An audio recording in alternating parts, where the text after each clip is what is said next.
Val Media Pinnacle Entertainment. Mofire. Fuka fuka. Billy Billy me. Billy Billy me. Obimna tomuto Billy Billy. Obimna tomuto Billy Billy. Ifunanya maka. Ifunanya maka. Billy Billy no bimo ije lover tobwemo. And so it was embedded in the Igbo cultural psyche that war in itself is not one that you conduct without cause, that you do not violate the sanctions that the Igbo established for themselves called Iwuala, the laws of the earth, that you don't violate it without cause. And to them, even when they enacted the laws of war, no war was fought on human land. War was fought at the boundaries. And Igbo kata madu Igbo madu 10 in an Igbo war, that was catastrophe. That was genocide as far as Igbo was concerned, because life was vital to the Igbo conscious of itself. And it was in that sense that Igbo actually recoiled from the events of July, September 1966, when the Igbo were massacred in a number that was unprecedented. The very act of that massacre was for the Igbo the meaning of the apocalypse, or the end of the world. Because in their mind, nothing like that has ever happened before, not since Amadi. They had not experienced that in living memory. The massacre of that number of people, for the Igbo, that was the end of the world, because it was unprecedented. And it led them to recoil from the nation that they built, or that they were conceiving to build. As a matter of fact, when the current generation of Igbo say Lugard built Nigeria, I say to them, you don't have an idea of your history. The Igbo built Nigeria. They shaped Nigeria. As a matter of fact, the hand that guided Lugard in his conception of the North Side Dantet was Nnamdi Azikiwe's own father, who was his clerk, who was his representative in all the negotiations he was making. He was keeping records. Azikiwe's father, Chukwemeka Azikiwe himself, clerk to Lugard in the period. And it was after that that he was transferred to Calabar and then back to Lagos to the colonial office. But that's a different story. The point I'm making, in essence, is the Igbo are the catalysts for Nigeria. Without Igbo, there is no Nigeria, and everybody knows that. The crisis of Nigeria is the result of the fact that the Igbo have recoiled from Nigeria. The Igbo have said to themselves, Nigeria no longer matters. Until the Igbo return spiritually to Nigeria, Nigeria would continue to pander to all kinds of spirits. There will be no modern Nigeria. There will be no great Nigeria. There will be no Nigeria without Igbo energy. And what do I mean by this? What most Igbo have not actually thought through, which is a tragedy, is A, how can a people endowed with so much research, human and material, be frightened of competition? The Hausa Fulani, a very minority wandering group. The two factors that are shaping the construct of Nigeria today are A, the conflict of culture between the culture of liberty and freedom, based on our republican ethos, and the culture, the feudal and monarchical culture of our neighbors, that has this whole question of the pyramid, the hierarchies of power, the so-called Oga at the top mentality. It is the idea, or those two ideas, that are attempting to shape Nigeria, and there's a conflict. The Igbo, totally liberal, totally liberated, fiercely free, and extremely extremely desirous of freedom, do not subscribe to the mastery of order over the other. Our sense of justice makes it impossible for us to accept that there is any man who is our Lord and Master. The Igbo gave the modern world the idea of the Republic. All men are born free and equal. That's it. That's what the Igbo told Jefferson in Virginia. That's what the Igbo in Haiti told the French philosophers who began to be marveled by the sense of the Igbo idea of the world, and they began to talk about the rights of man, which, if you put clearly, the rights of man. Man is the center, the summum bonum of Igbo relationship with his society. And then it comes to us today that Biafra was fought and Biafra was lost. Okay, I'll qualify that. That the Igbo have fought a war, but it was not a war. It was just one battle in a long series of wars that will have to happen if we are going to build a modern state. We just lost a firefight. We have not lost a war.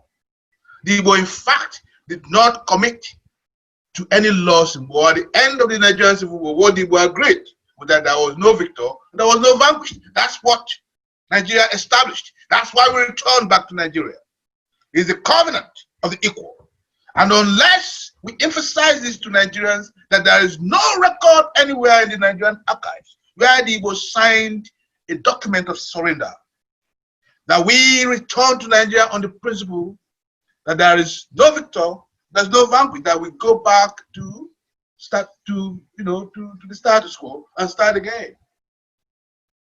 Until we point this out to Nigeria, that is the document of contract between the Igbo and the rest of Nigeria, we will not begin to make that debate yet. I really need to emphasize this point because that's the subject of my discussion today. Biafra is not lost, but the Biafra that we must begin to deal with today is what Ojukwu himself called the Biafra of the mind. That we carry in our spirits that agent of transformation that made the world the workshop of West Africa between 1967 and 1970. That made people, that startled people at the end of the war in 1970, where the rest of Nigeria was in a certain kind of dependent frenzy. Igbo land was rippling with activity, economic and productive activity. Igbo land gave Nigeria its first ever musical, modernity. Look, the boys that emerged at the end of the Civil War, playing music in town halls and rebuilding Igbo confidence. The people like, you have Up to the Sweet Breeze, all the musical stars you all know, who came out of that war, reflects the possibility of the Igbo. And that's the point that I'm also trying to make, that unless we, the Igbo, begin to reevaluate the whole question of our relationship between history, the history of what we think of as our loss, and the history of our current situation, unless we begin to really complicate and understand it, we will continue to be like the Israelites in the wilderness. That's one. And two, and it's a very important question, what can we do today, given the mood in Igbo land, the separatist mood amongst the new generation that have, as Powers of Igbo said, not read the minutes of our last letters, the minutes of our last meetings? How do we tell them that you do not give up positions that you already acquired for a position that is uncertain? Nigeria is under the very, very, very government of the Igbo. The language that is spoken in Lagos today on the streets of Lagos is Igbo. The language that is spoken in Abuja on the streets of Abuja is Igbo. If you go to every major city in this Igbo language is a penetrative language. Look, we run the commerce of that country. We are located in all the strategic places of that country, coast to coast, from the Sahel to the coast. Why do you want to shift that? That's the meaning of power.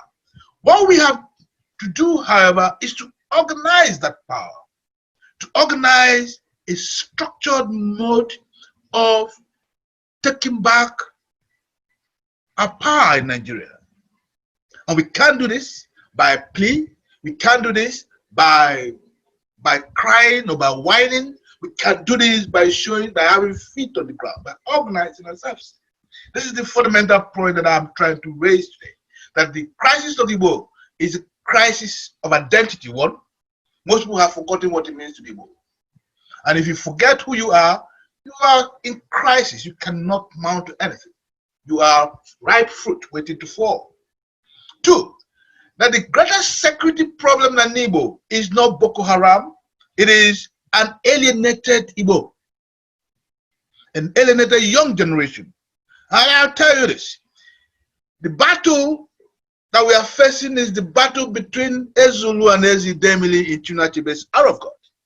While they were busy arguing about themselves, arguing who is prior, the Christians and the colonialists came in and without firing a shot, went to the most vulnerable amongst them and converted them. This is what's going to happen to us if we don't take time. While we are busy worrying about what to do with Igbo, the young Igbo are actually the most vulnerable Igbo, the most strategically vulnerable, because they have no jobs, they have no prospects. So imagine this: if Dan Tata and Boko Haram gives them jobs and money and life and livelihood, and you talk to them about Igbo, what do you think they'll say to you? They'll say Igbo Rakwashi, because somebody is paying their bills, somebody is giving them work, somebody is providing them security, somebody is giving them purpose. Unless we begin to talk in those terms, begin to reconsider the meaning of security, that security is about the well-being of the most vulnerable amongst us. Unless we begin to redirect our arguments towards the rebuilding of Igbo schools, the rebuilding of Igbo workshops, places of work, the rebuilding of purpose amongst our young generation, to make them believe once more that there is real meaning to being Igbo, to show them what it means once more to be Igbo. Unless we do that, they will be our Achilles heels. They will be the ones to bring in Boko Haram through the bushes to settle amongst us and dilute whoever we are. That's what the Christians did to us, and we have not learned the lesson of the early 20th century. Therefore, when we talk about Biafra, and we do talk about Biafra as if Biafra is one kind of cocaine that we have smoked. Biafra is not cocaine. Only, you don't get addicted to it. There is a certain pragmatism that we need to adopt to understand that Biafra was a particular moment that needed to be dealt with, that we need to reconfigure in the 21st century the meaning of Biafra. And our 21st century confronts us with three basic issues: Igbo security, Igbo economic development, Igbo cultural autonomy. Because without this, without the restoration of Igbo cultural autonomy, Igbo security that is based on the human element, and an economic sense that talks about the Igbo as the core, that we can build an Igbo to be, in fact, an oasis of prosperity from which contemporary West Africa can be shaped. Unless we begin to talk in those terms, we will be missing the boat. I don't know if I've made any points yet, but let me quickly summarize what I have argued, or what I've tried to put across here. What is this? That the Igbo were traumatized by history of a particular war, and that has to be expected. That since the era of Amadi, we had never witnessed the kind of catastrophe that was reflected in the massacre of Igbo. And the question is, why did it happen? Why did Igbo not defend themselves where they were? Why, when Igbo then chose to do Biafra and we lost the war, what did the old Igbo accept? The old Igbo accepted that we did not lose the war. The argument was that there was no victor, Igbo did not lose the war, and that's our contract with Nigeria. We must push that contract. But the only way we can push that contract is by organizing ourselves to say, if you do not, we will do this. Okay? And then the final issue that I raised today is that security is not about Oba or isolation. Security is about taking care of the most vulnerable amongst you, because if you don't take care of those, they will be your Achilles heels. The young Igbo who are today fighting for Biafra will quickly turn if some other person gives them a higher purpose. And it is that higher purpose that we, Igbo, must begin to discuss. Otherwise, we'll miss the point. We will be building. We will not have learned any lesson in the story that Achebe left for us about Ezi Demili and Ezolu, who were arguing about who was more important, who was prior, and how to organize. But underneath them, something else was happening. I salute you, my people, and I hope that today we will be able to use this moment to recalibrate and establish some kind of direction in our discussion of Igbo and its future with or without Biafra.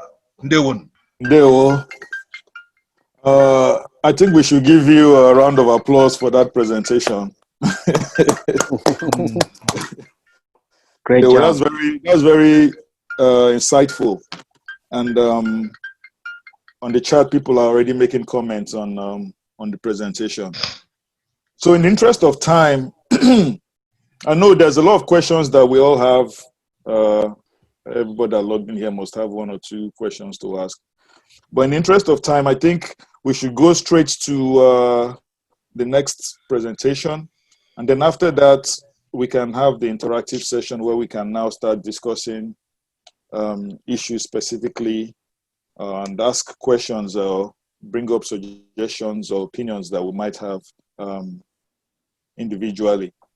Okay, before I take a bow, if you want to come out I went to government college in my hair and I like my whiskey. Obi, I take it your wife is not there. When you're in a lady, I know whiskey. Thank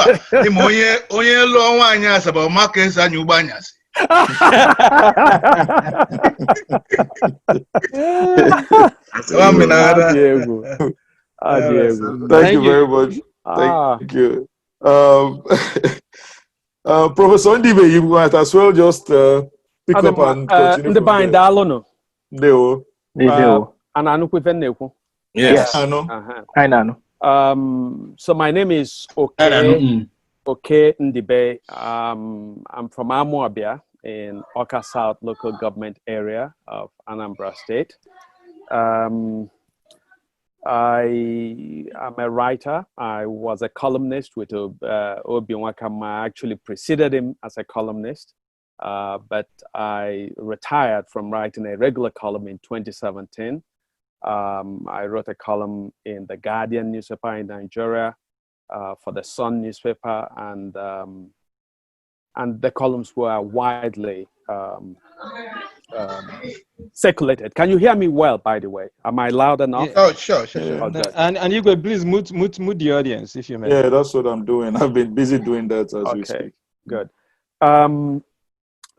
So I'm a novelist as well. I have 2 novels. I have a memoir and just finished working on another novel. I've been a visiting professor at different universities, including Brown University, where I co-taught with the great Nigerian writer, Chinua Achebe. Chinua Achebe actually invited me to America to be the founding editor of a magazine that he and Professor Bat Nnaji co-founded in 1988. So that's when I came to this country, December of 1988. And So I've taught, as I said, at different universities and colleges in this country, and also in Nigeria, the University of Lagos, as a Fulbright professor.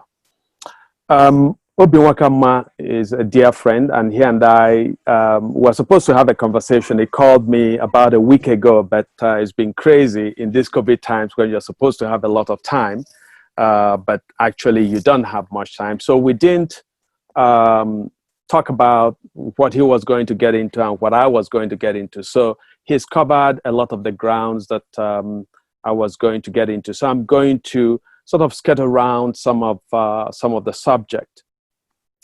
I wanted to speak particularly about what I call the cultural crisis among our people.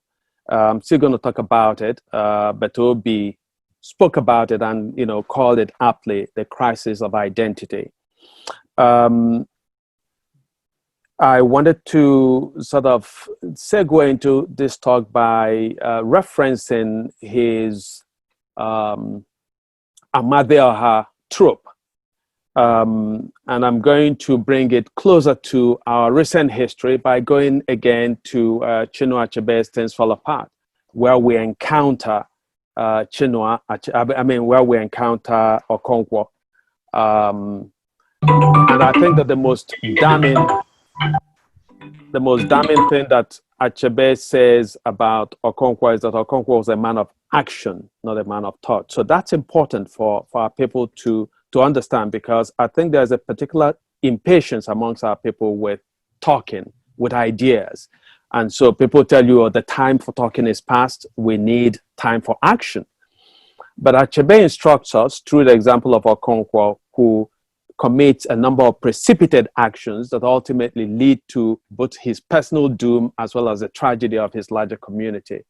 Instructs us that when we act without proper thinking through of what our action means and indeed how to act, that certain doom awaits us.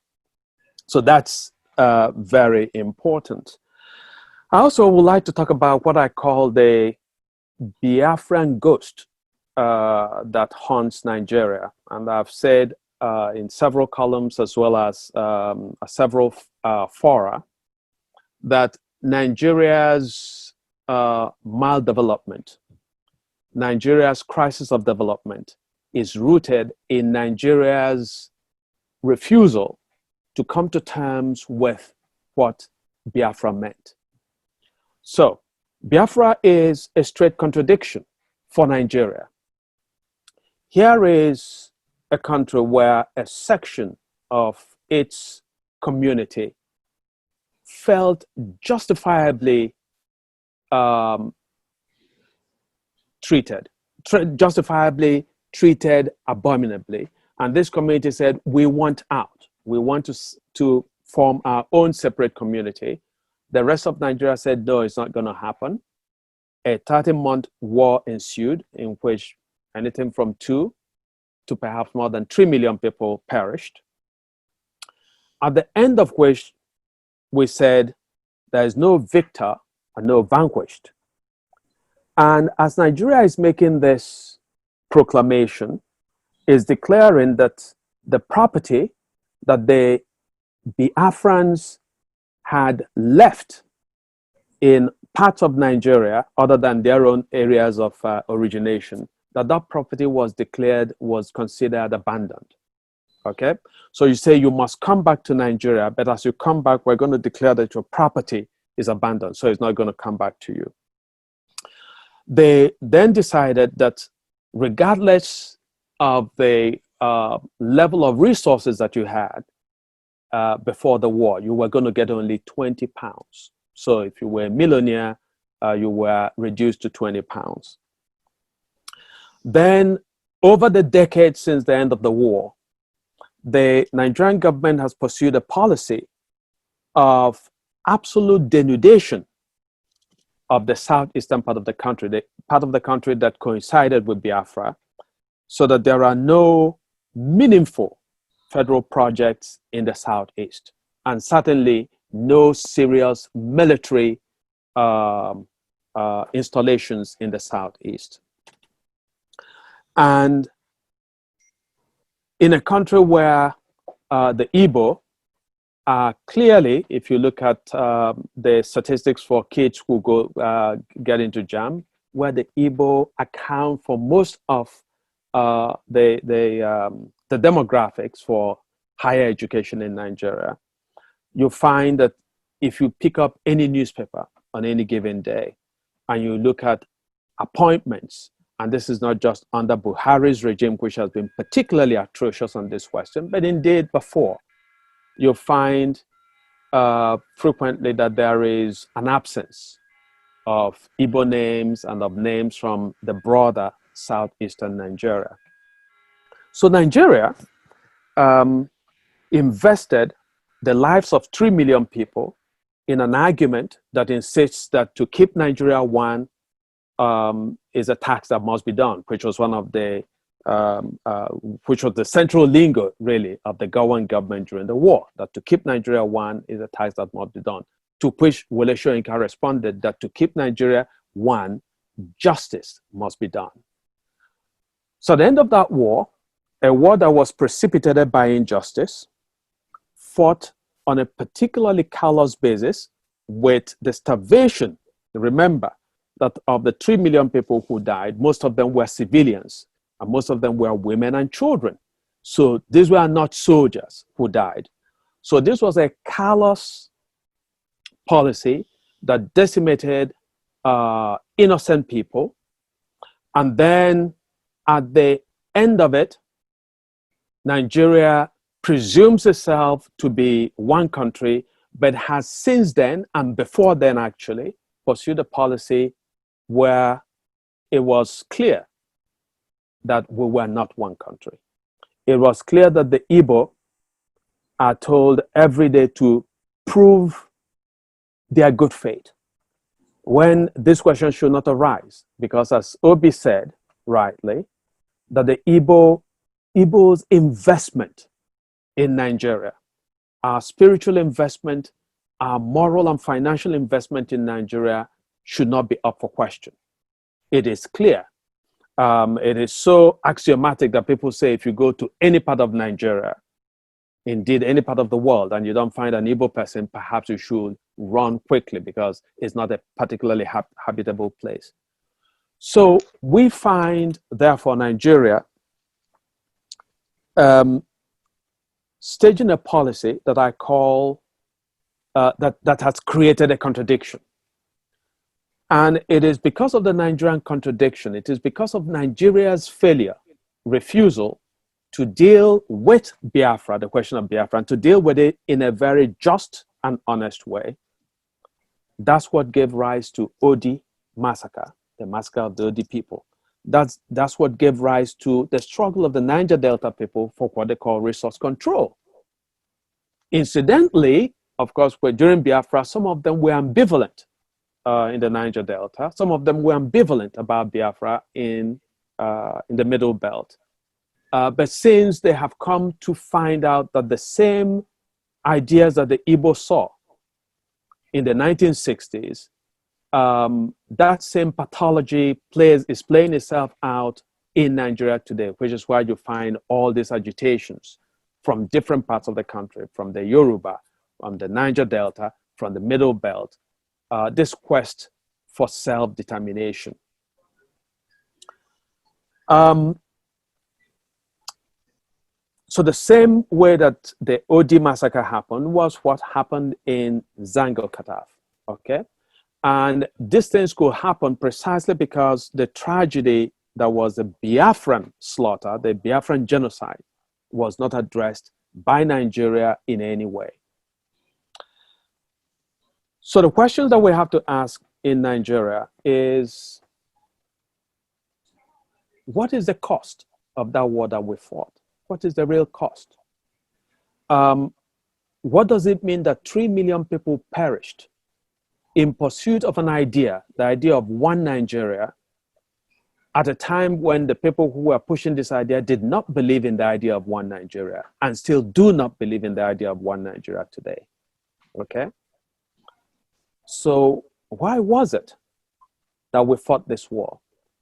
Why was it that Nigeria tried and that the rest of the world, actually the superpowers in the world, stood solidly behind Nigeria to ensure that Nigeria remained one corporate entity? But there is a hollowness, an essential hollowness. I remember during one of my first interviews with Chinua Achebe as a young journalist, that Achebe said to me that Nigeria as a nation has not been founded. Nigeria as a nation has not been founded, he said. And I think that what Achebe said to me in the early 80s is actually more true today. So that instead of a progression toward a dynamic formation of a Nigerian state, that what we're doing is to move in the other direction, that Nigeria witnesses rapid and dramatic denudation of a national will and spirit, rather than a strengthening and vitalization of such a spirit. Wole Soyinka in the 1990s gave a lecture at Harvard University where he said that this space, referring to the space of Nigeria, has no nation in it. So Nigeria is an artificial space, which is something that I was said, that Nigeria is an artificial expression. Nigeria is an artificial space that has no nation, no national spirit inhabiting it. So for me, the question becomes, what do we do with this? Since we're talking about Igbo solidarity movement, and since the central object of the group is to honor the dead from our war, I think that it is important to underscore that we have not told the story of the war. A few years ago, I happened to be close to a Nigerian governor in one of the southeastern states. And I said to him that we needed to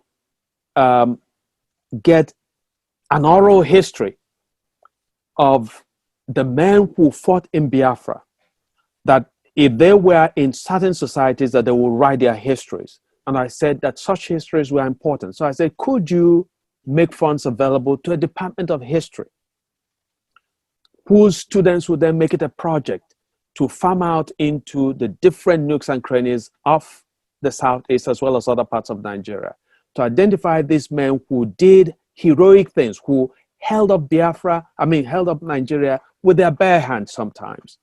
Could we tell their stories and record those stories in digital form? I'm ashamed to say that this governor did not understand the import of what I was saying. So we have not done our duties by our dead people, those people who sacrifice themselves. Some of them, in fact, a cousin of mine went to Gabon and told me that there are still lots of young people who were flown out to Gabon during the war, who lost all contacts with their families.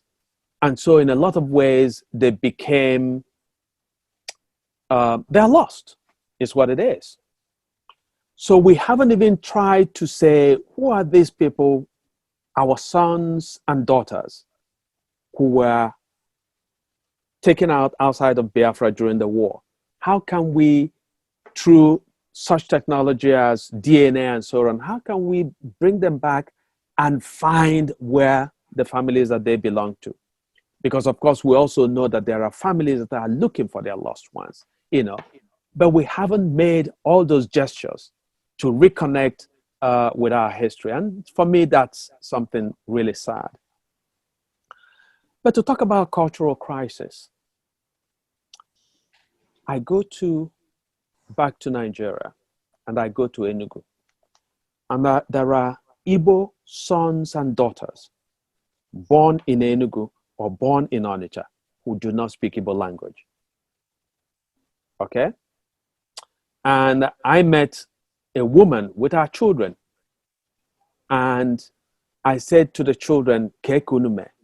And their mother said to me, they know they hear Igbo. And I said, you and your husband are Igbo, you live in Igbo land, and your children do not understand Igbo. And she was saying it proudly. And you can see that perhaps during the Christmas holidays, she would take her children back to the village to go and show village kids that my children don't speak Igbo, they speak English. So I said to her, but what do your children speak? She said, then they speak English. I said, no, they don't speak English. They were speaking Pidgin. But that's the tragedy. The crisis of identity that my brother, Obi Wakama, talked about. It is so deep, this crisis, that we must begin to address it, and to address it from different prongs, not just from different directions. I have become, some years ago, I was teaching at a college, and they said, is there some fun class you would like to teach? And I knew the magic, the enchantment of listening to the beautiful folk tales that my parents and uncles and aunts told us when we were growing up. So I said, I'd like to teach a course in African folk tales. And it became a record-breaking course because there was such a long waiting list of students who wanted to get into my class. There wasn't enough room to bring in the students. But what shocked me was that I went home to Nigeria and I said to my mother, I said, Mama, Lutem, remind me of these stories that you used to tell us, folk tales. And she said, my son, I've forgotten them. Then she sent me to an elderly woman. She said she will remember. I went to that woman. She said, I've forgotten. Then the woman sent me to somebody else. Everybody had forgotten the stories they told us. And part of it is that everybody was watching television, watching toxic stuff on television. And they forgot. And so luckily for me, I was so enchanted that I knew some of those stories and I was able to run the class. But our children no longer know these stories. And these stories are repositories of a particular kind of wisdom, the wisdom fashioned by our ancestors. Well, I didn't want to speak at length because, it's a conversation and I know that a lot of people are waiting to get in. But I just want to touch on two other points quickly. One is that as Obi, and I think I understood what Obi was talking about, the idea of Biafra. So the going lingo is, of course, that Nigeria is a zoo. And my response has always been, yes, it's without question. Nigeria is a zoo. Nigeria is a failed state. There's no question about it. But I also remind people that all of us, including Igbo leaders, have contributed in creating that zoo. And I also remind people that there are many people in all parts of Nigeria who want to unzoo themselves. Okay? So the question I always pose is, are there ways for us to strike interregional collaboration, to collaborate with the elements in other parts of the country of Nigeria who want a different kind of Nigeria? During the last election, I happened to be home in Nigeria just before the elections to bury my mother. And then I used the opportunity to start talking to everybody who came to me. I said, who are you going to vote for? Some people will say Buhari, and some will say to me, Atiku. I said to them, how about Kingsley Moghalu? And they'll say, he doesn't have what it takes. I said, what does it take? He doesn't have the structures, they will tell me. So I'll tell them, I said, listen, become his structure. I said, we all send all these useless videos to hundreds of people on WhatsApp. I said, why don't you write a statement to 10 of your friends and you tell them, I'm pledging to vote for Kingsley Moghalu because he's the best candidate, not because he's Igbo, but because he's the best candidate. And you say to them, I don't want you to make excuses. Just you, each of you receiving this message, make a commitment to vote for him and then send the same message to 10 of your friends and tell them to do the same thing. We had an election where Buhari is assigned, because there was no election really, they assigned numbers. Buhari is assigned 13 or so million votes. Atiku is assigned maybe 11 million votes. And Kingsley Moghalu is assigned 200 or so thousand votes. That tells you the story of our country. It tells you part of the story of this space that we call Nigeria. But, so let's talk about regional integration. Nigeria is not invested in the Southeast. It's not invested. In fact, Nigeria is still at war, if you like, with the Southeast. But because Nigeria is at war with the Southeast, Nigeria is at war with itself. Because until Nigeria learns, until Nigeria unleashes, until Nigeria unshackles, if you like, the Southeast, Nigeria is going to remain the mess, the tragedy, the quote-unquote zoo that it is. But then we must ask ourselves, how have our own people, our own governors fared? Has anybody stopped the Southeastern governors from coming together, from cooperating, from aligning to work on a common communications grid, to work on transportation grids, to work on the power sector needs of the Southeast and so on? I don't think anybody has stopped them. And I'm going to close quickly. Again, let me return to culture. Last year, I happened to be in Nigeria, and I met again with a governor of the Southeast. I won't name them because the stories are not flattering.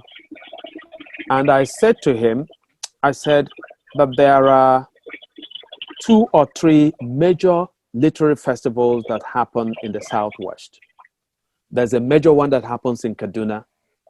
I said, how about you start a literary festival in the Southeast, involve the Southeastern governors, your colleagues, perhaps rotate this, and if the cost of it will be prohibitive for your state. So rotate the literary festivals, bring in writers, begin to institute again in the minds of our young people that education is important. I'm sure that all of you have seen a video where there's a child who mocks the idea of going to school and who talks about no boutique, and our people say na akunesio bike, and to some extent that is true, but really where it matters, or amamife nesio bike, amamife. Bill Gates is important in the world, not because of the billions that he has, but because of the idea that he came out with that has revolutionized the world. Zuckerberg is important, not because he has billions, but because he created a new way that people communicate in the world, and so on and so forth. So we must focus not on money, but on ideas. Dalon. Okay. Ndewo, Professor Ndibe. Please, can Ndewo. That was a very good presentation. Before we go to the interactive session, the question and answer session, I'd like to point out, if you need to ask a question, you can go on the chat and just indicate that you are interested in asking a question or making a comment. And we have to make it brief because of time. But before we get to that section, Odromanya that Omurofodu Nimai Ndiluro Ogu Biafra. Some of us are still, some of the Biafran heroes are still alive, and I believe some of them might be here on this conference call. And it is important that we acknowledge them if we can. I think I would like to, I don't know if Charlie Chikezie is available. If you can handle this part for us, I'll appreciate that. There, Charlie. Yeah, thank you, Nkem. Yes, I'm here. Okay, yeah. Please, if you can handle this part for us, I'll appreciate that. Thank you, Mr. President. I appreciate you. And Biko umunnem no munnam, I thank you very much for honoring our invitation. There are quite a lot of things going on today. As Nkem said, this Igbo Remembrance Day / BIAFRAN Memorial is something we've been doing since 2017. And when I invited my two personal friends, okay, Ndibe and Binwakama, usually when I invite Obi to an event, you know, he tells me that he has no option but to comply, because if not, I will give him runs. And what he means by that is in Government College of Mohair, we say obey before complain. so I get to enjoy that privilege, and I see that a lot of my Mayan brothers here, including Talimoka, class of 72, class of 65, as a matter of fact, and a whole bunch of other people. I know that, as Nkem correctly pointed out, my boss, when he was the chairman of World Igbo Congress, I was his secretary general for 2 terms. Chibuzon Uchekwa is on the line. And of course, if it ever gets a veteran as he gets in terms of the Biafran War, Chibuzon Uchekwa is as good as he gets, including also Chifosin Egwuonwu, also the second and the former chairman of World Igbo Congress. Is Egwuonwu here? I don't know if he dialed in. I know he's in Nigeria. He was grappling with technical challenges. Yes. But I don't know. I checked, when I checked the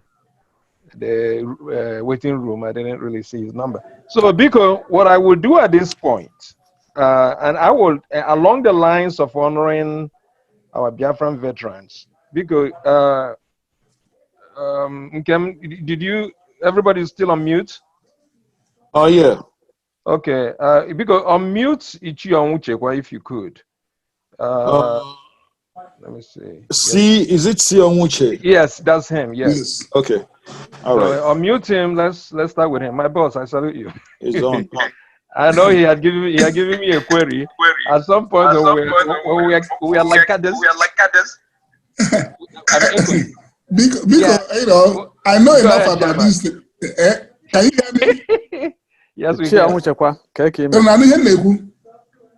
know. Yes, I know. Oh, okay. Like, you know, I know enough about this technology thing to be dangerous. When he came in, I know I've met him a number of places, even in Canada and stuff We met in Canada, yes. Yeah, so, yeah, brothers, you know, this is something that is really... When I was invited to this forum, I said, well, what else do I need to hear that I haven't had before? But I'm really very, very much inspired. You know, I haven't seen Obiwakama be this passionate. Not about because to me, you have ideas. And these ideas, I think, all the more as all the more that this diaspora. I don't know what the solution could be, but maybe eventually these ideas could be put together and be drummed into some of our leaders back home, that maybe to start to have an impact. I was hoping that the president of our nation will be able to call in, but it's very late in Nigeria. There may be another time that I may have to bring some of these luminaries and here. Bikonu, this is idea. Like everybody said, without Igbo, I don't even think they'll be African, let alone just Nigeria. Because I'm very, very motivated. Yes, I served in the Biafran army because when I came out of secondary school in 1965, there was no other place to go other than the School of Infantry. At the end of the war, I served as I was last company commander for Nsukka Strike Force, Biafra. You know, that's where I served. So, Dalo, we thank you for your service. I cannot say other than God hasn't finished with me yet. Yes. I don't know how I survived the war. God is not in a hurry. I salute all of you. There was something that Obiwakama wrote sometime about, I think his father or his uncle or something. I had wanted to respond to that thing, in my own way, but I was getting into a lot of Kabbalistic aspect of things. At a point, I said, no, let me not. But maybe I will develop more interest and maybe get to talk with this brother. I'm really impressed. Okay, thank you very much. Thank you, Chairman. Biko, before I recognize the next veteran, I would like to make a few comments on Chief Nyanwodo. I spoke with Chief Nyanwodo 2 days ago after I initially invited him. As Ichiyong Chekwa said, Nia is very busy. That's just the bottom line. As a matter of fact, I was surprised when he agreed that he would, call in. As a matter of not considering, my first, of course, difficulty in the invitation was at the time, which is 1 a.m. their time. And he said that, absent any other 1 a.m. is beginning for us here. Because the struggle is a continuum. Difficult. It really doesn't matter the time. I will log in, except, and he said that, he said, absent any other unforeseen circumstances that makes it difficult or impossible for me to log in. So, and as of today, we exchanged when I called him today, he was on a meeting, as a matter of fact, and he couldn't really speak. So, he clearly, as a matter of fact, in most forum, I circulated a letter that Dangote's staff sent to him, a personal letter that was sent to him on this herdsman issue. He sent it to me to circulate on different fora, which I did. So, Biko, as the chair said, 2 out of 3 is still a major strikeout. And also with the passion that these gentlemen have spoken. Having said that, because at this point, I want to recognize my big brother, a class of 1965, Government College Onumarah, Charlie Moka from Chicago. Saeed. Okay, because unmute Moka. Okay. And Humphrey, by the way, before he does that, Humphrey, did Ken call in? No. Okay.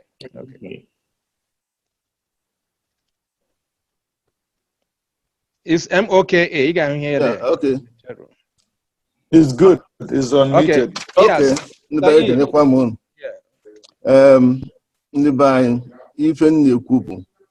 I'm in the morning session, Kenny WIC.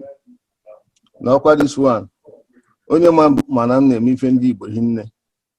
But even the all this kind of Igbo and are 2 and I'm second citizen. They need £20 now they own Nigeria. In the Bino, my good friend and my young brother, Obiwakama, you could do everything. I didn't need to be Makandibo. Are you on? And even you could 90. We're hearing you. Okay, we could get mercy. So, and we're my friend. Money no School of Infantry, no. Actually, I be the new human. In the general School of Infantry, man, you see human. You see, can see before you do. We met at Arizona, the hotel, in the officers in the even the Kunya after the war, after the man, if one has a kitabu, each year, I dare waka a jog. You join a CS, now I work a jog on trees. I am a bazaka jog again. And no gain young Modobia and Chicago. I told me I do. See, and I'm at Beru and Hosa. If you find needy, because in the Fulani, they think for a long time. One didn't the book planning. You went indeed. What you need of an army? And years ahead, Nafagi went Nigeria. And they did that. Instead of defending by enemy, I had a back a job. It might take time, I plan now. Because if I need the guitar 2013, 2023, no matter what we are doing now, one of the sessions. Open and I cast Nigeria as far as I'm concerned. If you're in Lagos, I'm almost 40% worry. 60%. Kaduna 50%, Abuja 70%. And we're everywhere. Get the famous in Bunaina at 2 6 million. So no Bunai gauge the haka Kwadobe Web 2 Funya for 2023. That's my own plan. I've been on it. Only will you call no square bone on my sub, no matter what you are. Akpa, Ndioba, it will go to I don't care what you say about it. There some on this one. You don't get with it.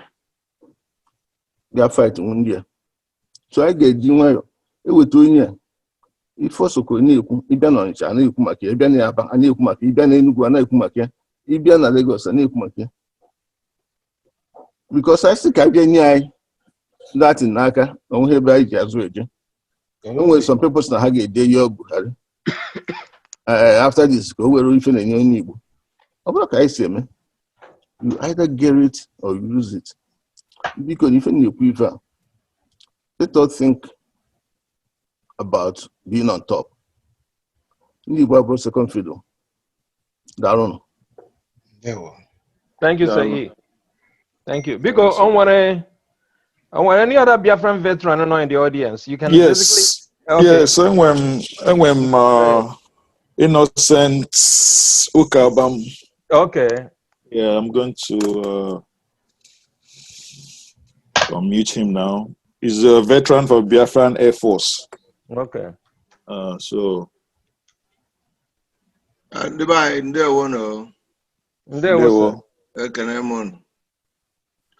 Because can ndị kpọkụnala anyị na mgbede a kene Prọfesọ Sobi Nwakamma na Emeka Ndibe, Ndibe, sorry.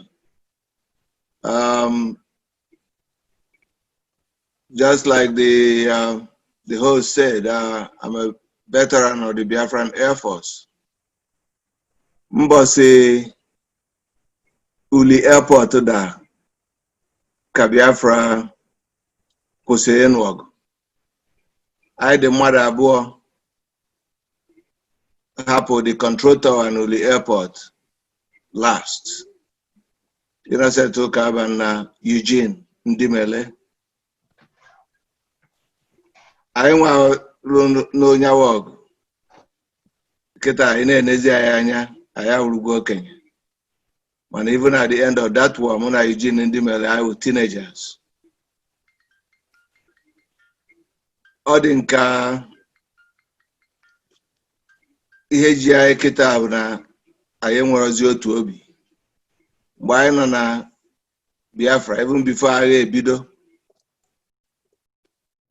When you all know here the old enough, Gamana Ekura Igbo Kwen, Ndi Igbo Ekwekata.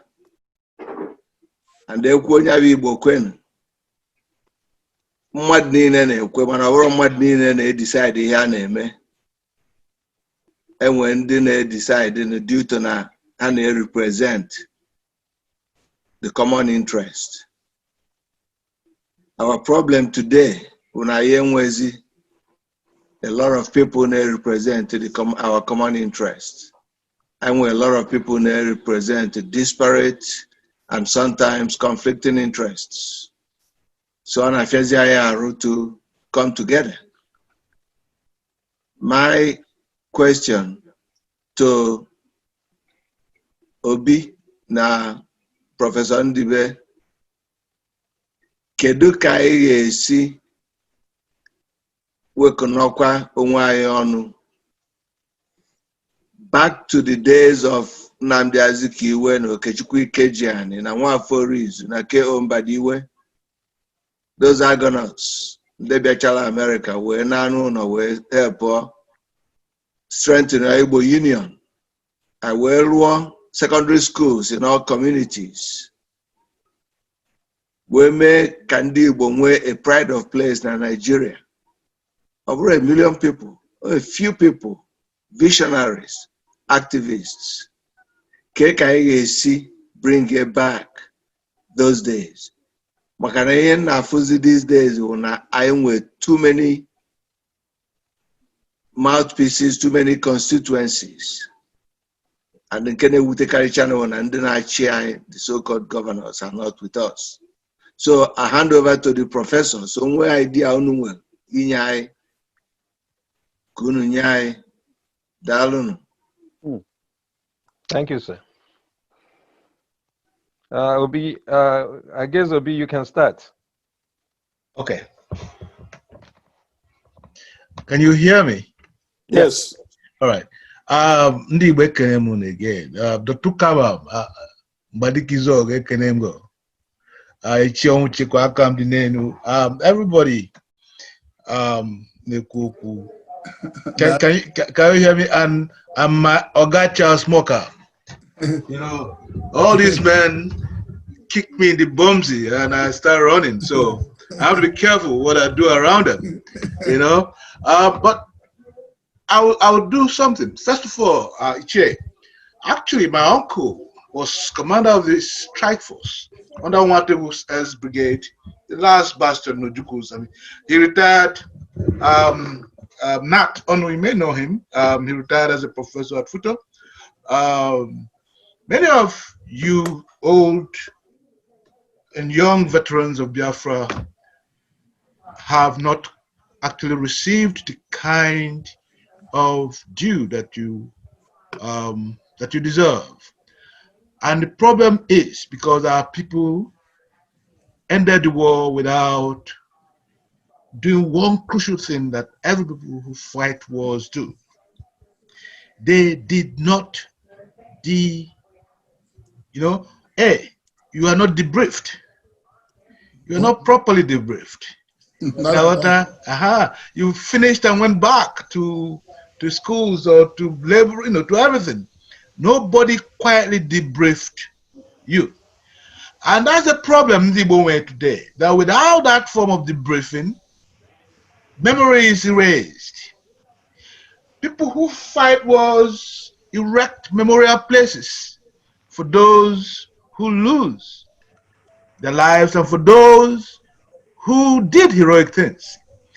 Over the years, I had argued for many years, asking that every town union must erect in the city square, in the town square, in the front of the market, a memorial for those who fought the war and for those who died in the war, with a permanent light shining on that memorial.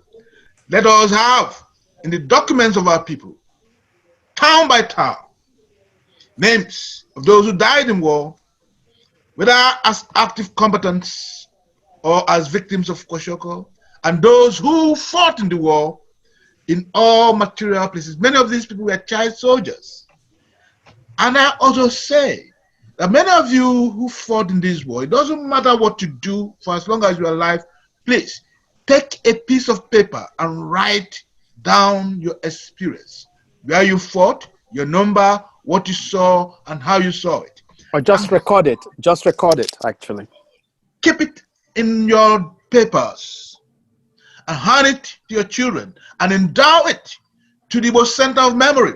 Because one of the things we need to do, one of the things I have been actually planning that we do, would to build what I call the Igbo archives in Owerri. The archive of Igbo memory. All letters, diaries, whether it's love letters or public letters written by Igbo in the public space or even in their private spaces, can be donated as documents to the Igbo archives for historical purposes. Let us not erase ourselves, because memory is crucial. And that's probably why we have a crisis of memories and identities today. One of the dangerous things that anybody does to themselves is to wipe themselves off the face of the earth. When you go and erase your heritage, you actually destroy yourself. There's nothing for the future to hang on to, and nothing of the past that can guide us. Today in Igbo, people have destroyed the shrines of ancestors and the sacred groves endowed by our people in honor of our gods, because Anagoka, You know, what they had never often imagined is that the sacred groves that Igbo built were ecological areas, were ecological preserved areas, because Igbo is an ecological culture, is a culture based on the preservation of nature. We built shrines in our public squares. Now, Igbo,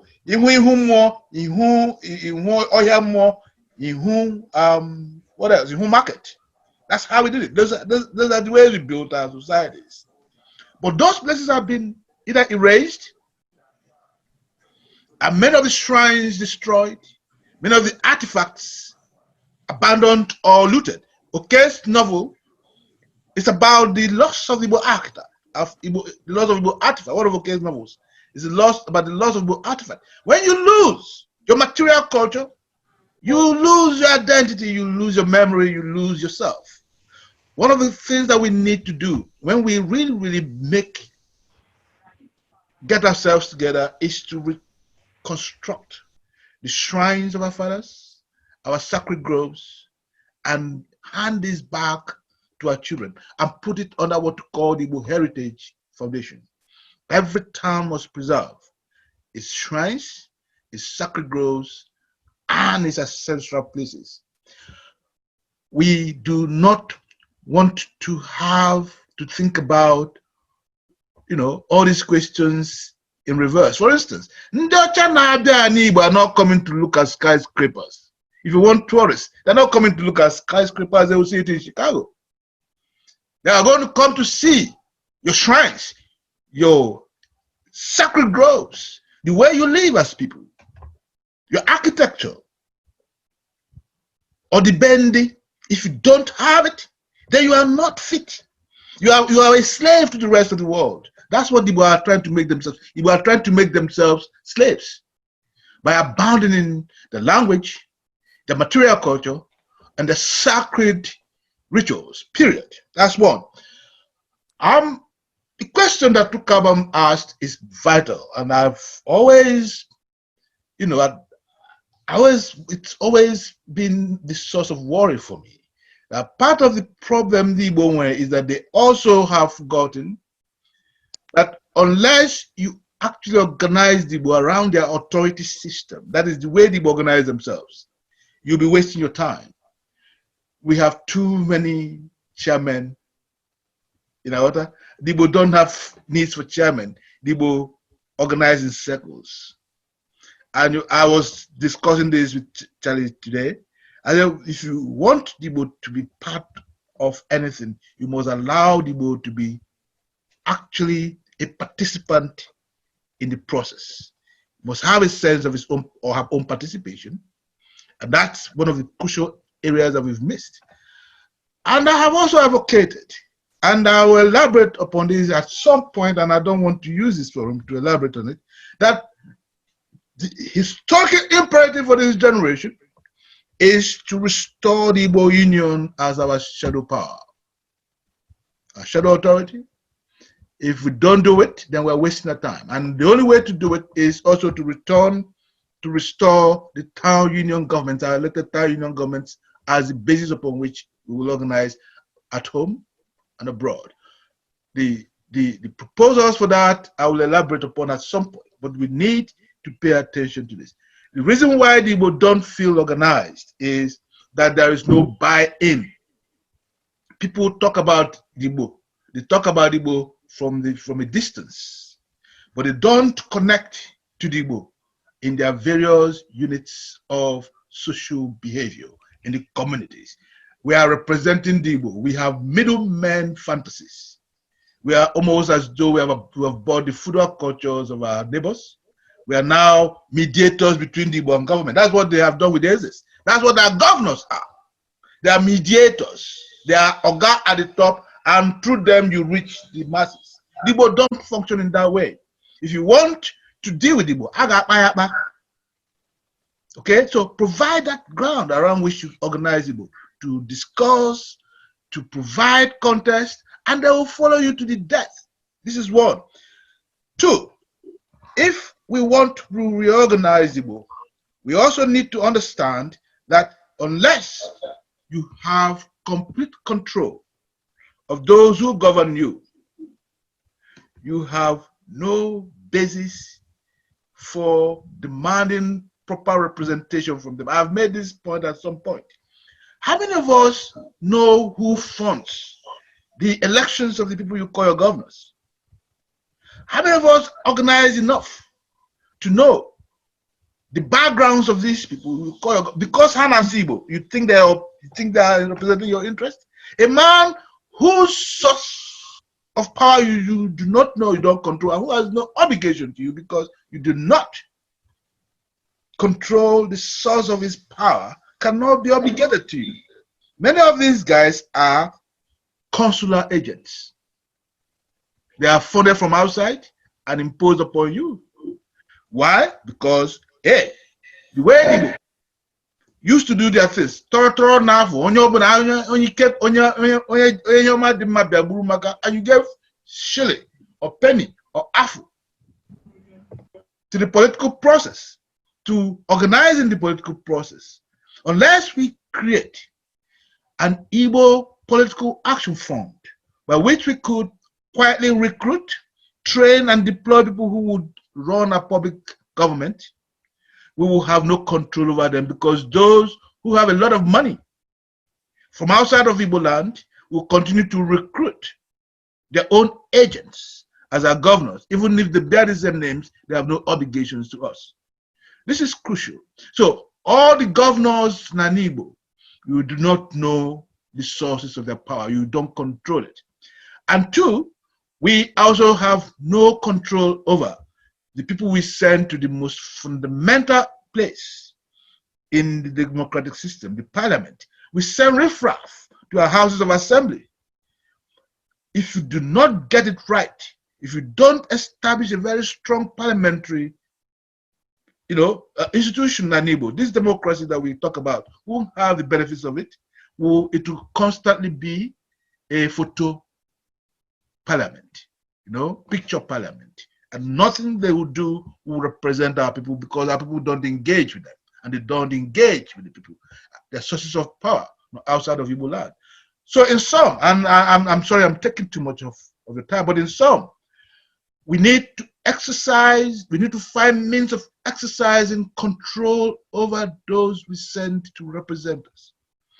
If we don't do that, if we don't somehow find means, like Ijele, we leave them alone, but so that if they act out, to draw them back. If we don't find a means to do that, we will not have effective representation in Igbo. They will always be consular agents, agents of those who want to colonize Igbo, because that's exactly what they are today. As I also said, if you send a man to go and speak for you and you don't give him security, the security he gets is from outside of Igbo land, and you expect him to represent you, you must be drunk with that betashi, because that's not going to happen. It is the man who secures him that he listens to. You have no capacity to secure your people in government, and you expect them to go and speak for you. In the morning, what would you do?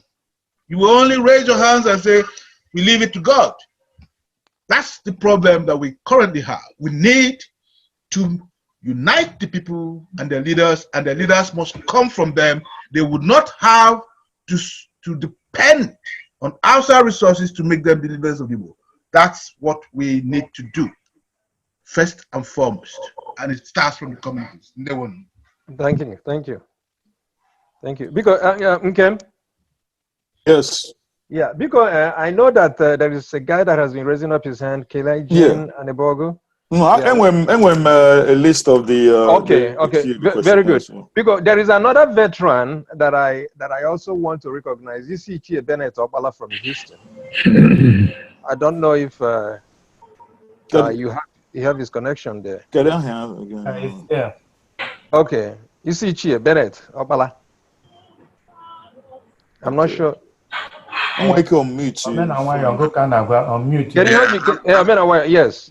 I know, but I don't want to respond as No. Make your comment. Okay. Okay. We're going to buy them, and you know that anytime I follow Igbo becomes a duty for me Shortening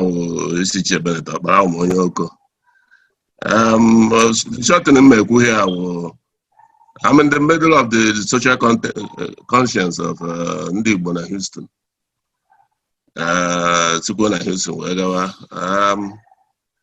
Without that, under ex-president of IPC, under me, WIC was created. So Ndi Igbo agago ije. I taken especially the minds collected here today. What a mom don't go because your brain is so active. And Professor Ndebe, because anything on your own and thing I know, I think I am late. But I'm so much impressed. You know, we think Igbo, we breathe Igbo, we eat Igbo, and I'm a practical activist when it comes to Igbo. I've written books, but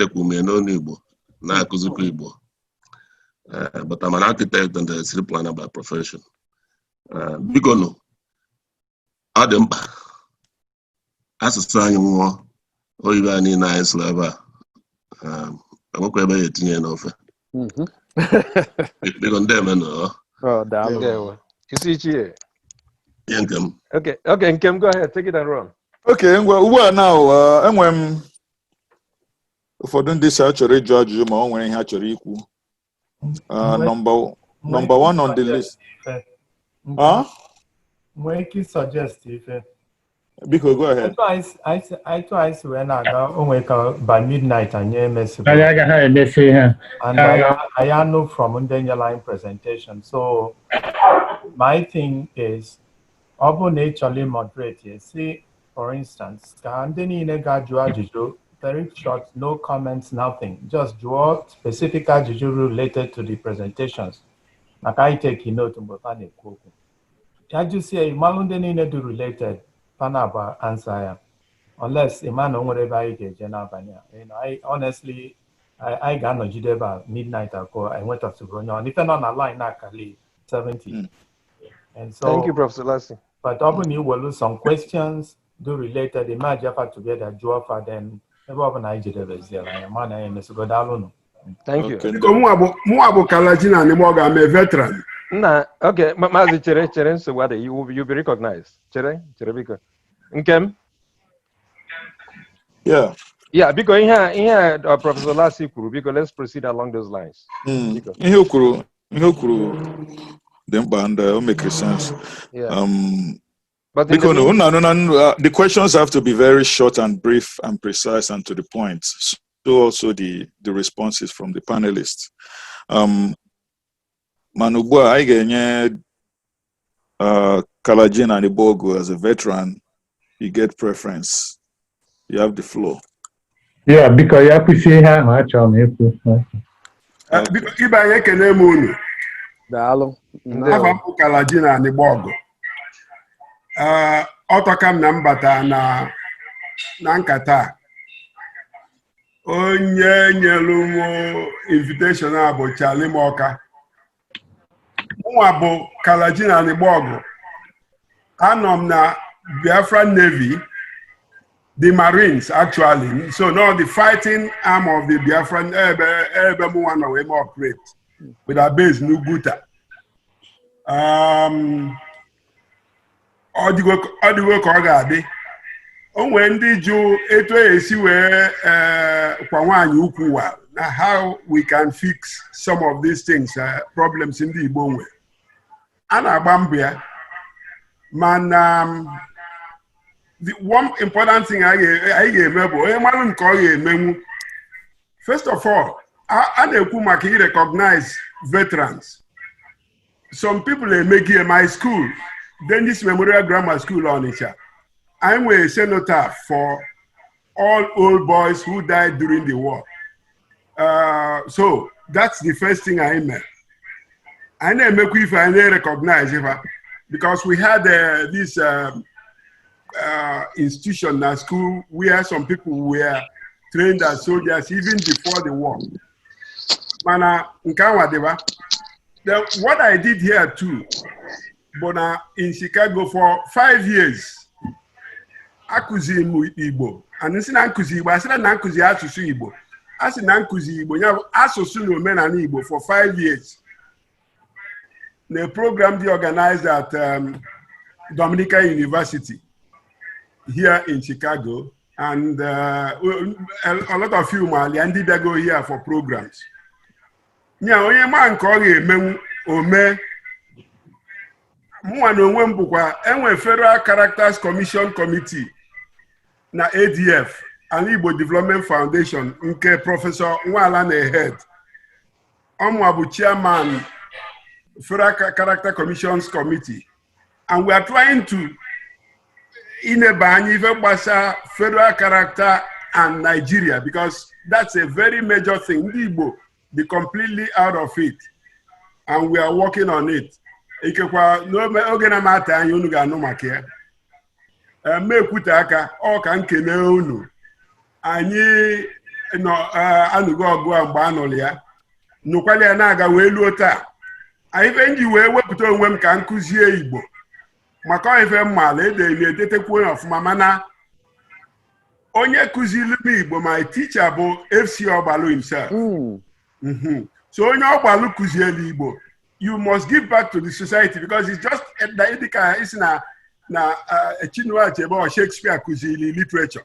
You can't get any better. So all now we've 5 years here. Charles Walker Waiki him attends to this. Makawa I need to be Chicago. More be Chicago now. Bila Abuja. So all Koro Chinatama America. So every here and there. So I think I can know. No, maybe I'm not going to me. Anyị na-ebie n'oke ọ ga-afịa arụ anyị ga-emenwu ya mana imegodu nke ị ga-eme na ya ọnwa abụọ a na-abụ na Anglican Church asị mụ na nkuku nke m gị nwana na nke ndị Igbo na-atụ ya n'inu si obere azụ kpata obere nkụ, nnukwu azụ kpata nnukwu nkụ. So anyị bido etu anwa we will get somewhere. Ekele m unu, ya gazielu unu. Daalụ. Nigerian Biafran Marines number 984 na Biafra during the war.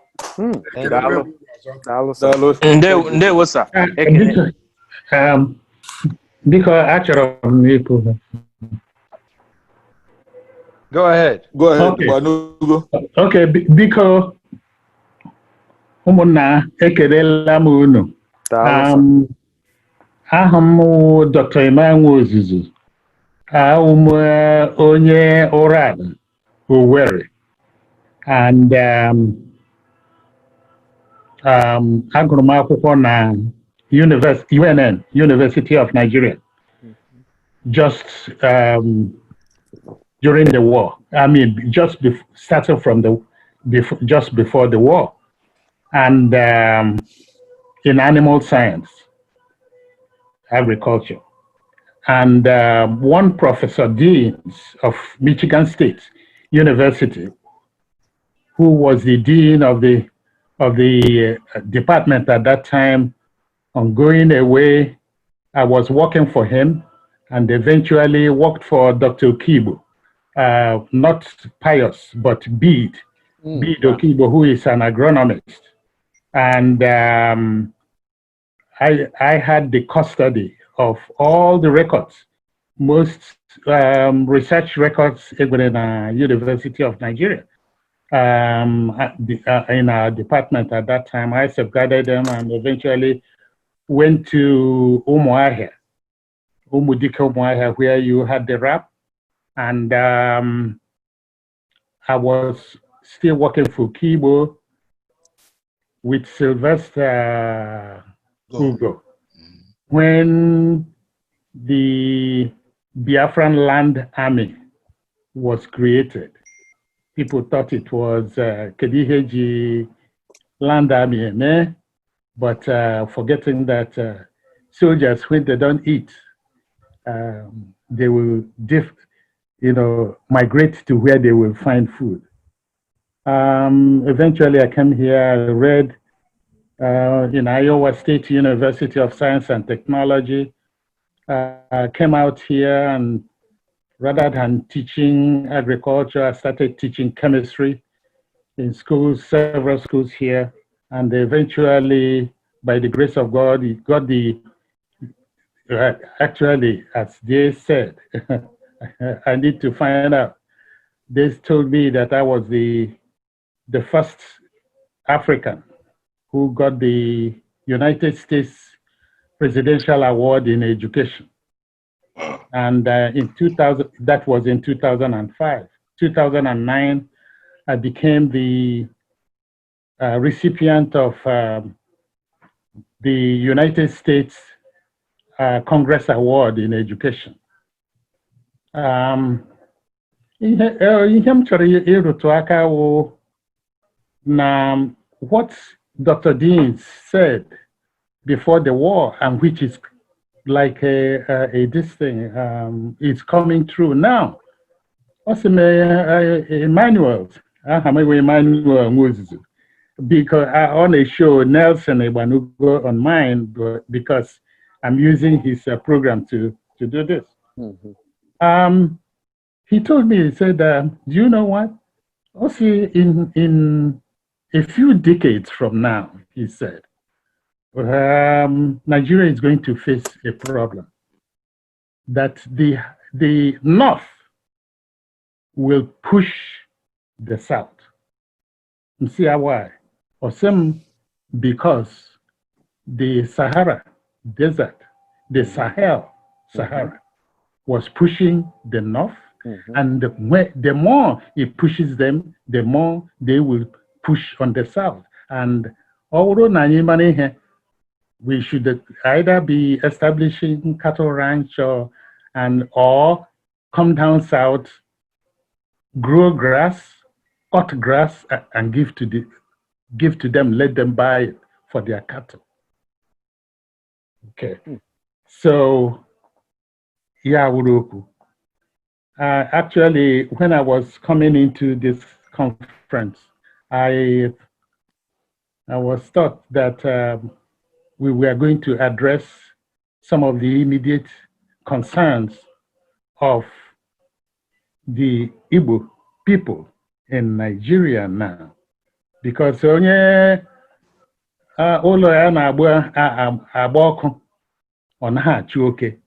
is the immediate problem which the Igbos have now with what is going on in Nigeria. I don't need to remind you what it is or what they are. We know that. But I'm happy that both Professor Gibe, and Professor V. Wakama, touched some aspects of this. What do we do now? If you don't survive now, all these cultural, all these ideas we may formulate here, we may not be achievable, either in our own lifetime or the time to come. Number one, they spoke about village organization, organizing the village. Okay, Okembo or Ndeonha. Ohaneze, actually, that's where the name came from. Oha na Eze. Both of them make the village government. Ohaneze. And eventually what happened in Nigeria. Everything was wiped out, and they say we belong to Nigeria now. I want to remind you that only 2 or 3 characteristics of the Igbo man, which seem to have shaped what he is going through now. By 1966, before the war ended. Okay, Doc, Bigo, you have 2 more minutes. Okay. Yeah, please round up. We had it all. I am telling you, we had it all. Why? Hajire log. Oh, because of Ndozo. Oh, actually, the Yoruba, the problem started in Yoruba. The Igbos got involved. eventually led the coup. We must know that Aniga, there are two ways, either to fight or to negotiate. The Igbos, inclusive, we need to learn how to negotiate our way out of situations or to fight. Okay? And the problems now, we have to start organizing. Organizing because I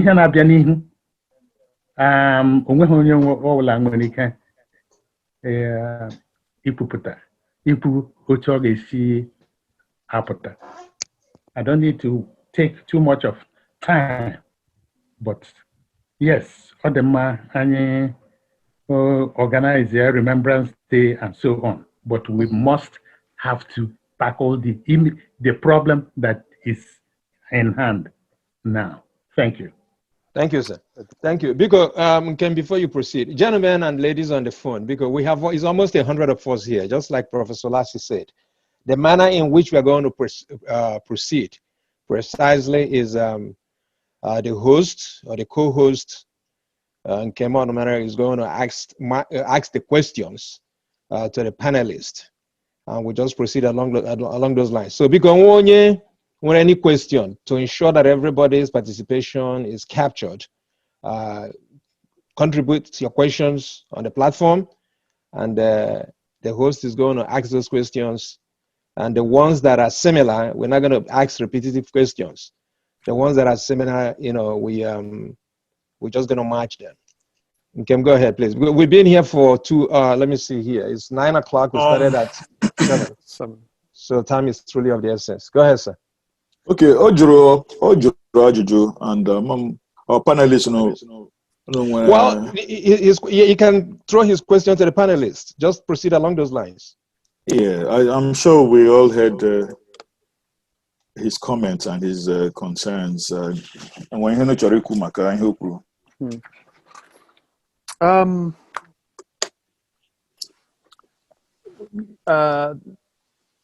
Talking about, he spoke about Ohaneze, and I feel that the crisis really, Bona, those who are designated as, which I think is a point that my friend Obiwaka must use before, those who are designated as are not in touch with the Oha, in Igbo land, that the people at the grassroots are never in the room, and they never feel themselves or their interests represented, or the issues are not presented to them by those who presume to speak for them in the public square.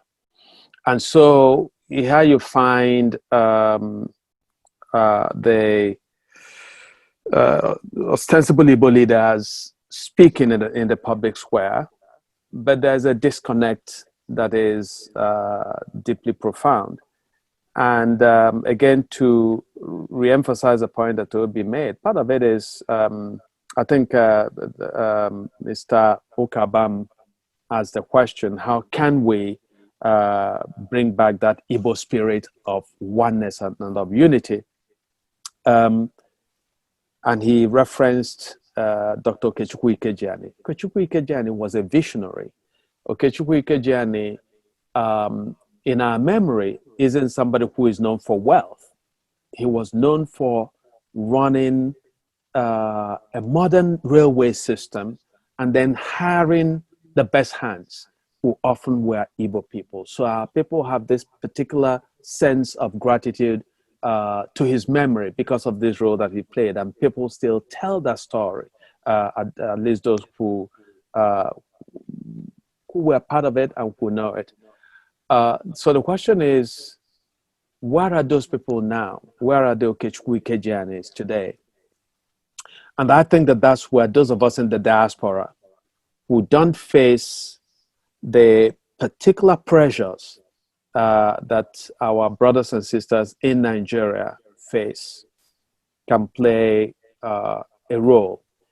If only we would take the time to cultivate a vision, make the vision other-centered rather than self-centered, and also, and in making it other-centered, you know, in a sense, what you're doing is to engage in what I call self-disregarding, to disregard your interests. That's really what it means to be a leader, is to say to yourself, I'm doing this for posterity. I'm doing this to create a better society, okay? When I was growing up, we all knew all these wealthy Igbo people who were limited, and, you know, we told stories as children, you know, we said this person, Chigo West Africa Limited, you know, Chigo Africa Limited. And some of those names have simply disappeared because they did not create institutions. So when they died, their children, whether they were competent or not, inherited those businesses and gutted them from within, right?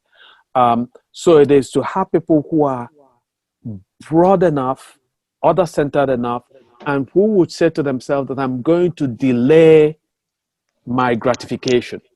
I'm going to sacrifice for the broader corporate interests.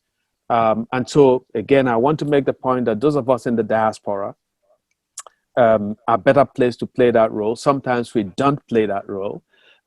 We need to, and to play that role properly, you need to actually go back. When when I go back to my hometown, the places I go and the people I talk to are the farmers, the market women, the peasants, the elders who have the language. If we understand their wisdom, we can tap it and make it relevant in the larger space, right? But I mean, everywhere when Igbo people do things, I know watch it, but it is in listening to the elders that I came to understand that many of us in the diaspora now watch it don't even understand what Oji means, you know? So let us educate ourselves first. Let us speak the language of the masses. Let us go down to the peasants and learn from them rather than telling ourselves that we are educated and we're bringing knowledge to them. We actually should go to them, yes, with the knowledge that we have acquired in our travels around the world, but humble enough and modest enough to learn from them, because it is in that synergy that ultimately we can begin to recreate the kind of renaissance that people like Okechukwu and so on represented. Thank you. And then when he was talking about ihe gbasara ndị nro ugbo anyị gburugburu. Yeah. Oh, that's a very important point. That is a very important point, obviously. Okay. So Nigeria, for years now, we find a crisis. There is dramatic desertification that is going on. And so that is pushing a lot of the patterns of migration that we see. You know, people are running away from land that is not productive. And so there will be pressure. And so, again, this is where it takes intelligence. And he proposed something. One thing is self-sufficiency. I mean, if you are in Igbo land from Thursday to Saturday, it's all about funerals and weddings. And at these funerals and weddings, guess what? A lot of cows are consumed. Where do those cows come in? Is it possible for us to have our own self-sufficiency in the production of cows? And a lot of food that we produce, that we consume, by the way, comes from the northern parts of the country. Is it also, can we be visionary in those ways? You know, so I think that there is a lot of thinking for our people to do. And for us to begin, a serious conversation about what it means to be a Nigerian, if we want to be part of Nigeria, or if we want to be outside of Nigeria, what are the ways that we disengage from that collectivity? Okay. I'll just get you on here. I don't know when you na-ekwu na anyị na-asụ Oyibo too much. Can I buy here a bit more quiet, so you know. Dr. Mozuzu, Ekenembi, when he could, you know, Mchena Aga Abambo, Tia Anya. Oh, Casey, Ahazi. Look, I will go in the matter now. Umuhazi ndị Igbo, ndị ga university, ndị ga polytechnic, ndị ga technical schools. Then we on, I get create a certain kind of cooperative. Ha galba ana ndị nugu a massive land na north not Sambisa. From Onitsha through the Niger down to Lokoja, right down to Barrow, and massive spaces of land, which can be used for ranching, agricultural production, etc., etc. You went 5,000 young Igbo men and women who can create farm holdings, small farm holdings in that trajectory, and they produce grass Nanibo, and they send their Nugwausa for those ranchers. Happen deep Fulani Kavabia Nanibo. Let them come.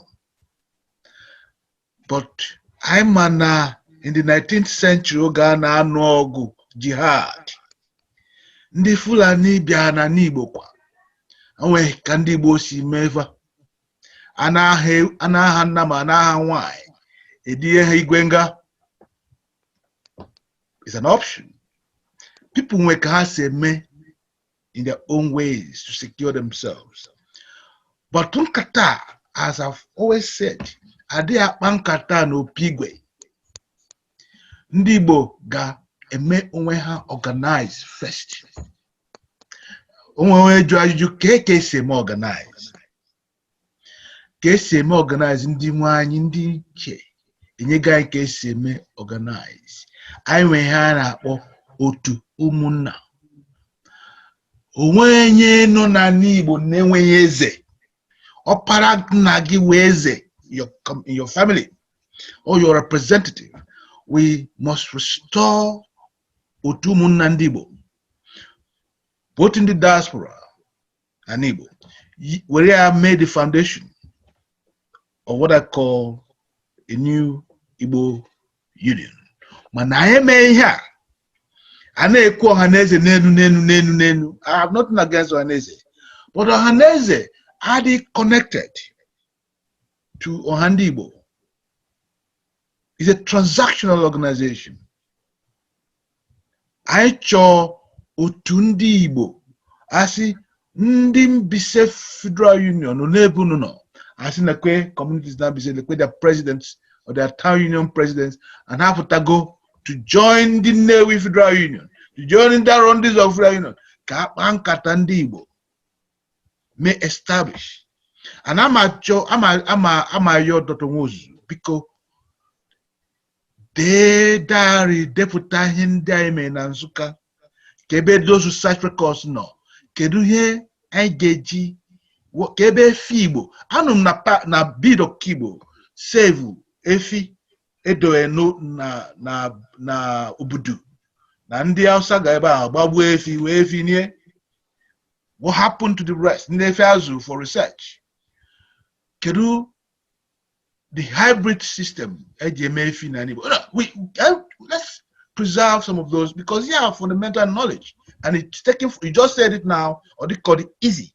But these were research or research is conducted.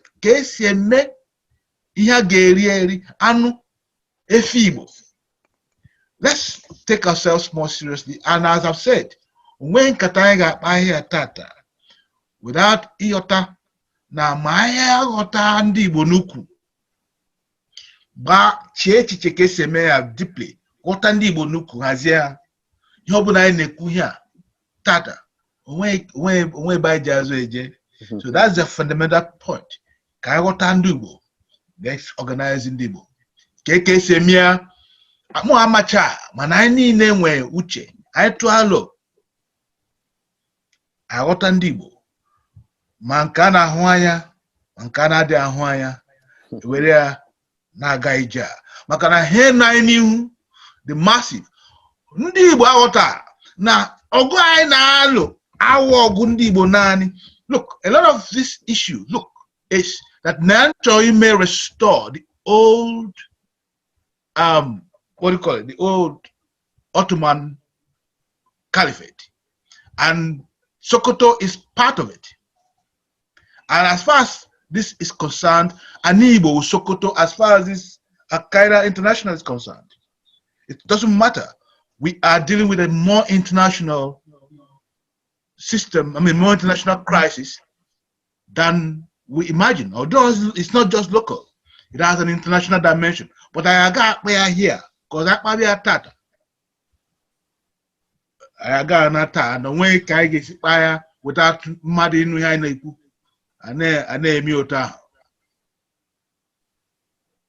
Thank you, Prof. Bring all these things together and schedule, regular whatever, I don't know. Where do we go from all the knowledge we have collected here today? Coronavirus go. I have no here. Bankata there with long ride, a wuna computer. Book, Kubaru. Can Andy Choi Boo, the other onye choi Ibara. Imanara di niche. Ochi Ibara nya bara baruru. Ara baruru ara hugi asi onya ara konkwe. O Ibara gabanuno. Aichi Ibara. Abara ndi Igbo baruru. So that onye si ka akụwasiwa, which is the only option I went in Nigeria, as a matter of fact. Because here in Neku, Mokas ka ewepụta onye Igbo kara aka ka ọ gaa njem a na 2023. Ekwere m ka ahụ. Mana anyị gaa njem a, ma ndị asị onye nwe Igbo a ga-achọ ebe a, kedu alternative? Ọ bụrụ na ha sị gịnị? Onwe ndị Igbo ga-abata ebe a. Maka na ndị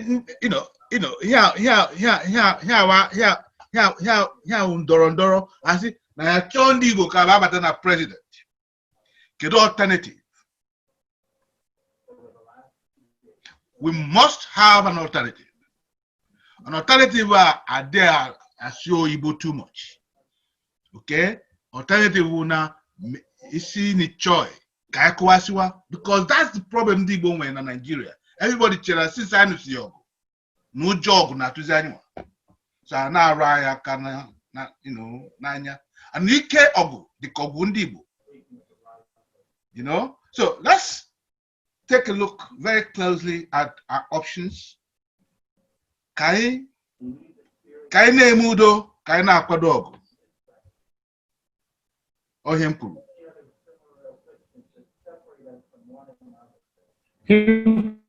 Pụtara ya enwere nzukọ enwere n'Enugu 2 weeks ago, about 2 weeks ago. Ọkwa maka ihe a. Ele otu a ga-esi eme organize village by village, town by town. Doc, because I have some other questions. In the interest of time, I got the other questions. Then I'm going to keep to this issue. Because the next question from Henry Omike. Henry Omike, you can unmute your phone and ask your question. Okay. All right. I'm Henry Omike. I will be a PhD candidate now Fordham University in New York. I'm making Amago, Oru East local government na Imo State. So Ninchori can Ndi Mary organize, Ndi Mary meeting organize na-ekenekwa Professor Obi Nwakamma na Oke Ndibe. So before mbia US, I na-go articles na newspaper, and I salute your courage, and your fight for the Igbos. So jidekwa nekunuji.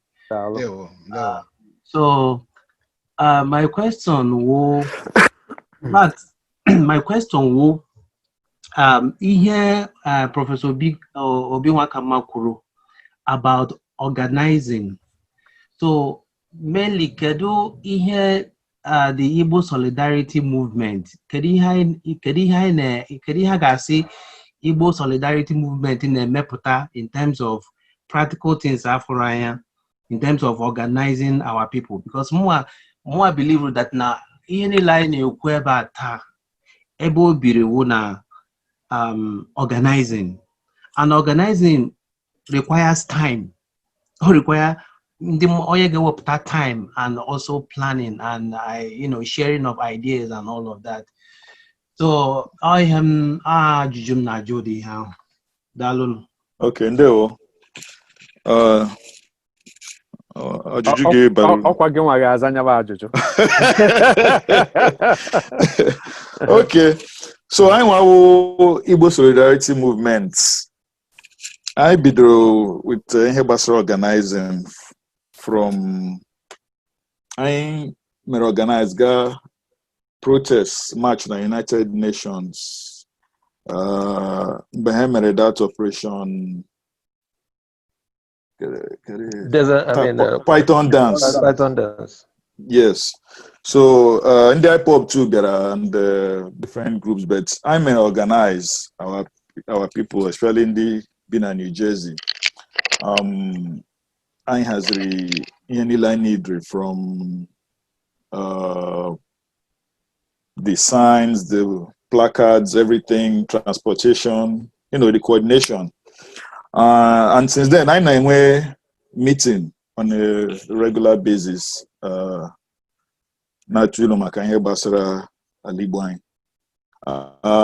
beyond that, our flagship thing, because I know when he came in, Dr. Kurumbo.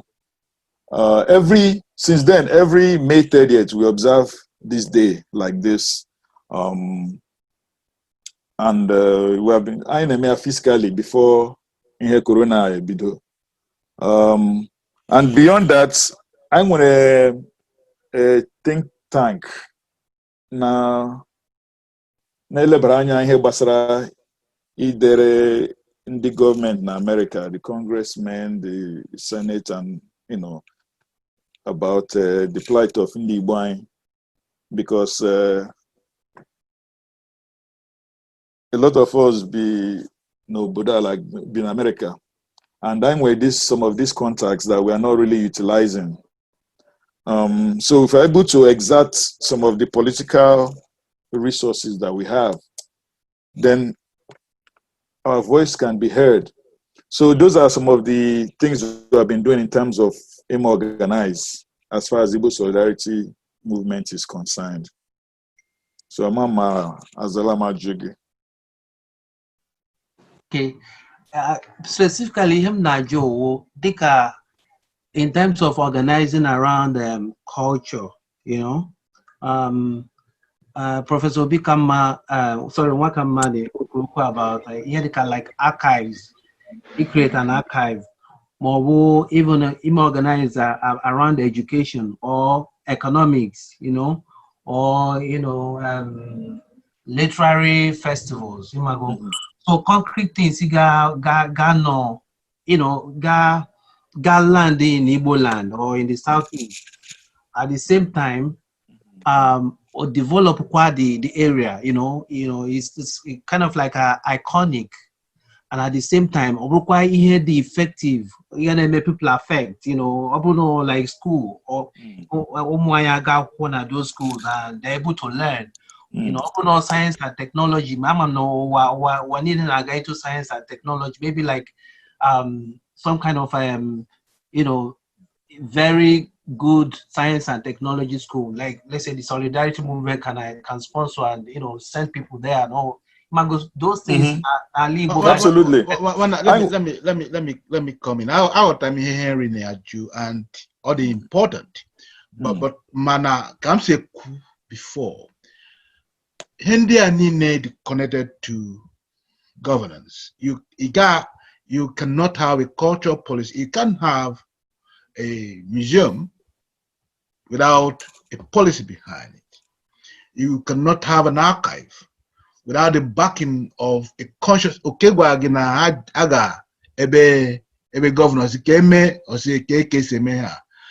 What Igbo cho or what Igbo need may be different. What I think that we should do, would to create that Igbo union, create the secretariat of an Igbo union with all administrative capacities, with all its directorates, Directorate of Education, Directorate of Culture, Directorate of Economic, Directorate of Security and Defense, all these particular directorates, manned by Ndi Igbo na-akwụ.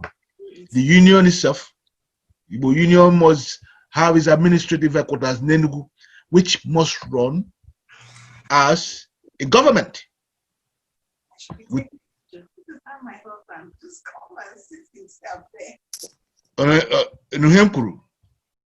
Yes. So that each Igbo union schools, na Lagos, na Abuja, na Enugu, na anywhere, na Warri, you said you build those union schools.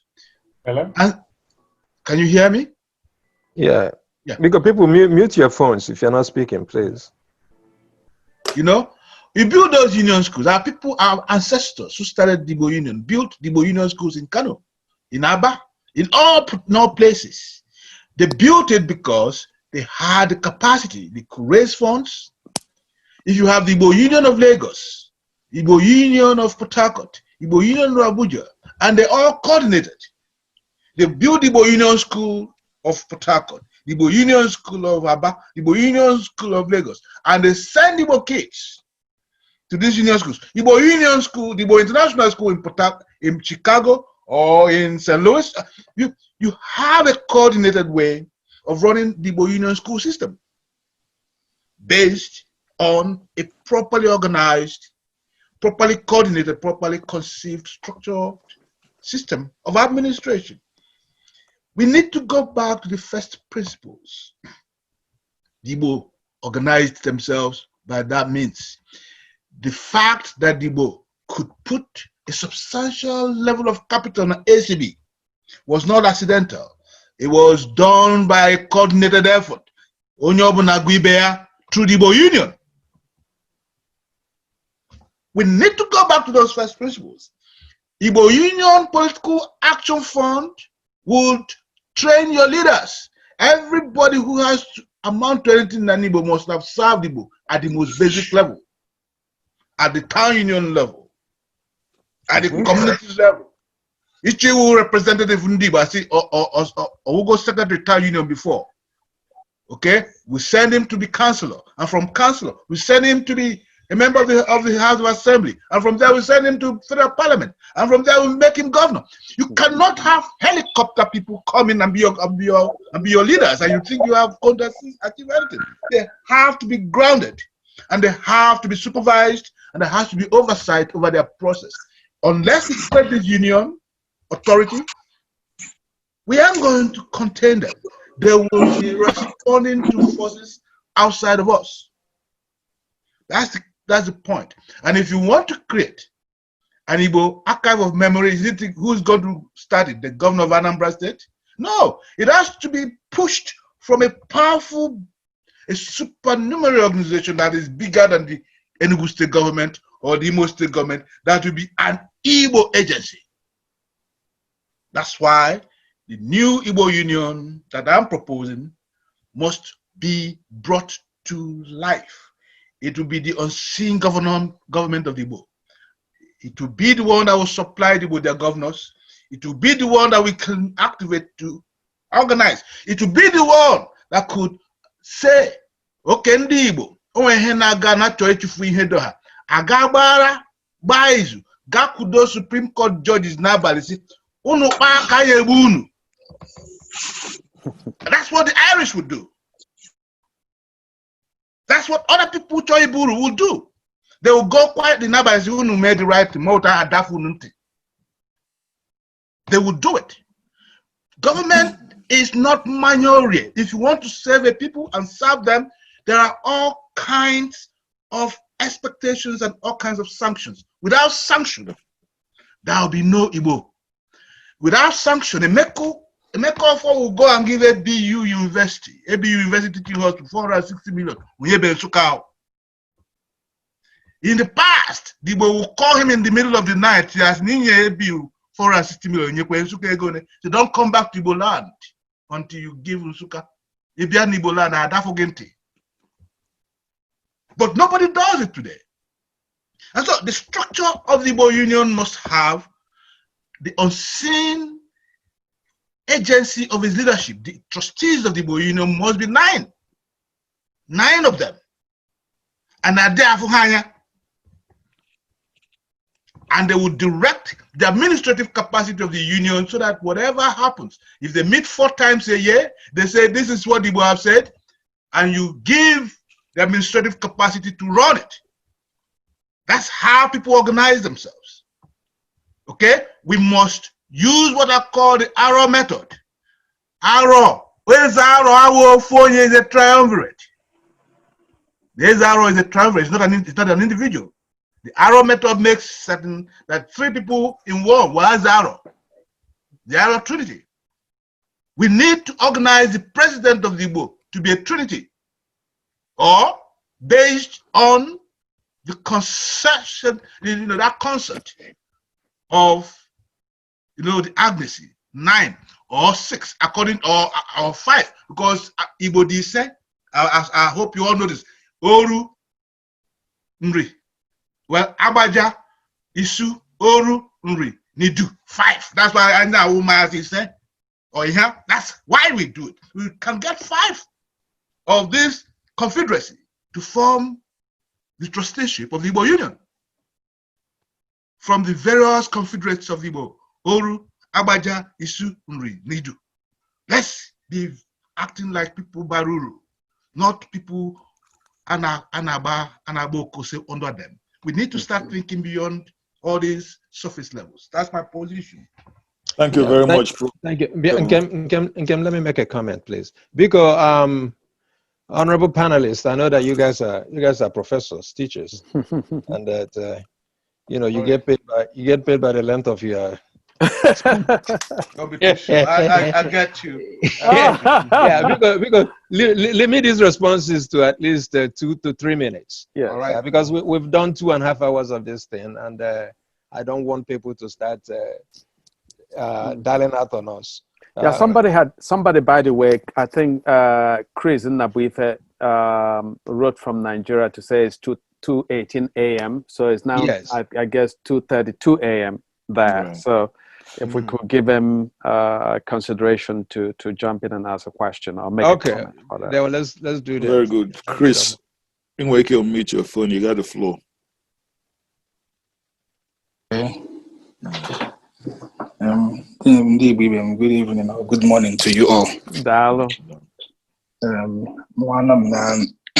in the United Kingdom. I'm not in Nigeria. Okay. So, there's something in time. Yeah. Right? So actually, I come on my account when I can hear Blane. I'm getting mobium. Him, my ajum, my job on Basara. Ọnọdụ ala Igbo anyị na Nigeria ugbu a na mana ajụ sị ọ dị possible anyị nwee otu 5 states nọ n'ala Igbo ugbu a ọ dị possible anyị nwee ịbịara mee ihe dị ka ibukọta these 5 states on something like government of Southeast region or na form a government of Southeast region. Now these 5 states nọ n'ala Igbo now can now be working in sort of like in harmony and working in partnership with each other. When these 5 states can actually come together, put all their resources together, then fund or such development. Say, for example, I know industrialize ala Igbo and imezisi obodo anyị. Mmadụ ụfọdụ we can pick or something like rail. Now, can the 5 eastern states come together and always open a rail and under the purview of the state governor, some under the federal government or stuff like that? But now one of these 5 eastern states, we are formed all together, like government of southeastern Nigeria. I think how we keep putting pressure on the federal government saying, okay, this is what we want. Actually, rail set in order that a rail that will link all the whole states together. I just imagine something like this or that possible in me. Not possible. I got back into a research or to modalities to work out how it will work. And no one know about the possible in a kiddy hand when he make the guy see.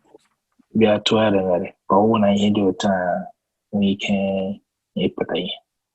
Then I was up to the job. Oh, good, could be before, but I wouldn't make our cushion down, but I wouldn't idea today. Anyone wouldn't able, and you're the log. Oh, I have which I am manager. They will. Thank you, Chris. Anyway, come on, Zabele. Chris, ịma na oge m na-ekwu okwu ka Nsụka n'obele Igbo, oge m na-ekwu okwu na nsị na ife anyị ga-etinye anya na ya bụ imekọta steeti 5 anyị nwere, Chikezie etinyekwuo ndị Delta, anyị mekọta ife ọnụ, malụ ife, onwe ife dị ọkpụrụkpụ achọ imenụ, anyị tinyekọ ego, steeti a niile etinyekọ ego wee mee ya. Onwero ọ ga-afịa arụ ma ọ bụ na enwe ịdị nkwado afọ na ife a ga-eme. Ọ ga-afịa arụ ndị si na Abuja si emena ife 5 states chọrọ imenụ. Mana nsogbu dị na ya bụ na ndị na-achị anyị nwoke obi nwaka mma kwutalia na ndị na-achị anyị, ndị na-abụ gọvanọs anyị, ndị anyị na-ezite na Abuja ị na-ekwutela anyị okwu na ọtụtụ n'ime fa bụ ndị ewepụta, ọ bụrụ ndị be anyị na-ewepụta fa. Oge ụfọdụ ndị be anyị amụrọ ndị fa bụ nọọ ndị agamefu ka a ga-ewepụta, ndị na-emebi obodo, ndị na-agbalụ mmiri ewepụta fa tinye n'ala Igbo ka fa na-achị asịrọ nnọọ fa ncha. Mana ọtụtụ oge nọọ ife na-emenụ na be anyị na ndị na-achị anyị amarọfa na bennafa, amagodufa na bennafa na amarọfa ka ndị na-eme ezigbo ife. Ife anyị tosili imegodunu bụ ịfụ na onye ọbụla pụta anụ jide ọkwa ọchịchị n'ala Igbo nọọ onye anyị wepụta. Maka iwepụta onye na-achịnụ, ọma nọọ ọra wepụtalie zie nye ozi ọ ga-eje. Ọ bụ na o jere ọfụma, asị adị anyị na ị ga-ejedebe o jedebe. Ya na ife anyị nwee ike imenwunu na anyị gbakọ ọnụ, o nwee ife a ga-edozicha na be anyị, maka anafa ekwu na be anyị bụ zoo, na Nigeria bụ zoo. Na-asịfa ọ dị mma onwego ka ndị na-achị steeti Igbo si wee gbakọnata ọnụ si ka fa wepụta ka be anyị ghara isozi wee bụ zoo anụnwa, nya steeti 5 anụnwa bụ ana Igbo, maọbụ 6 maọbụ 7 ma ị chọọ itinye ndị ọzọ gasị Rivers na ndị ọzọ. So nke afọ bụ ofu na anyị nwee ike imenwenu, mana tupu anyị mee nye na ọ ga-abụ ndị anyị nwa wepụta ka pachiba. Nke ọzọ ịjụ ma agha daa afọ ma anyị kwadola ịnụ ọgụ, ọ ga-afịa arụ. Enwere ndị na-apabata egbe na be anyị, mana amarọ m ịdị egbe anyị nwa nwere. And agha nke izizi anyị nụ otu o si wee gaa bụ na anyị enwero ngwa agha ya nọọ ife dị omimi na anyị nunwulie ka anyị si wee nụ ya so mma nkwu na kịta anọ ka o ji ụfọdụ ụmụaka na-asị ngwa ka anụba ozugbo nsịpa na ọ bụ na unu too mgbe a nọ nyaba agha wee fụ agụụ dịnụ wee fụ na ndị anyị zipụ n'agha ụfọdụ bụ mma ka enyefe kapa wee jebe agha anyị enwere ya bụ anyị enwere ya bụ egbe a ga-eji wee nụ agha kịta anụba enwere ike ndị be anyị atụba ego goba egbe na ife ndị ọzọ gasị mana mmansị na nchọfụ ka agha bịa maka anyị akwadoro maka agha. Okay, Ndewo. The next question from Nelson Igbanugo and Odrede, so I'm going to go the question directly.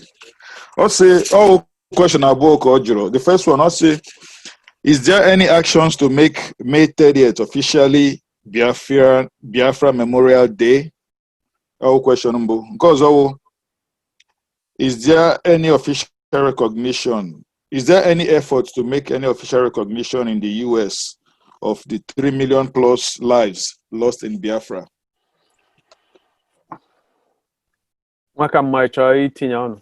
Well, Ima, Amam came to what I know now over the last 5 years that Igbo, or maybe even more, that Igbo have always raised Biafra as an issue on May 30th. In fact, long before now, when I wrote the column, when I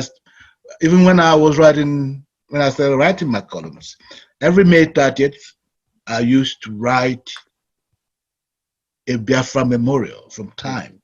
Okay, but here are individual responses. But Obauru, as I said, that yes, we could do that. May 30, every Igbo family should have a Biafran flag and lower it on their compound at half mast. But if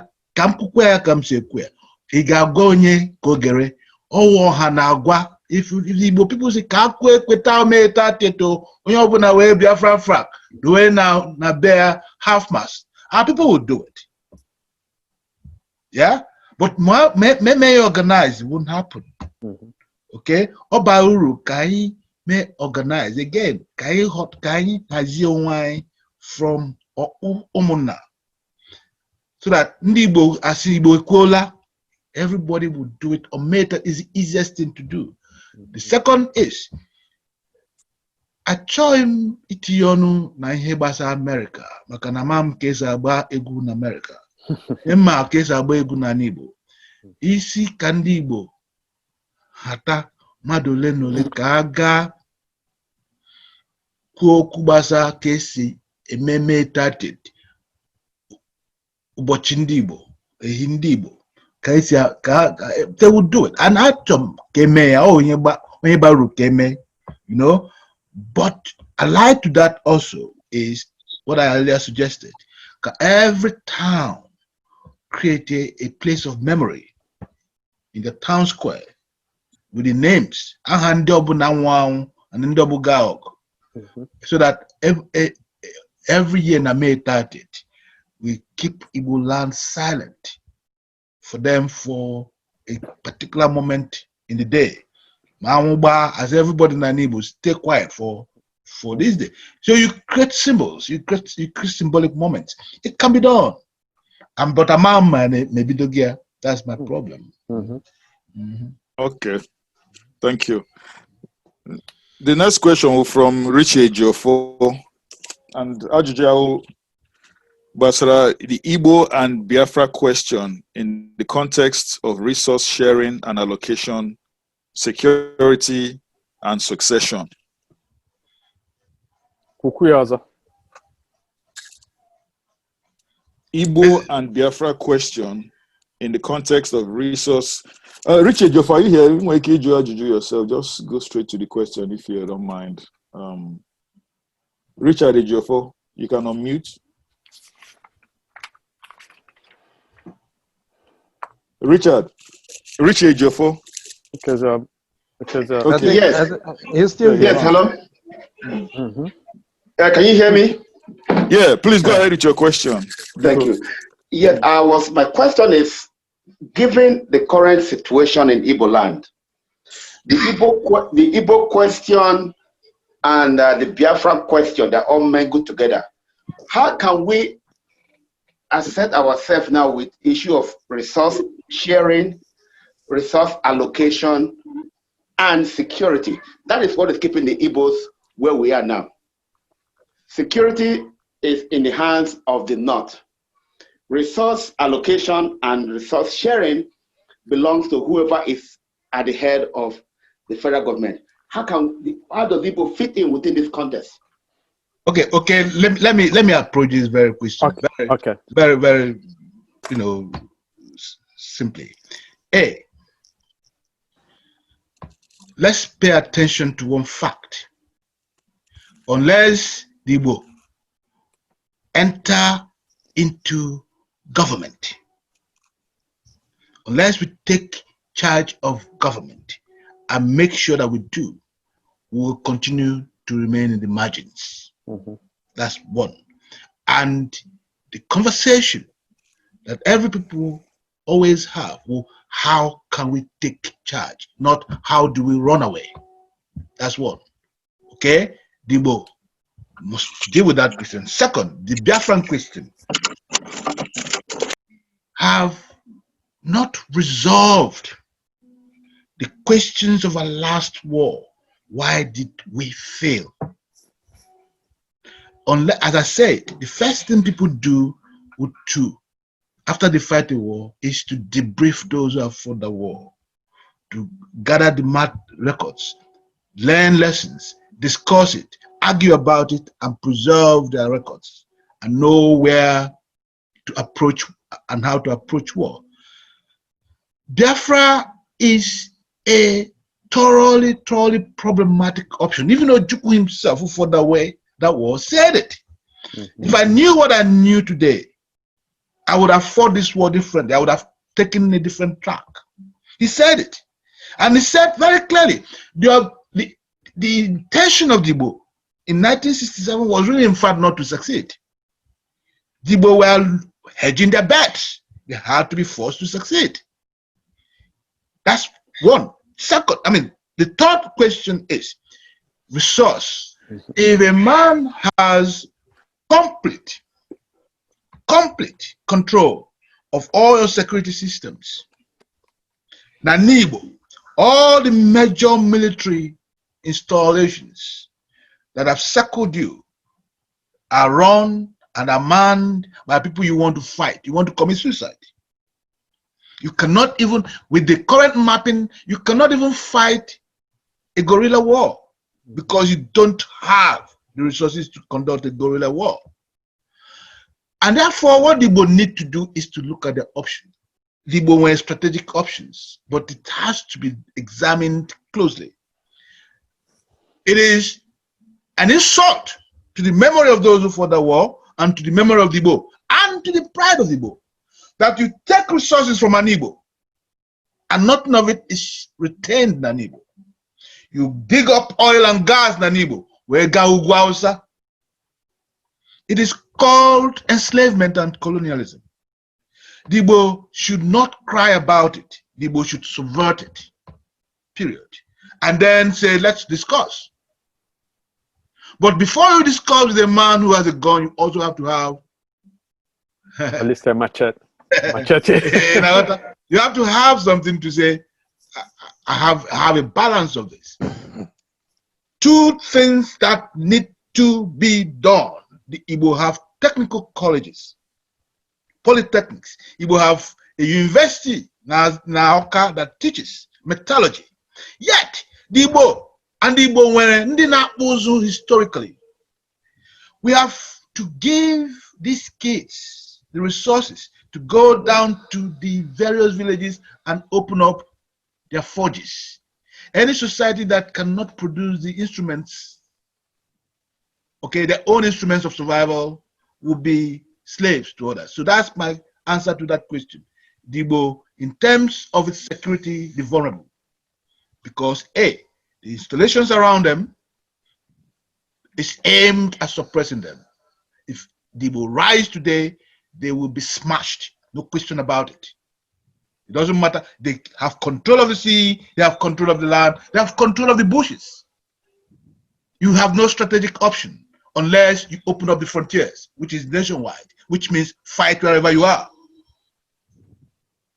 Okay? But if you say, let us, Northern and Igbo, defend it, you are wasting your time. They already have strategic control of that landscape because they have installed. The end of the war taught them that they needed to install certain things in order to make sure that the Igbo did not fight the kind of war they faced.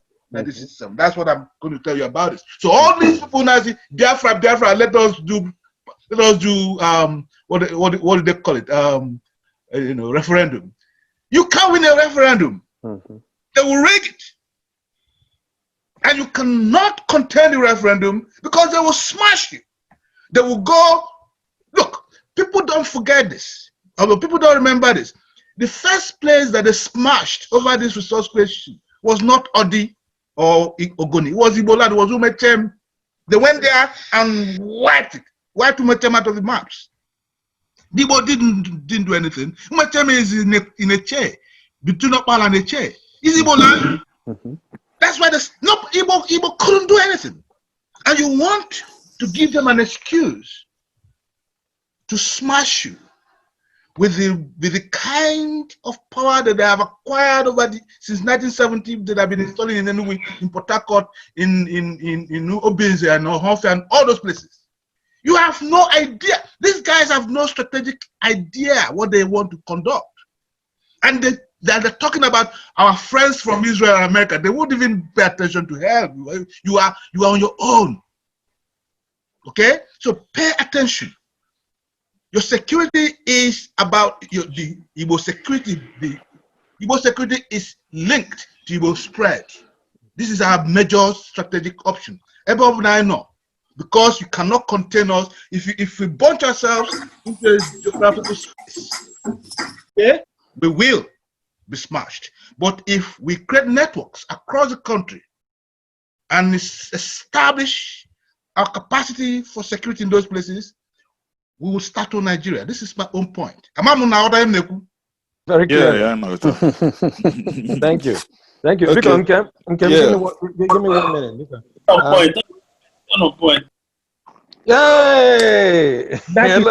That is just in line with what I have, also said before, how to negotiate our way out. How to negotiate our way out of the situation. Okay, it's both negotiation, but there's no negotiation if you have nothing on the table. That's right. Absolutely. So you have to have something on the table. You have to show that you have options. Igbo cannot go into negotiations without also showing some strength. From a position of weakness, yeah. Let us create that strength and not if you keep writing to the United Nations, you're wasting your time. Nobody is going to be interested in this. Or the European Union. Or the European Union. They don't give it. You are wasting your time and your energy. The way to negotiate, you first of all start at home. Absolutely, I agree. You are going to negotiate with the Calabarese, with the Calabars, with the Ogojas, with the Igwe. No, they themselves together. That has to be together. Then you negotiate the step, which is Professor Mamos, please, because my brother, we can't be doing this in this staccato style. Okay, there has to be a method to this madness. Please, there are people. You've spoken like 3 times on this platform. Can you go ahead? Because there is what I want to do now is to bring in a young man who's a professor of information management technology in one of the in either Texas or Ohio. Professor Kelechi Nwampa. I don't know if you're there. Unmute yourself, please. This is a child that was born after the Civil War. And one thing we must learn to do is to listen to this younger generation. Absolutely. Yeah, because John Wampa, are you there? Yes, I'm here. Okay, go ahead, ask a question. Okay, so ndị banye ekene m unu. Obi dị m ụtọ. Obi ana m ekele Prọfesọ Ndibe na Prọfesọ Obiwakamma. Egwu na eziokwu. Otego afụnube m all my life, afụnube m this type of event before.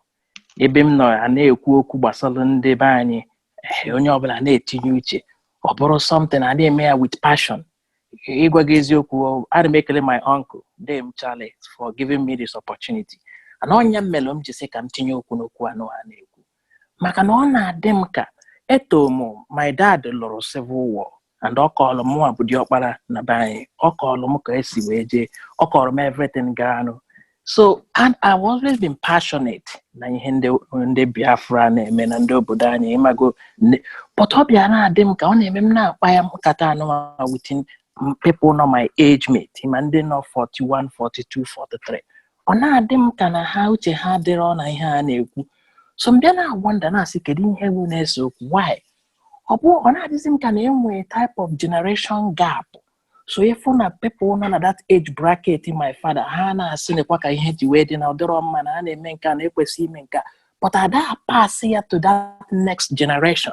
So this year kind of thing jump for generation anyị. Ojezi to generation in the 20s. Ina akọziri ha sị gị chere na ọbụrụ dị nke ha ka a na-ekwu. Ana onye nwa mmelo. If onye me mgbe Nnamdi Kanu, enwere m anything against him. Oge Nnamdi Kanu pụta with IPOB. That was why Oji that extent of followership. Because no brought somebody now in his 70s, in his 80s, have we had somebody that could identify with them.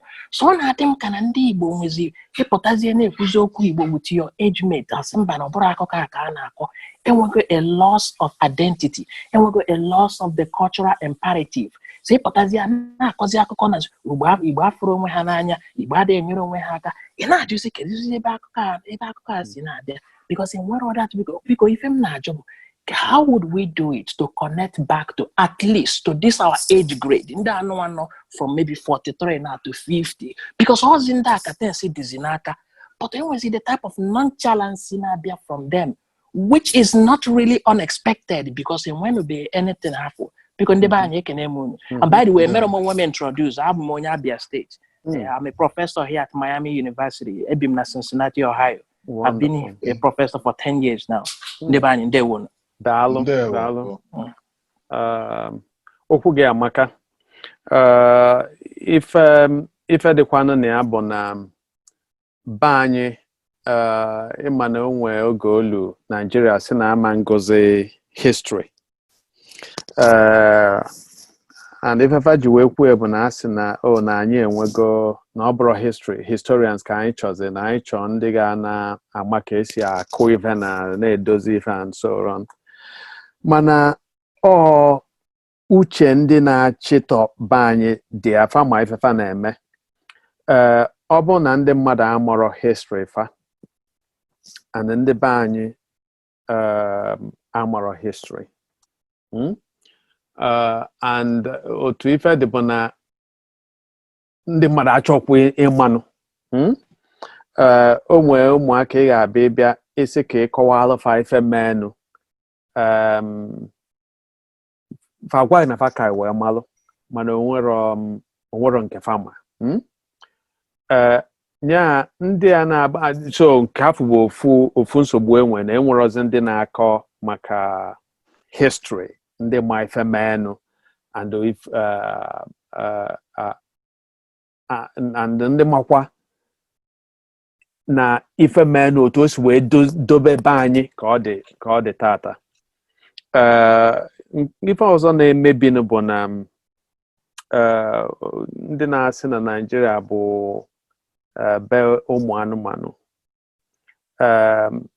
Ife menụ bụ na onwe oge oluzi ọ bụ na alụ a na-eme na be anyị agbago arọ bụla omenanị. Ịbịazịa ndị Igbo nwebu ka anyị si ekwu okwu mala ife ndị nkuzi onwe oge nlu onwe obodo njeni ya arọ otego akafụ fa ọ wee bụ na fa na-eme nwe ife fa na-eme ofu onye wee pụta MC wee sị na onye na-abịa ife a bụ prọfesọ amụbịa amụ so onwe oge ndị be anyị lụzi wee mee gịnị wee mụbaa amụ ma a sị na ịbụ onye nkụzi ma ọ na ịbụ onye na-atụta alụ abịazi asị gị nọla anị na a ga-akwatu gị nọ ndị ji ego ga-ekwu and ndị ji ego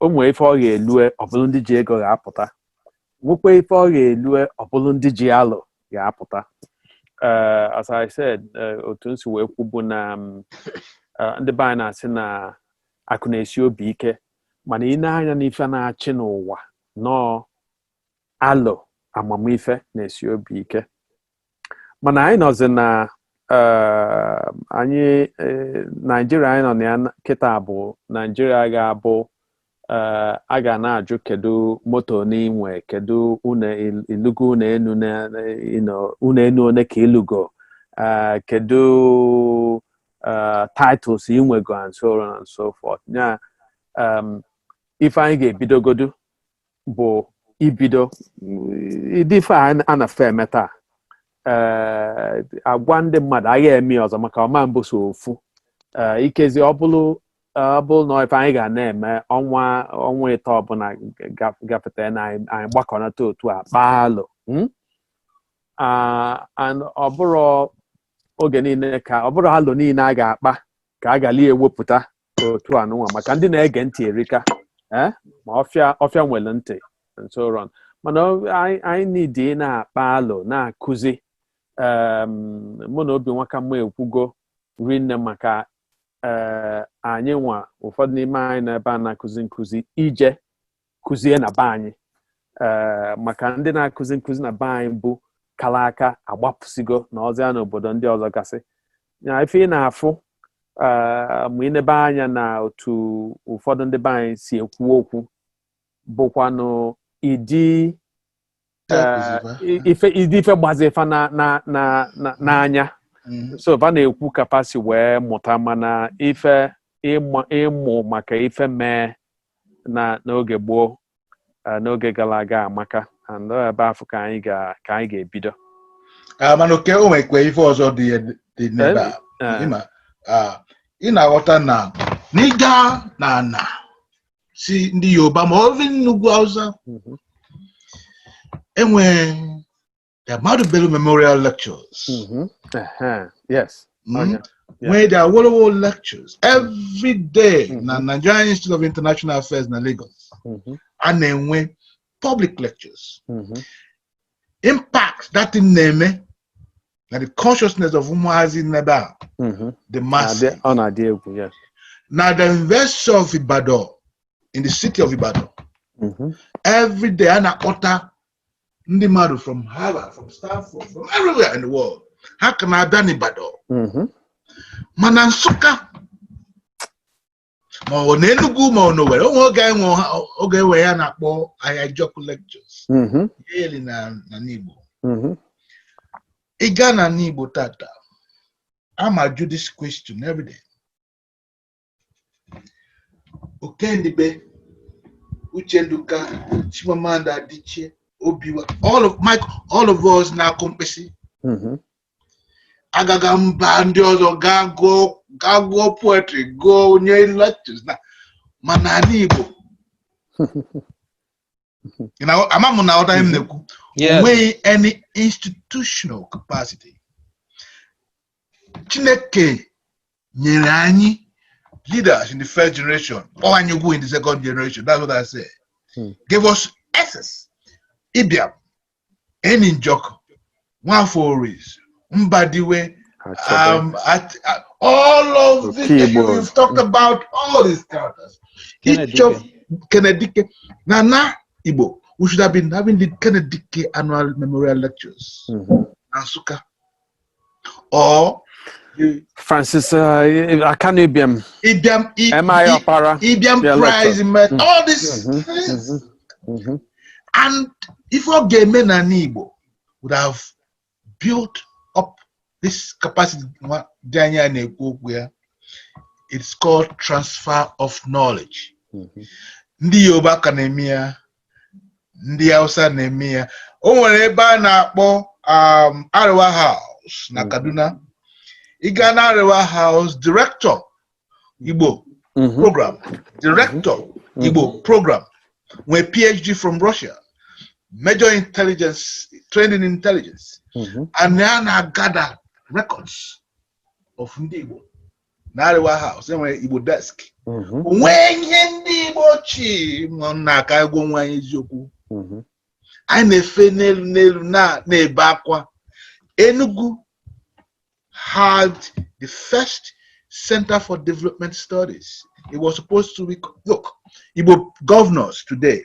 Ijoha, who is the major economist in any Igbo university today? Who is the major philosopher in Igbo today in any Igbo university?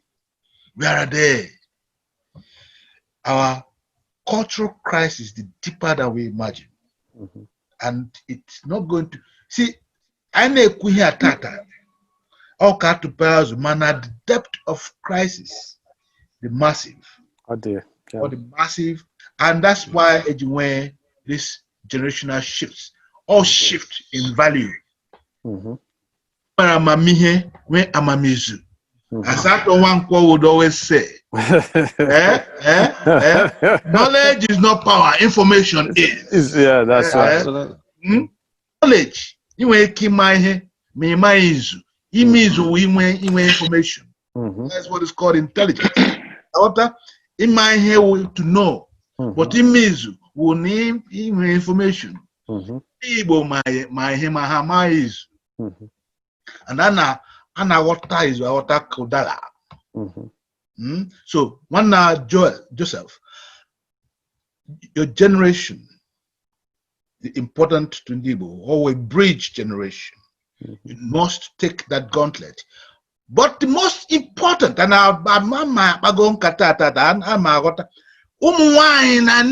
the critical factor of any culture, if you lose them, you lose your life. We have a problem with our connections with our women. We have oppressed them. The strategic place of Igbo womanhood, who are the major who are the basic, they are the ones who transfer culture. Yeah, Prof Kucha, yeah. Well, only wine, I can make kucha before wine. Okay. Adeja Gamba. Because Prof Kucha, I'd be interested in you. So wine is in Cuba. Yes, when I was in secondary school. I will tell this story here.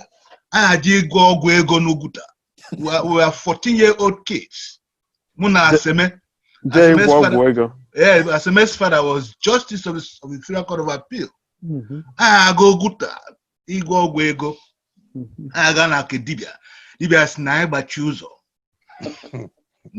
I went and stole my father's money from his bedroom, from his near Dibia. Dibia Simba chuzo. Now when you bataiba gawego, I went and told my younger brother Muniana a share room in the village. So we got in, and 1 week later, when they said I should go and open my door, now I'm back in the room. Where you go for that? I went back to Dibia Noguta. I said, now who ever again? And it is the relationship between the Igbo and the women today. Relationship of distrust. You cannot achieve anything. There will be no stability in your world if you do not take into consideration the status of your women. The women in Igbo have lost their powers on two major counts, with the coming of Christianity and with the end of the Civil War. And it is the women that transfer the basic principle of continuity to their children. If the women do not believe in the land goes to places. So one of the major conferences we must have today, Nanibo, with the conference of the Igbo and their women. Umuadandi Igbo must step in to this crisis and help rebuild the foundations, the moral foundations of the Igbo world.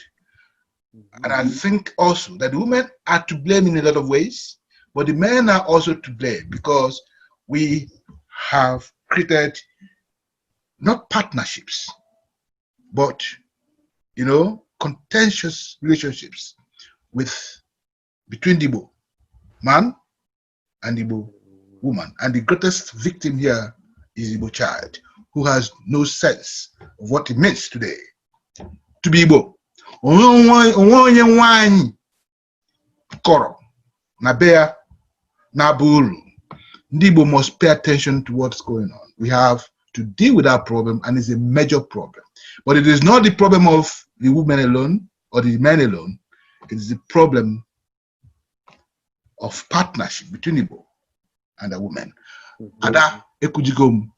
Thank you. Thank you. Do I have the floor? Thank you so much, everybody. My name was Zomanugum. I am Wazomanugum, known as Deja Gamba. I am so happy to be here today. Even though I've had a long day, I just said that the 2 names in Mega presentation is not something I want to be told about it. I just have to be here. So, and I'm glad I'm here. So Ajum Naju might not be the presenters, guys, and we are all the conveners. And I call like any we want to create synergy, we want to get ourselves together and can cause. But Ilanya group carry amazing can. Okay, I just discovered this one. This one, the Igbo Solidarity Movement. When the flyer came out for the Zoom meeting, I didn't know about its existence before. Then there were about at least 4 or 5 known plus before week Nandoche. So I'm confused. I want to let my little light shine as much as I can. I must even let that my little light shine because we like spread it so who is speaking for us? I am okay, any drink cause. Which group kindness? Chikezie, I'm sure you're hearing me. Very clearly. Yeah, can they so? Because only maptakwanya form, only maptaya form, only maptaka janky be any meme. Okay, so when came and can name called him.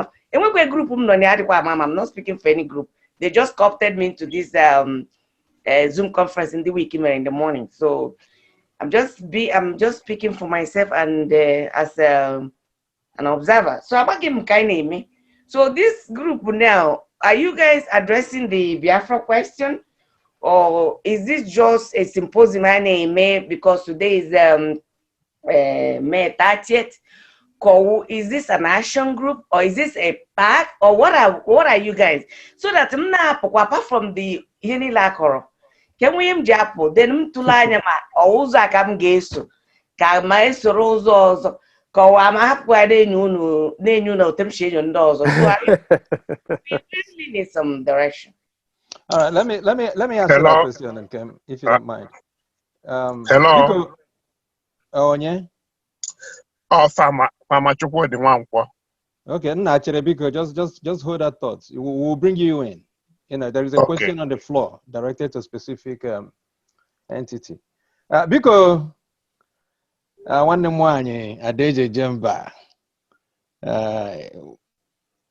you have my undiluted respect. Let me say this: you are somebody who is involved, as modest as you may want to paint it. When you were the secretary of IMO organization during its nascent or formative period with my classmate and late friend, Edi Ukegbu. Your record there pretty much set that organization to the pedestal that made it the relevant entity that it is today. You are with me in Nigerian Association of American. You are not focused on the camera, although we can hear you clearly, but we can't see you. Can you see me now? Yeah, better. Very well. Excellent. Okay. Yeah. Yes. Yeah, my sister, I appreciate that. Thank you. You know, you and I are in Nigerian American Bar Association. You are the Secretary General there. As much as we've been struggling to really get it off the ground, it's still an organization that is both incorporated and in paper. You know, I said that to Jukudrakwasi because I'm involved. I said that to say you are involved. And in agreement with what Obiwakama said, the role that you play proactively in matters affecting Igbo, we hope that our other sisters can do that. Because the truth of the matter is that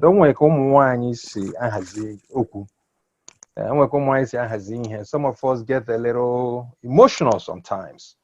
And my brother, you know. So, and the truth of the matter is that sometimes Igbo Solidarity Movement is an organization pretty much born to ensure that a vacuum is not created when almost every, because I was involved in all the Igbo organizations here, be it Igbo USA, be it Abia State Association, which I was an ex-president of and participated in the formative years and the constitution draft. And as a matter of fact, I drafted a constitution with my late friend, and a whole bunch of others. But at some point, some of these organizations went into attrition. Now, nature, they say, abhors vacuum. Igbo Solidarity Movement stepped up to ensure that at the very minimum, you know, we have a platform where we must continue to discuss Igbo issues, including but not limited to Igbo Memorial or BIAFRAN Day Memorial. So it's not an organization that emerged in competition with any other Igbo group. As a matter of fact, we don't aggressively recruit. We've been holding seminars. Professor Ozadimanwala has had the opportunity to address us. Every Memorial Day, we deliver speeches. I was the last keynote speaker. The video is out there somewhere. You know, so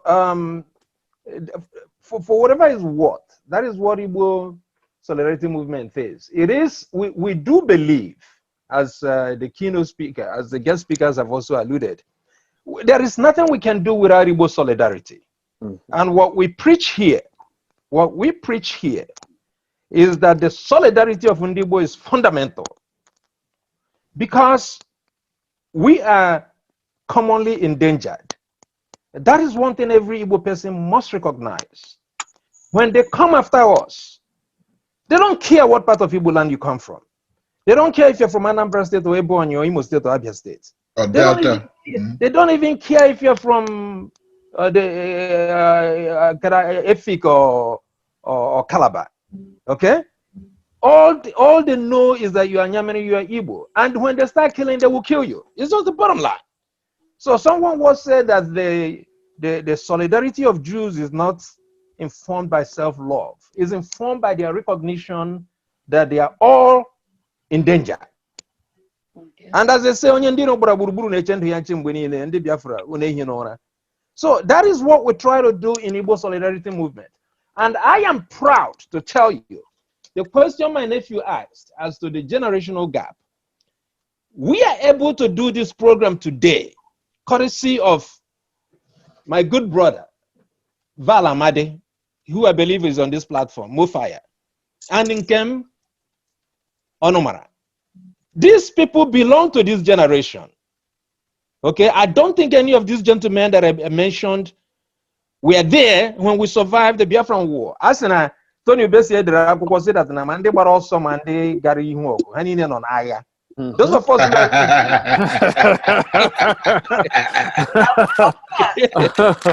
those of us who are refugees, as much as we were not veterans of that war, we were also a part of that war. I got you on that. and also, Obi, I also need to be debriefed. You know? That's right. Tell absolutely how you survived hunger in a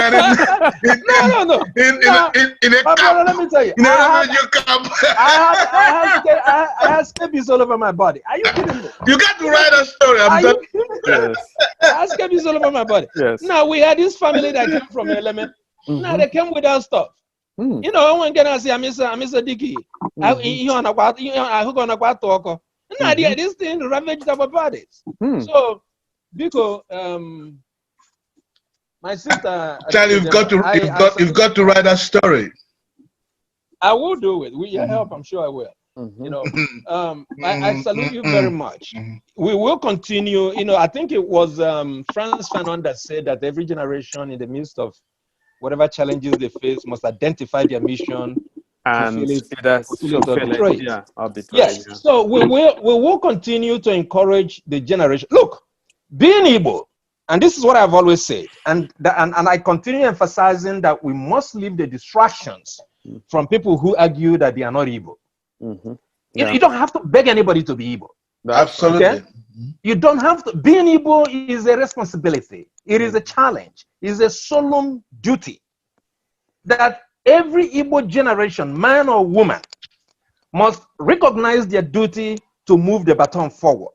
Yep. So you really can't sit there and say your generation is not being factored in. I mean, who's going to factor you in? You are Igbo. You have a responsibility. You have a duty to move this agenda forward. So, because having said that, Igbo Solidarity Movement salutes you all. We still have a few more questions to go. We don't want this thing to become redundant. At this point, Nkem, before we go back to the questions, I will recognize two of the people Suanime organizing here, which is Val Amadi and Humphrey Igwe. If Humphrey is still there, let them just chime in. Then we take it from there. Chris Agu was here too. I don't know if he left. Okay, I saw his name. Yeah, we can go to Mofire. Ndị Igbo ibe m, ndị Nigeria ibe m, ndị Biafra ibe m, ụmụ Africa ibe m, ekelela m nnọọ. Ekelekwa efforts of people like Charlie Chikezie. Last year, his speech, he was a keynote speaker at the same event we had last year. The speech went very viral. And believe it or not, a lot of younger people caught on to it because of the fact that, I don't know what it was, but he spoke with a lot of passion. And the year before, he had he told us, he recited a poem. I forgot the name of the guy that wrote the poem. Somebody Obaja, or something like that. And that went viral as well. Last year, Charlie Chikezie's son, believe it or not, spoke for more than 30 minutes. And he spoke with such passion. And I just want to thank Uncle Charlie Chikezie for raising the child in that way, for making the child understand that identifying with Biafra is not a bad thing. Identifying with your Igbo-ness is not a bad thing. And it's a good thing. So I'm challenging most of our other fathers, mothers out there. When they work a professor from Miami that just spoke, I know I'm not part of the panelists, but let me just quickly put in this. It's a challenge that each and every parent should undertake. Even you yourself, you're a young parent, I'm sure, or you're going to be a parent soon if you're not already one. So make sure that your children, teach them the ways of your people, teach them about their Igbo-ness, teach them about Biafra, teach them about your history. That way, that gap can start to close up. Actually, Chikezie working na America, but the boy is so much into our culture, and those are some of the things that we need. We need to find ways to bring. We need to find ways to bring our children a lot closer to what we are doing, so it can be a lot easier for us to deal with some of the things that we're dealing with. And also, another thing that we need to also talk about. For instance, now I'm in Nigeria. By the way, I'm supposed to have been. Wow. I'm supposed to be back in America. When I was about to come, I've been here since December. When I was about to go back to America, Corona, they shut the air. So I was going to be, the first few weeks, it was crazy. But now I'm actually taking my time to go more into the Igbo, doing a lot of research anthropologically, media coverages, asking questions about how and where we can do, how better we can do as a people.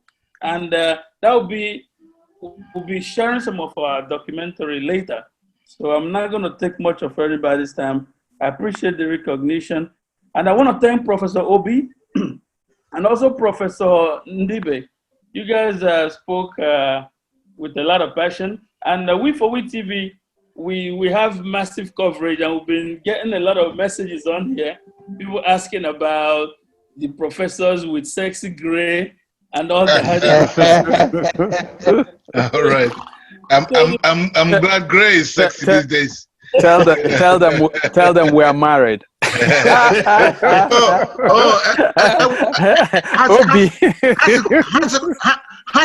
My great grandfather knew 45. Wow, I'm not that greedy. They're getting a lot of messages here. They say you guys are making being Igbo sexy. And yeah. one of the girls, they didn't know you could speak Igbo. But anyway. Yeah. But real quick, and then Professor Wakama, your suggestion about Igbo Union, amazing, great. And I believe we can work on that, because that will help us as a people to start to build something different from what's been out there already. Because each and every group that's out there, like our sister Ada Adeje Jemba mentioned, it's a lot of groups out there. So it gets to a point where we start to converge them. It's been so divergent, and each of those groups trying to survive. And part of the survival most times is just talking about the next group or talking down on them. But for Union, we can do a lot better. And I'm going to stop here. We can talk about some other things later. Yeah, Humphrey. Okay, Minnie. Bikono, Chelono, Farmer Chukwudi Nwankwo, achọrọ m ikwu okwu. Mazi, you will talk. You will talk. We cannot be disorderly here. You will talk. Okay, you will talk when you are recognized. Okay, but can I recognize because you will be recognized. Let him talk, Charlie, please. No, not now. Not now will be. Not now. We can't do that. Because okay, go ahead. God bless you. Thank you very much. Thank you, Igwe and Nkem, Onumarah. Thank you, everybody. And please, everybody, check out We4WeReports.com. Every day, check. Thank you. We4WeReports.com. That's okay. Thank you, Mofire. Because okay, Minnie, are you on the line? Unmute your phone again. In on mute.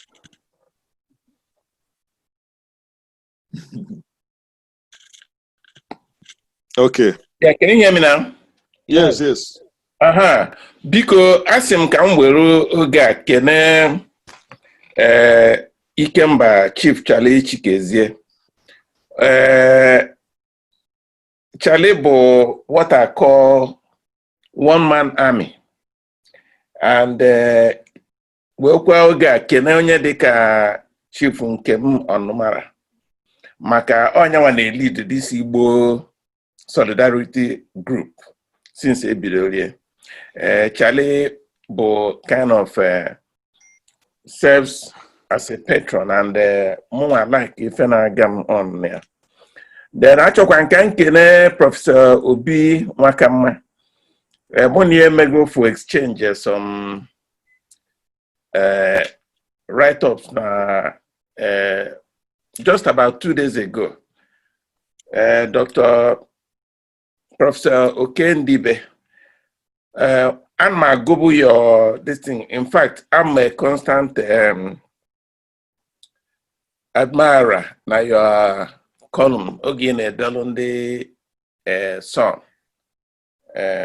So I'm making no.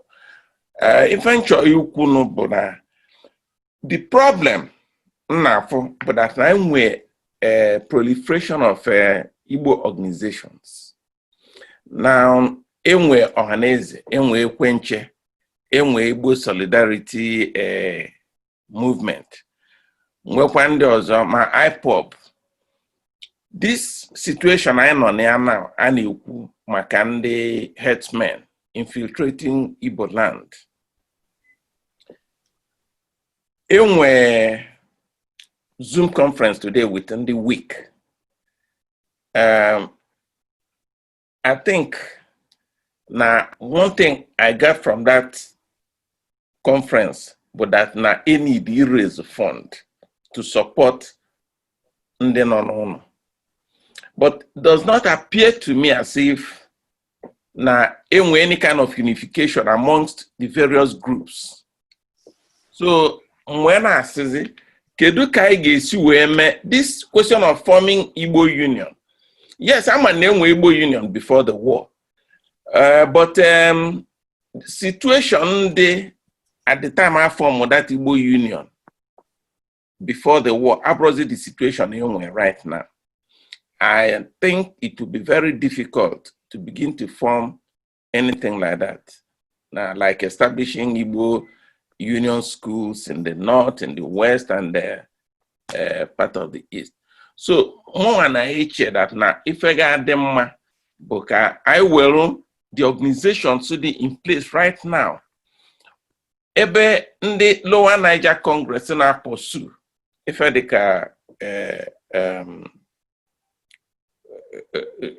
diplomatic means of achieving our objectives. Arab warfare may assign duties to various groups so that we'll all be in the same sync instead of group at the end we don't achieve anything. You know, if age work about this conference the week we made today, but because of this issue of Fulani herdsmen infiltrating parts of Igbo land. You know, so and all that no borea among webe this emergency conference calling with today. So this thing should be ongoing. When I forgot that now, my understanding of the way the Yoruba is more organized now, NMA politics, the Yoruba gets involved. After politics, they take it to their various churches. So it's ongoing. But Nkanye and draw like that. No, if like if I am one way case you win solution to this Fulani infiltration of the East. MSC it dies. We don't and we continue. So now onwe kagesi we made this thing and ongoing and again to bring all the various organizations in the Igbo form cannot do in one in sync. Can pursue one common objective. That is my question. Okay. Your question be related directly to what I had proposed, and so I would answer it. Okay, you might chime in if you think I'm getting off of the chart. I do not mind what to call a proliferation of Igbo organizations. Okay, if you understand Igbo organizational systems, you cannot have a single organization. And when there are two dimensions of authority in an Igbo, there is Ama and there is Ezi. Look, Ndi Igbo, Ma, that you can, you have to, every Igbo one opinion. If you get into a room and 250 million Igbo, 250 Igbo on a single issue, there will be 250 different opinions. You must acknowledge that. So let the Igbo form as many organizations as they want. But you're right in one particular instance, which is this, that those organizations must speak to direct Igbo concerns. If IPOB is speaking about secession, the Igbo must have agreed to secession, or they would have had direct impact or input by a larger Igbo consular process to talk about secession. But nobody has discussed secession in Igbo. All we know is that this organization comes up and says, we are trying to secede. But have you discussed it in Igbo? That's where the problem lies. You need to always touch base with Igbo. Whatever organization you choose to call yourself, go first and get a mandate from Igbo. This is crucial. So where do you get that mandate? We say Igbo organization is actually the simplest that you can ever think about. The structure of Igbo organization is in place already. Our town unions, our elected town governments has always been the way the Igbo have organized themselves since the era of the Umunna system. Let's use that template. Everybody may bo zibia. If my town meets your town and we come to that convergence called the Igbo Union, which is a total organization of the Igbo network of towns who have agreed to create a union. Enwe conference, they said the August conference of the Igbo Union, as in when the Igbo, this is what the Igbo grassroots has said we should do. It's discussed in the various conference committees and it is given to the right, council authorities in the Igbo Union, and it is agreed and a policy is shaped, and I see the Igbo Ekwela, and it's circulated right down to the Igbo grassroots. You have a greater way of organizing, this trajectory that we're talking about. But without that, because we are not organized. Why we talk about organization is that there has to be some source of authority, and that authority must flow from the ground up, not from the up down. And that's why I'm saying to create an Igbo union, you must get together all the Igbo town unions to sit down and say, yes, we have created a union with a charter, and this is the charter of the Igbo. And we agree that in the Igbo could go. Everybody else can do whatever they want, but once the Igbo union talks, it flows from the grassroots and it is telegraphed to the grassroots, where whatever anybody else says will be immaterial. That's this organization that I have in mind, and that's hopefully what will solve that problem that we've just raised. Am I in the water? Yeah. Thank you, Prof. Absolutely. Thank you, Prof. Okay. Ubo actually recognize there's somebody important here that he has been patiently waiting. The first deputy mayor of first deputy mayor of the city of Newark in New Jersey, on this conference call, Honorable Ugochukwu Nwokoro. Honorable Nwokoro. Yes, sir. No, welcome. Thank you for joining. Thank you. Thank you very much. Yeah. Ndị Igbo ibe m, ndị nwe na ndị nwe m udo dịkwara unu. Nke ekelela m obi ruru m mma too much nyere ha maka ihe a mega taa. In fact, I have from another conference call because it'll be about 8 o'clock. So I should make Anthony Charles Chikezie chief. My brothers, Igwe Nkem Onumarah, and Mofire, Nandozo. Because I have Ugochukwu Nwokoro, Amonye Mbieri, Imo State. So ihe m chọrọ ikwu biko o nwere ihe Dr. Nwozuzu Emmanuel Nwozuzu kwuru m ga-achọkwasị biko ka tụlee lela ihe ahụ anya. Or say, how do we address our current crisis, the presence of Fulani herdsmen in Igbo, whom are they just herdsmen, the Fulanis? And then our professor, the young professor Wakama, about the disconnect between the generation Lorogo and the generation, the younger ones now. More women not in between the two. So I'm having my Wakwako. So because calculating how the very important, but my own thing now, because I'm like the problems I want, the obvious problems I want to Igbo, but without offering solution. How do we address those things? So come to you to Obere here, which I think, from my own opinion, would the genesis of our current problem in Igbo, which is us, allowing the forces, Choroka and Nigeria, to systematically destroy the economic structure of Igbo. Absolutely. What do I mean by that? And I can write and present a paper on this, but let me just summarize because of the absence of time. They destroy the economic structure of Igbo, which is that structure growing up when you got your secondary school, Ibanye na university. Ibanye na technical, to some money. You got technical school, all the use are busy. My heji kwaneji at all. You got about Onitsha. Gabosa 4 years. Eduogi.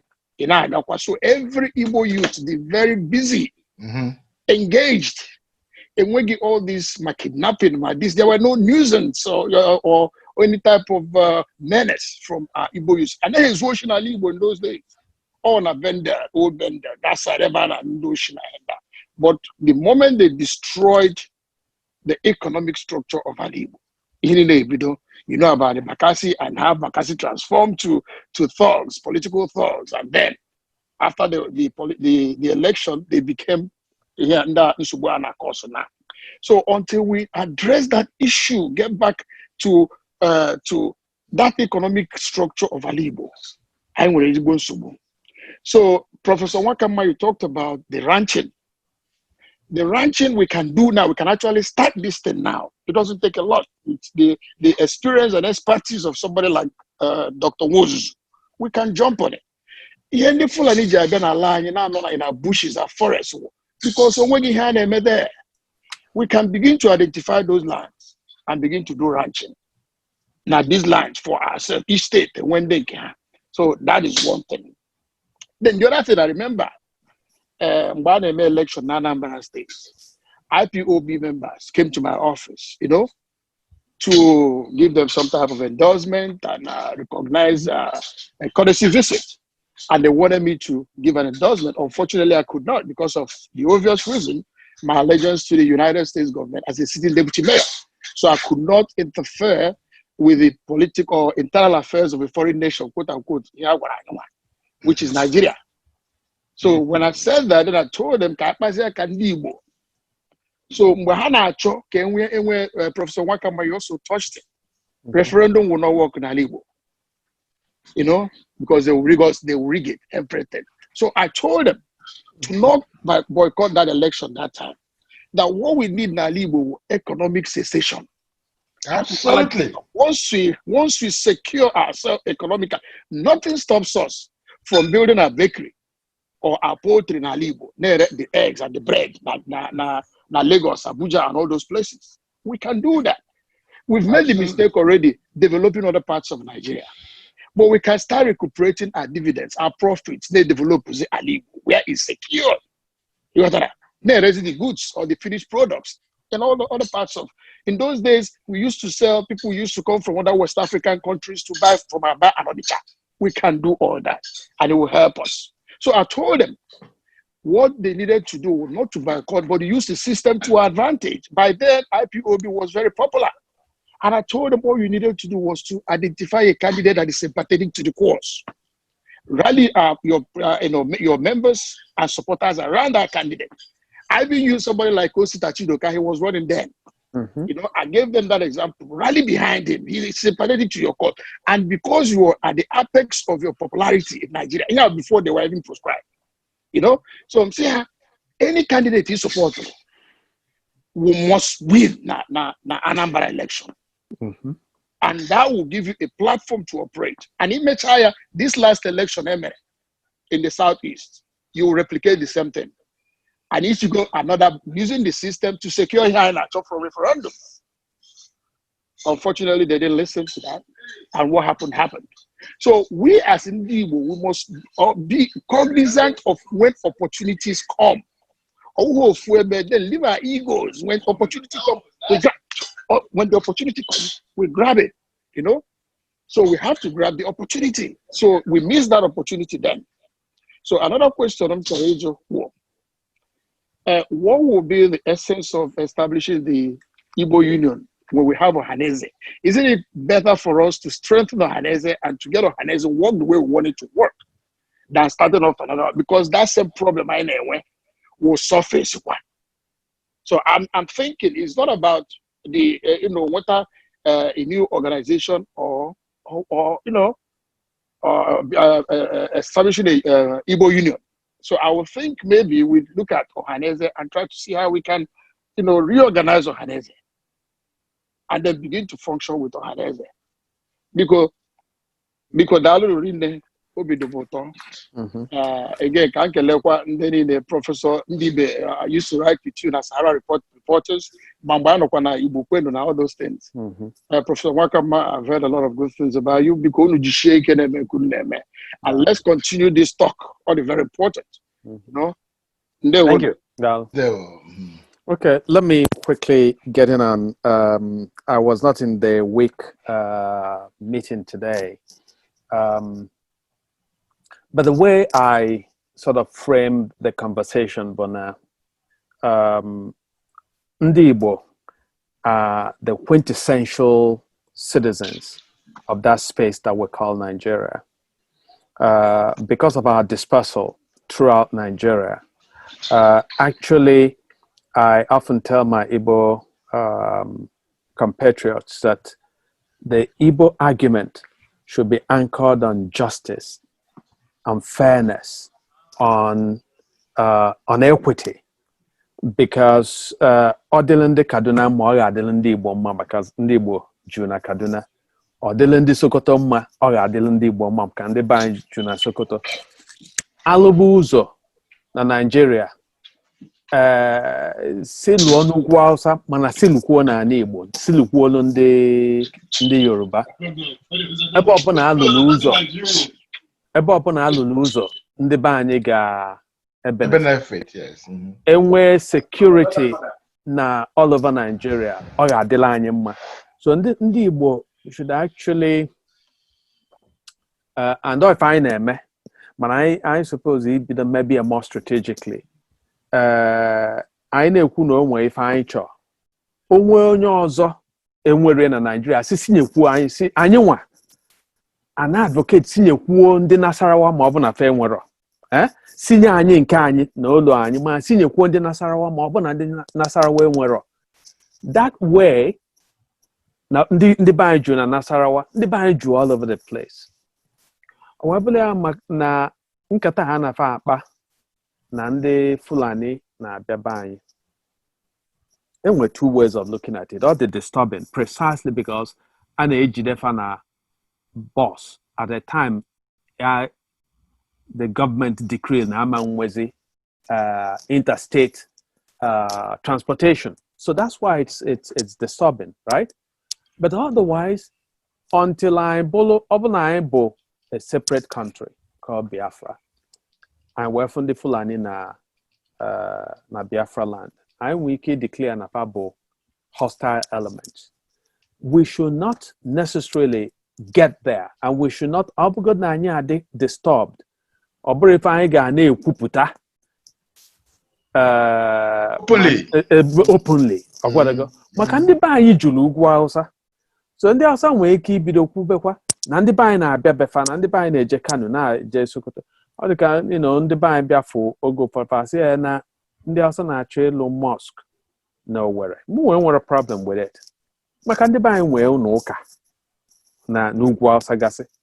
Ife anyị ga na-ekwu bụ anyị nwee a system ga-abụ na onye ugwu commit a crime. na ọ ga-adị held to account.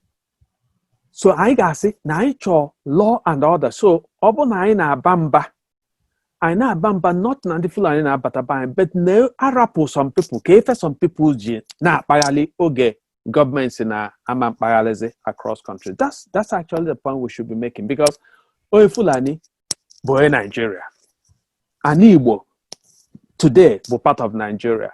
The same way mụnwa nwee ike ebi m na Lagos tupu m bịaba ebe a, amụ mụnwa na Yola, enwere ndị be anyị ju all over the place. Ejego m Kaduna, ebigo m Kaduna and so on. The same way si wee jee Kaduna, onye Fulani si Kaduna nwee ike decide bịa Amụọbịa n'obodo Mbilu.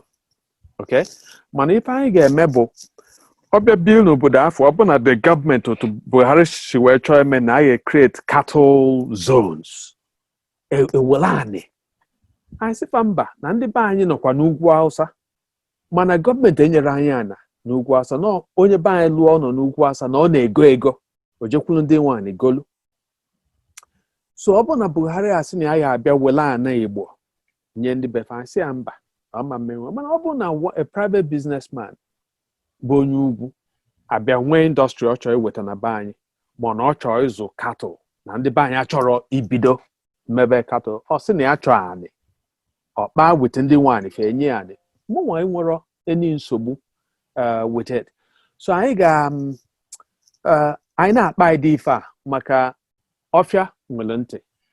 Ị na-akpa ịdị ife a, ndị anyị na-afa na-eme ka anyị wee malụ power. Fa nwere ike tinyesie ndị na-ege ntị, fa na-aza afa ndị be anyị, fa na-ege ntị n'ife anyị na-ekwu. So ka anyị malụ otu anyị si akpa the thing. Ọ na-worry m only maka na emechiri ụzọ ndị a na-enubata. And ọ bụrụ enwe ndị Hausa, by the way, and that which is another point I need to I suppose I put initially about they strike strategic alliances, right? And more in my lab, exemplify that. Obi Waka Mama, Amom Nugwa Hausa, as I said, Amom na Yola. Edego Mije unu Google and internet in Rafu a piece in there, my Biafran eyes, right? Ogane Mundi Ba na Yola. My father na alone at post office na Jimeta. Oznagomo na I na my mother na umuake no famwe then my nke odo da amulia during the war. Welu ofumbot in the mob were luta na post office. My father and the other postal workers were barricaded with her in. The mob bido kutube uzo. At the nick of time, the Lamida of Adamawa happened to be passing. A work was a full mob. If again, if I say I know when some Yamiri is non patch or each the capabue, the man were balfamba, dismiss ever. Then we do my father and the other postal workers, most of them in the bang, were waiting for sanctuary in his palace for 3 weeks until things calmed down. Then he personally took them to the banks of River Benue. My father, my mother unwrapped from him. So for weeks, and she presumed him dead. Luofumba's my father, Nata na Bani. So again, no, this how I wrote about it.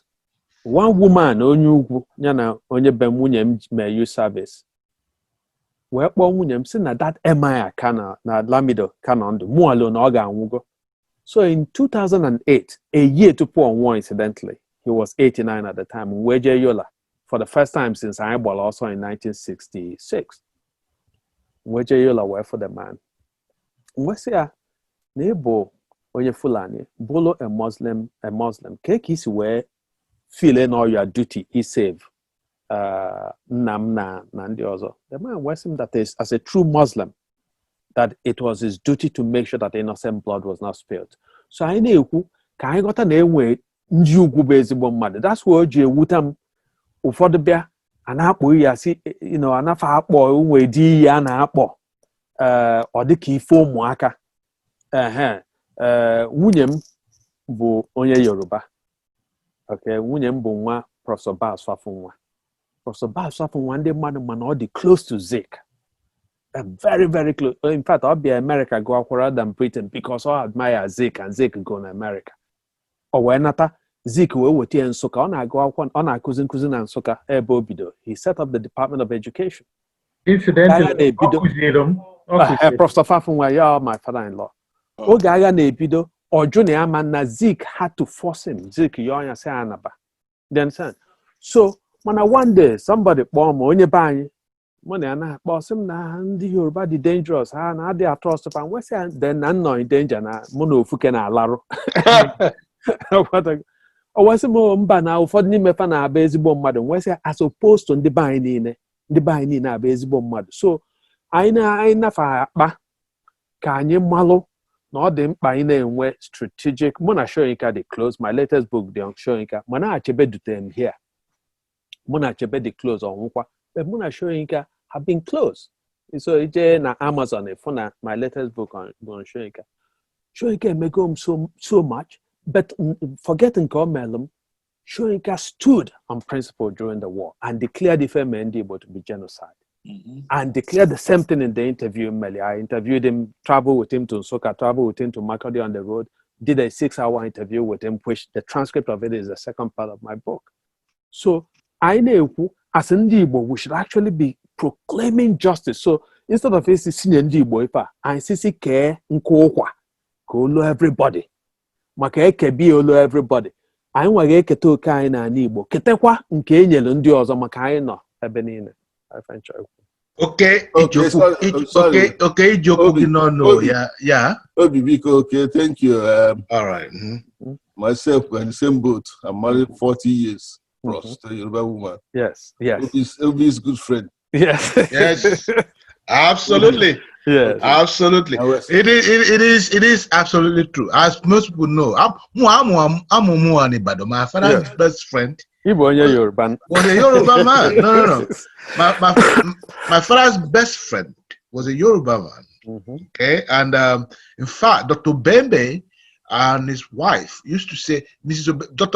Bembe, we used to call me her husband when I was a child, and I thought I was actually her husband. Mom, no, you were right.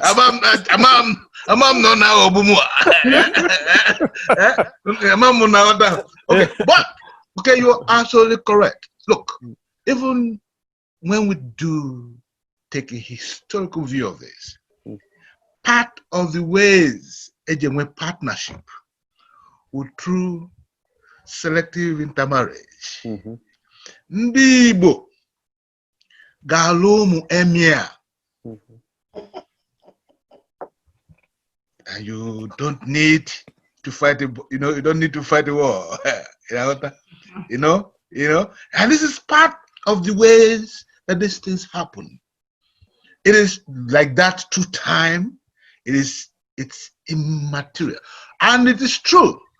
And even then, Igbo culture is based on offer justice. Nkem were nkegi. Do not cheat anybody. This is true. That's what we should be doing. But you see, the problem is that a lot of the kids are mutata Igbo. So how bad they don't understand that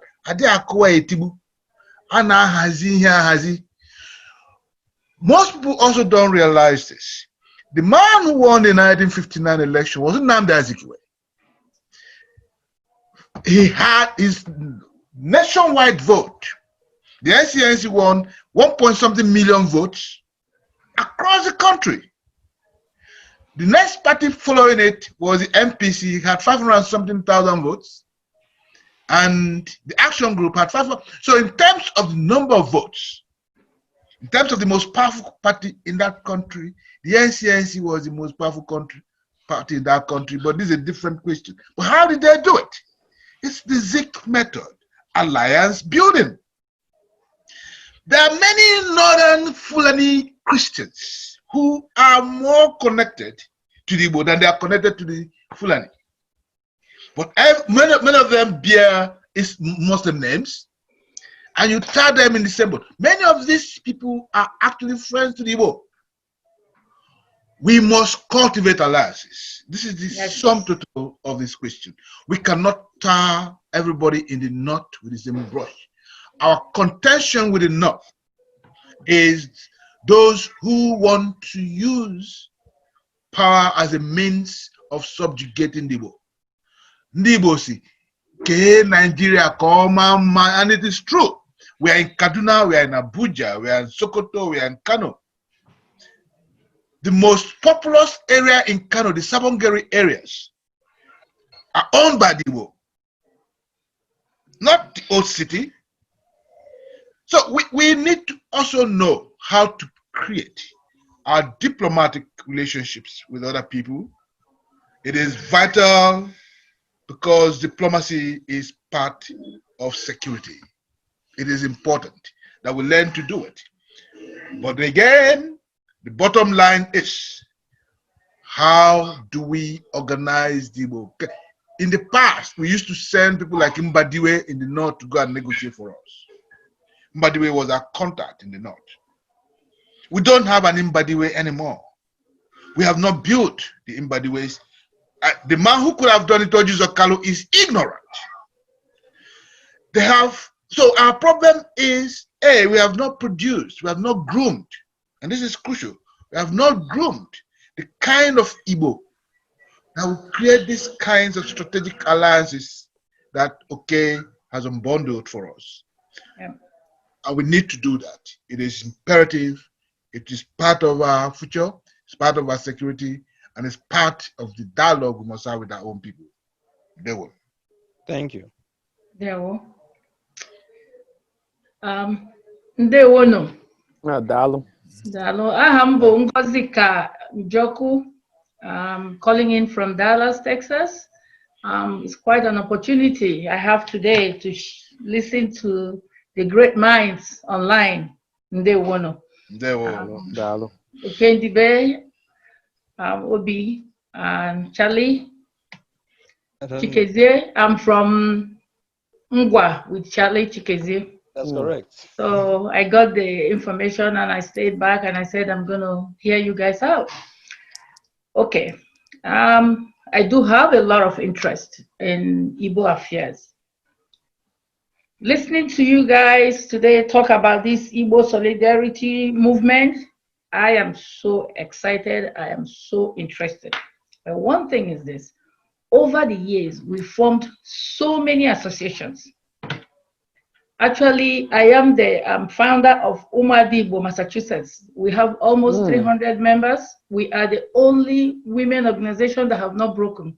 I started the organization by myself in 2010. I was the first association to disalign myself from Nigeria because that's the only way I could grow, because at the time. So one thing I noticed with the organization is when you form women, when you bring women together, when you have nothing to give to them, after they buy their uniform and do their inauguration, they're going to break. You have to have something ongoing for them to do.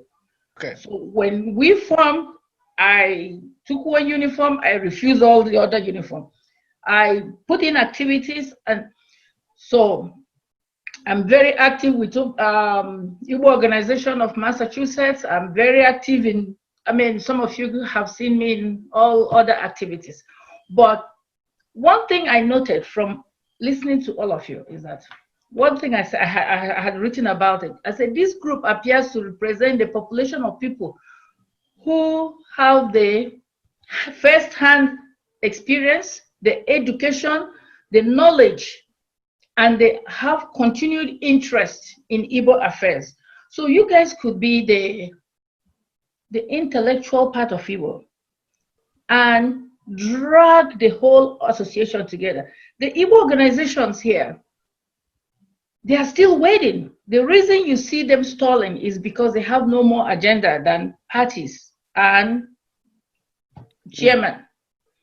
If you bring in ideas, some of the things I hear you guys sharing today, you guys can share it at this level, but you tag them along. We can go get them along. We can go do the legwork. I'm interested in New York. I'm interested in Washington, D.C.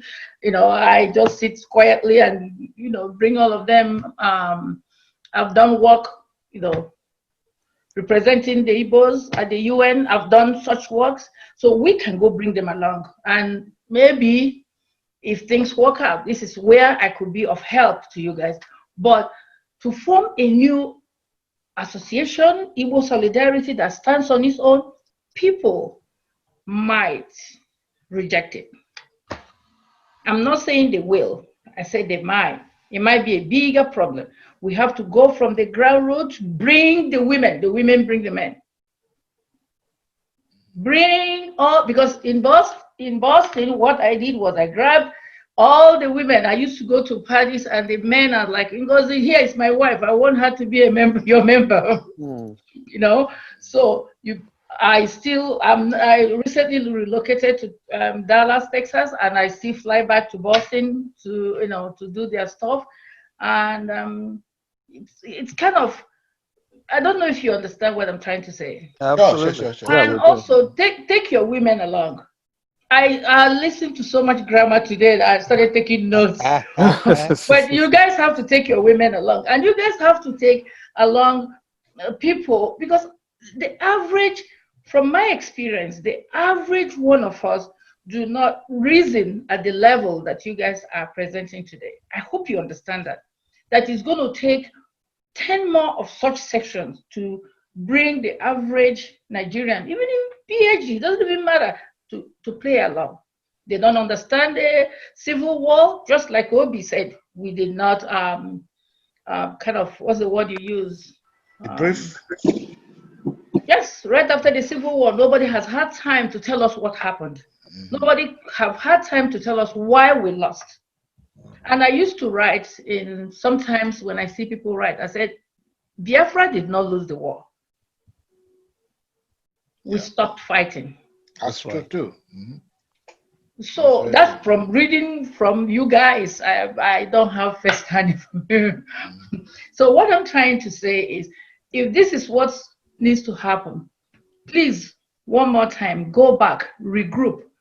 Don't stand in isolation. Take everybody along.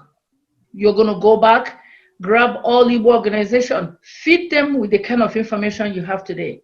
They don't have it. All right. Dalo. Ada. Thank you, Ngo. Ezigbo Ada. Thank you. Dalo. Thank you. Ndewo. Adangwa. Ndewo. Ndewo. Daalụ no. Daalụ ọmụchelu ka mmadụ zaa my question ya ka ọmụ present all my question.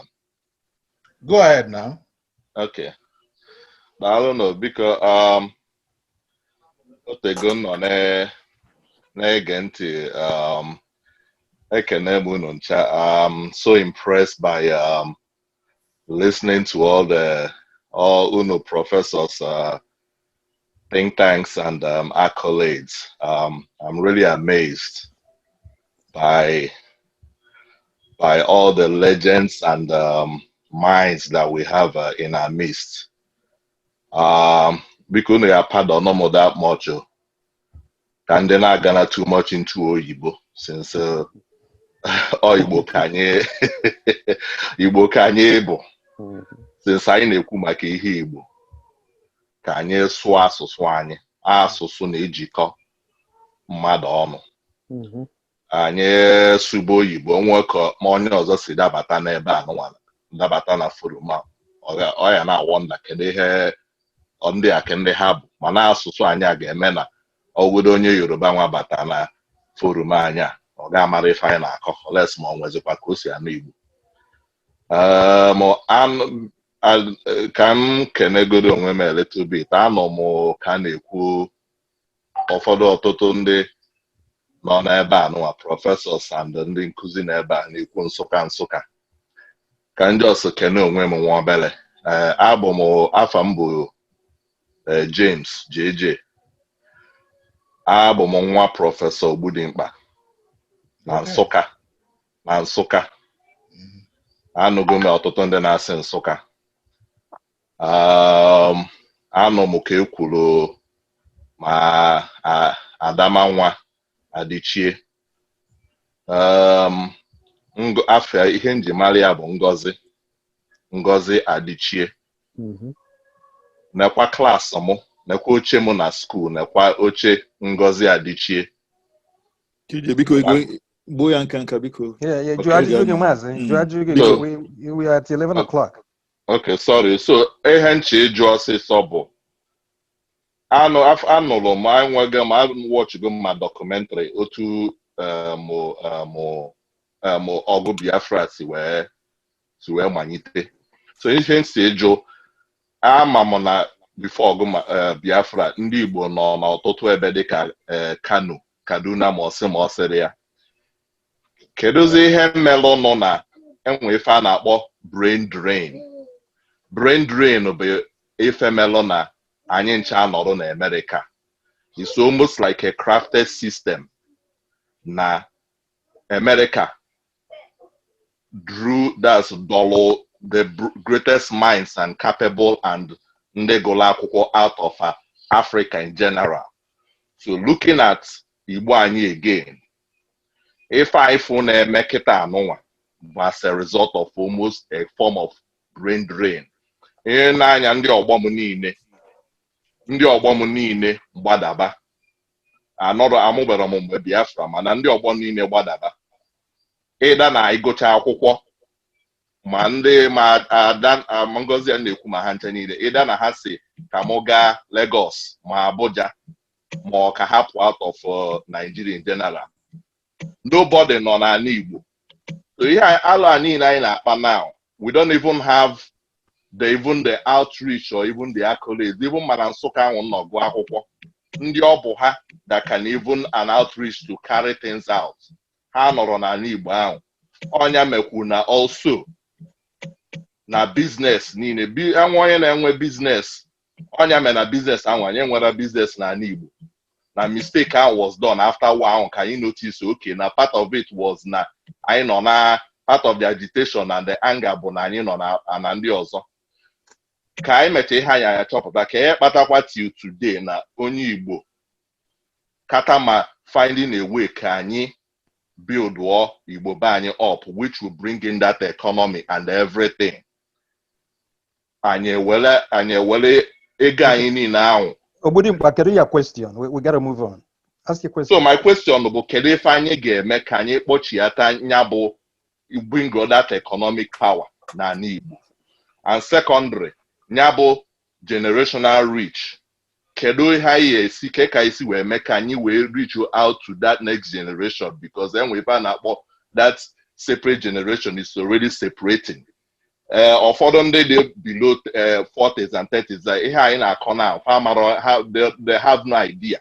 Afrom ka ọkacha anyị nwa nọ na diaspora anụnwa ga-esi wee na-akpala alụ for ndị nọ na Nigeria. Is there a way that we can actually reach ndị nọ to at least nso? Because o nwere onye nọ na America ebe anụnwa ga anyị tinyekodo ego nwa ma emere ihe mmadụ ga-ebu nya bụ egbe or even ma ọ bụgodi to carry any plan out or allo have to be on ground. So how can we accomplish some of this stuff? Thank you. Okay, and we're gonna move on. Let's move on. Okay, let me talk about, it's a very important question actually that he raised about the brain drain. Again, the brain drain has a particular historical moment.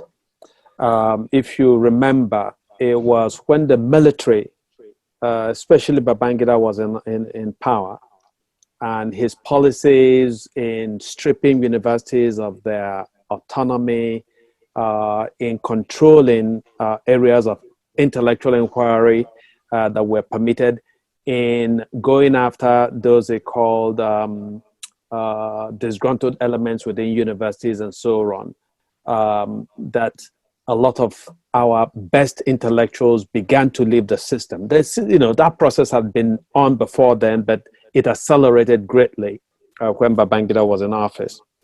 The military, by its nature, is particularly hostile to intellectuals, because the military is all about action. It's the Okonkwo impulse, as opposed to the Onoka impulse, Onoka, the thinker, the artist. Or Bierika, who is actually, if you like, the more balanced, who is both a man of action, but also somebody whose actions are mediated by thought. So we have the crisis that we have today. Now, talking about an idea that I had proposed initially, which is, and I had not just proposed it for the Southeastern states, I had actually proposed it for Nigeria. So the US has the Fulbright program that sends American intellectuals around the world either to do research or to teach. Nothing has stopped Nigerian government over the years to say, okay, we lost all this brain to Europe and America and to Asia. Can we have whether you call it an Okoye or a Musa or a Shegu fellowship to bring back Nigerian surgeons, Nigerian doctors, Nigerian engineers, Nigerian professors, artists back to do 1 or 2 year stints at Nigerian universities. But if we narrow it down to the area that we are concerned with today, again, this is one area where the 5 or 6 or 7 states could collaborate, create a fund to bring some of our best experts, right, to come back and give, to teach.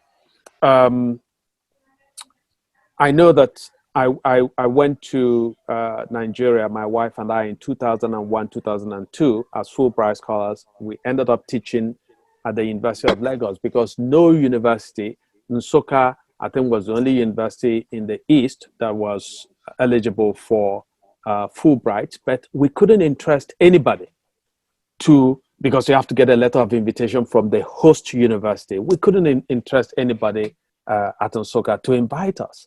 Obi and I have been talking over the years about going home to give, and one would want to do it. So is it possible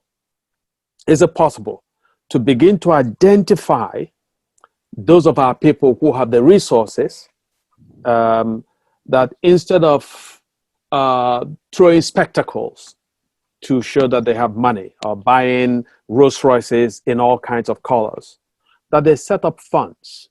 And they say, because some of them went to universities and so on, if they would say, we're going to put down $1 million to bring in intellectuals, scientists, other academics who are now living abroad, in other words, part of the brain drain, to come back and spend, whether it's 6 months or a year or 2, to begin to give the benefit of their education to young men and women. Because indeed, the cultural crisis, which we have talked about, is profound. When I was teaching at Unilag, I found out that there was something called sorting, where students now bribe professors for grades or offer their bodies when they are women. And a professor at the University of Lagos actually was telling me that's what we do, that the students are not serious. So I said, are you serious? He said, oh yeah, the students are not serious. So we sleep with them and we get money from them. And I arrived in my first day of class and I told my students, I said, listen, I'm going to make the study of literature exciting for you, but I want you to work with me. I said, I don't take bribes, I don't accept your bribes, and I don't accept your bodies. You got to work hard. And I stuck to that policy throughout my stay at the University of Lagos. My reputation then was that I was wicked. Okay, so students were saying, this man is wicked. He doesn't do any more, and so on and so forth. So we have to begin to change the culture. And by the way, I found out that parents were giving their kids in universities money with which to bribe their lecturers and professors for money. Chikezie, yes. Well, no. Anyway, so that's where I'm going to leave it. Very good. Yeah. Thank you. But Charlie, can I just, Oh, you must. Okay. Okay. As you know, we've talked about this a lot, but for one practical possibility, I mean, look at the young Wampa, professor in computer science, you said? Information technology. Information technology. He can help us crack into any computer, right?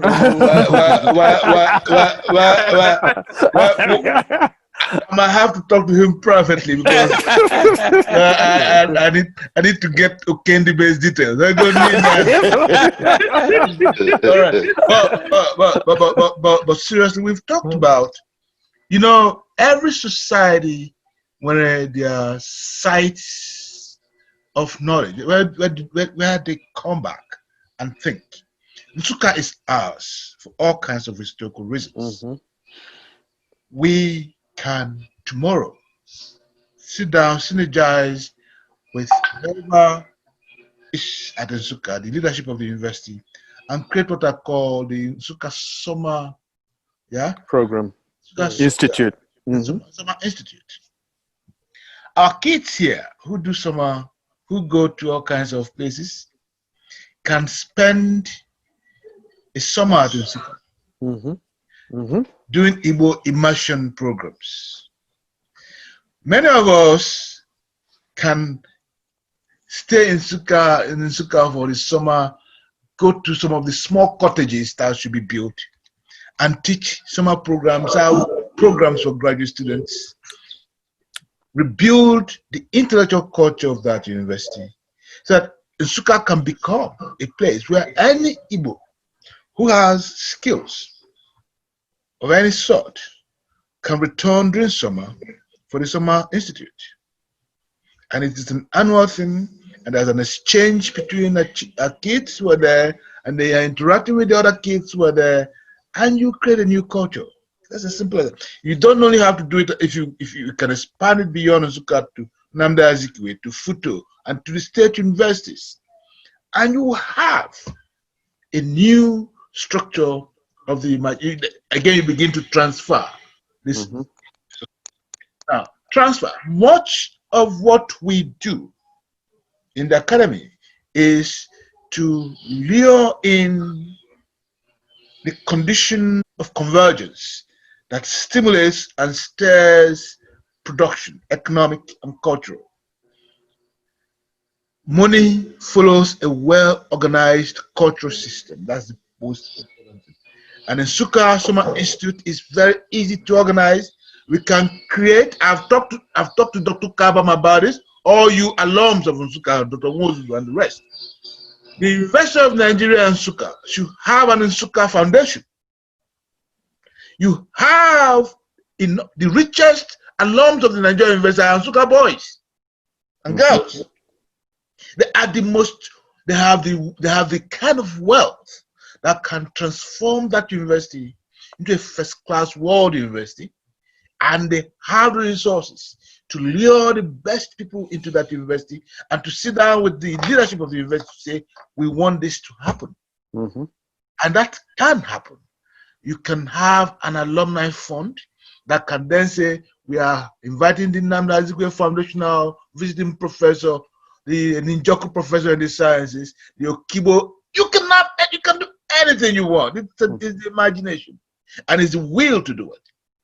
But you need to sit down, synergize with the leadership, synergize with Igbo. There are so many Igbo intellectuals in the diaspora who can add value and begin to reignite. I use the word to reignite the values of that society by what we call synergy. All you need is that small space that attracts them, and we can do this. So it's something that Nsukka can do between its alum, the university, and the Igbo. Propelling it. It's a very easy thing to do. Does that make sense? Yeah. Yes, it makes sense. It Onye makes ọzọ sense. Chidebere ihe ukwu mere. Chidebere Nwankwo, Chidebere ihe ukwu mere. Chidebere Nwankwo. No. Is Chidebere Nwankwo there? Chidebere ihe ukwu mere. There's Chukwudi Nwankwo after him. Okay. Yeah.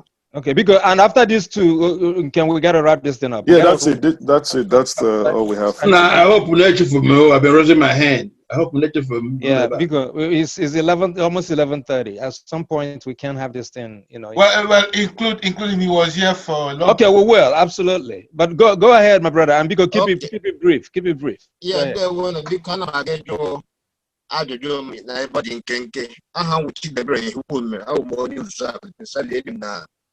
Pennsylvania na mekele mmadụ dum na least onye mahụrụ na dia prọfesọ Okedi Begwaga ndị Igbo onwe ajụjụ mmadụ jụ here ya jụ this meeting, this association or action oriented in nature can mega something about the features of ndị Igbo, may develop Igbo in future based on what is going on here. Then ajụjụ ọzọ ndị obodo anyị ndị Usapalis ma nyere gba gbugbu nche ndị a nche anaghị ekwugbu na ndị Awụsa ma ndị ha abatala n'ala Igbo. Then ajụjụ ụdị ya na anyị enweela mgbe m ga-asụ aga m sụ na-abịa poli amụba anyị mgbe a na-alụ ọgụ amụ 1975 I was staying down to that poli. One of the things that led me to survive within the SRH and the judiciary, and I make sure that most of them the old band not in there. What made me pick they fought for me. Then my question now, this association, what Igbo Congress, we have the data of Igbos not into military or into police who can give a vital information on how to escape through more. Then finally, any association, namely youth of our age, I don't see it succeed in nature because all them cannot matter about our talk idea. So you know, how do this association plan to carry people on our age limit along this thing? They won't. I'm happy to take time. Okay, Charlie, you have a chance to answer questions about the board, so that we will let me. Then I used to be. There was a man called Mr. Hukume who was my housemaster. Well, who was my master at the government college Umaya. Okay, Chukwu Hukume, yes. It was my history master too. Yes, he taught us history. He used to say, "It is not glory, it is glory." You know, but you know, Hukume, the point is this: your question cannot be answered in the public. That's something you must pay attention to. You see, when the Igbo non military, when the non police, you want to give information. It seems to be a. And then what would you do with it? You know, these are questions that you don't even want to ask because it change here. Oh, I can't depend. Then they say, "Man, we have for epe." Okay, you find a way to get into that place. Don't argue now,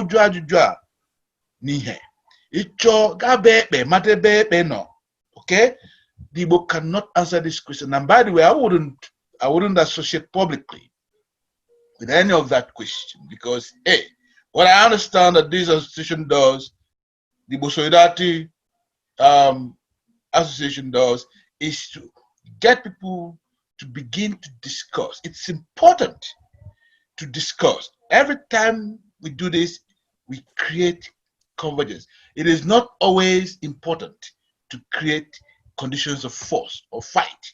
Okay, has given the example of Okonkwo, Nobierica. Sometimes Mutaka.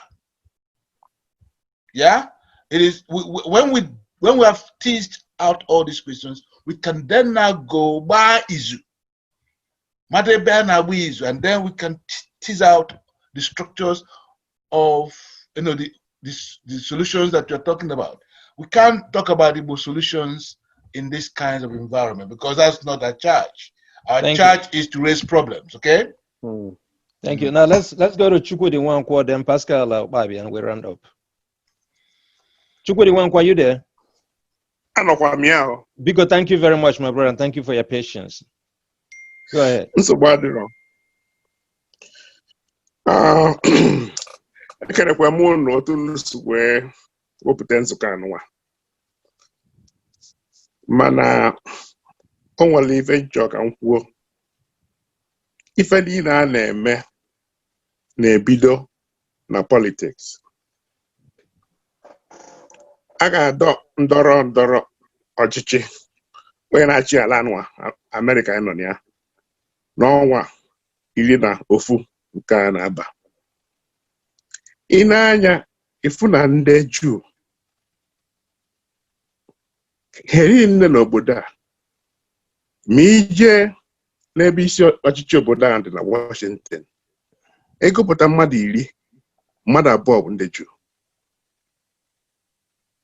Onwe iwu ọbụla a ga-eme n'ala nọ, a ga-eme ya ka ọ ghara imegide ha. Ihe m ji ekwuru ihe a bụ na anyị ma ihe rinne ndị ugwu tigbuo anyị n'afọ na-abụ. Ndị amaghị ihe nọ na South Sudan, ndị alakụba niile nọ n'ụwa na-anụsa ha ọgụ, ha anụ ọgụ afọ 30 nwetabe ha. Ndị prọfesọ anyị nọ na mahadum ha achọpụtago ihe mere ndị a ji wee wepụta onwe ha, ma ndị Igbo mụ ihe anyị ewepụtara onwe anyị. Ndị prọfesọ nọ na mahadum achọpụtago ihe ndị East Timor ji wee weta onwe ha, anyị enwetaghị onwe anyị. Ndị prọfesọ nọ na mahadum ha achọpụtago ihe mere na Biafra, anyị ji weghara imeri ọgụ azụwa. Maka ihe mere na erika o, onye isi anyị onweghị ihe o dere wee nwụọ. Onwe otu a ga-esi wee mee ihe ọzọ, onwe ha ma ebe a ga-esi wee bido. So ihe na-achọ ikwunu bụ na anyị ga-enwe ihe a na-akpọ Political Action Committee.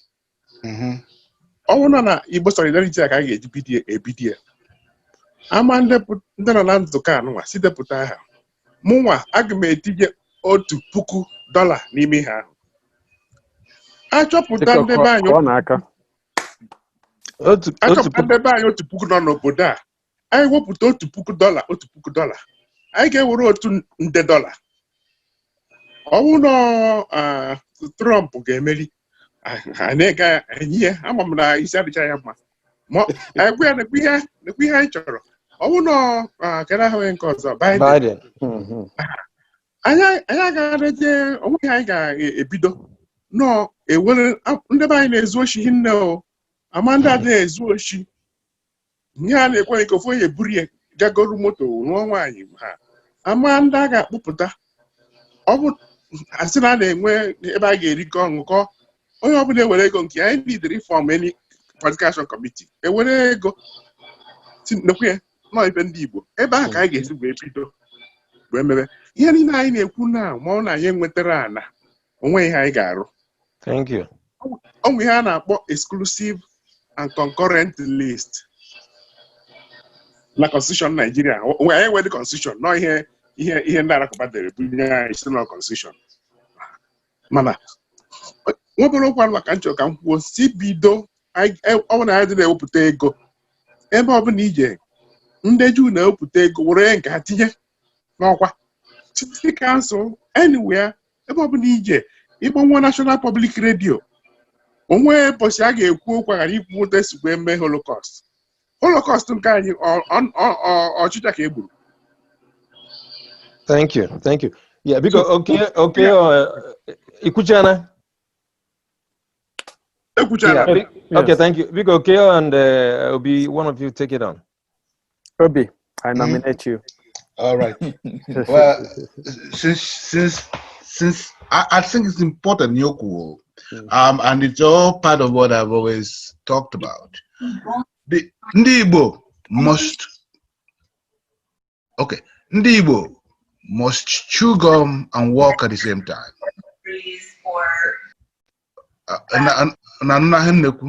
Yes. Okay.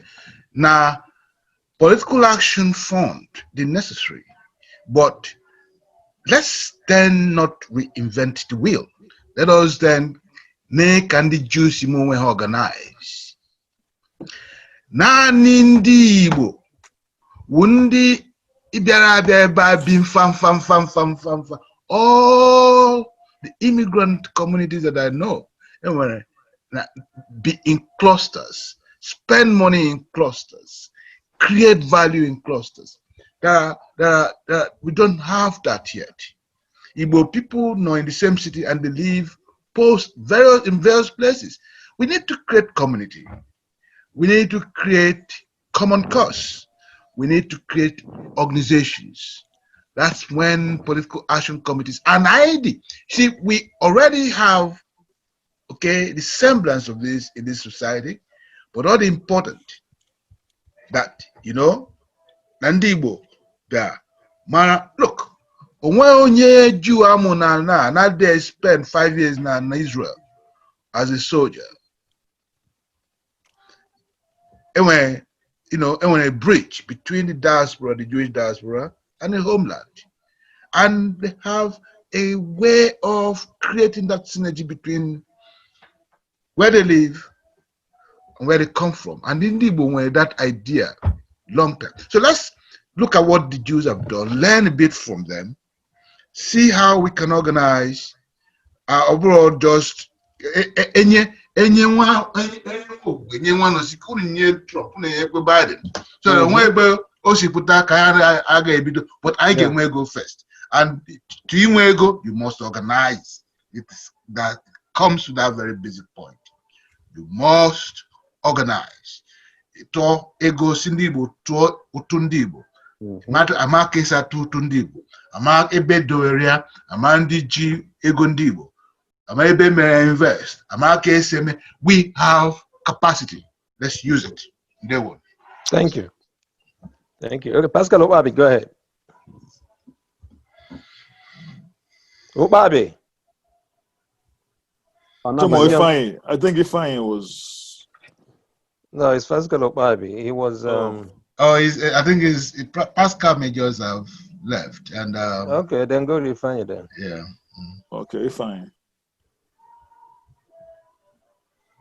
Fine. Yeah. Wake your mute phone again. Okay, Ndewono, Igbo be waking the name. And I'm very happy. As a matter of fact, the first group, it could go something about amongst every other group. Professor Ken Dibe and Professor Obi, Rika Amaka. So I want to say thank you very much. Especially Ebasa, strategizing and partnership. Na Lagos. Eba can kwanto weja na Owerri. My father only chọtara ọnụ na net then we Yoruba. So nke asị jide onye ọbụla mgbu mba toro ya anya, So one thing in ikwu jụọ ajụjụ is this. I know these 350 these things. Onye ọbụla na agbakacha ka eje nnọmọgụ ka achụpụ ndị a nke a. Anyị nwee factual data na ndị ebia na-eme nke a ka most of those things are propaganda. Ka guys decide nke propaganda na nke eziokwu, and how do we also go into the fact-finding mission. So can we cover the younger people so they don't do things in error? Because I'm that Otegunde Hausa, some of them 4th generations. I'm on an Igbo. Obro today can be done house Nama and house there. Obuze no within the next past 3, 4, 5 years. People and all those things. So and another thing, put lectures here and all those things, maybe summer lectures, talks, symposiums and all those things. I think Professor Obi but about anyway, Onya Tafabelo Sadona of Sokoto speech and all those things. So KK is way be there and Igbo. From grassroots to anything, come na matter, ebai sibido, ebai na kwaneje, and even to the reinvigoration of this town union, the Omonna cluster, which was the main administrative aim of Ndibo, the pre-colonial British Igbo administration, from Omonna, the kindred level. When ebido, eba ka na abisu. Then Abiaze in the town union, ebidoze and developmental project, ebido from Omonna level. So KKS will do all these things so that in Kobune we begin to implement it gradually. Because in water enable so many things, when you have too many ideas, imagine ki ebidoze from. But in way one implemented that one, nka atokwa another one. A main can implement or tokwa another one. So I enjoy. Thank you. No. Yeah. Professor Ndibe. Let me begin with the second question.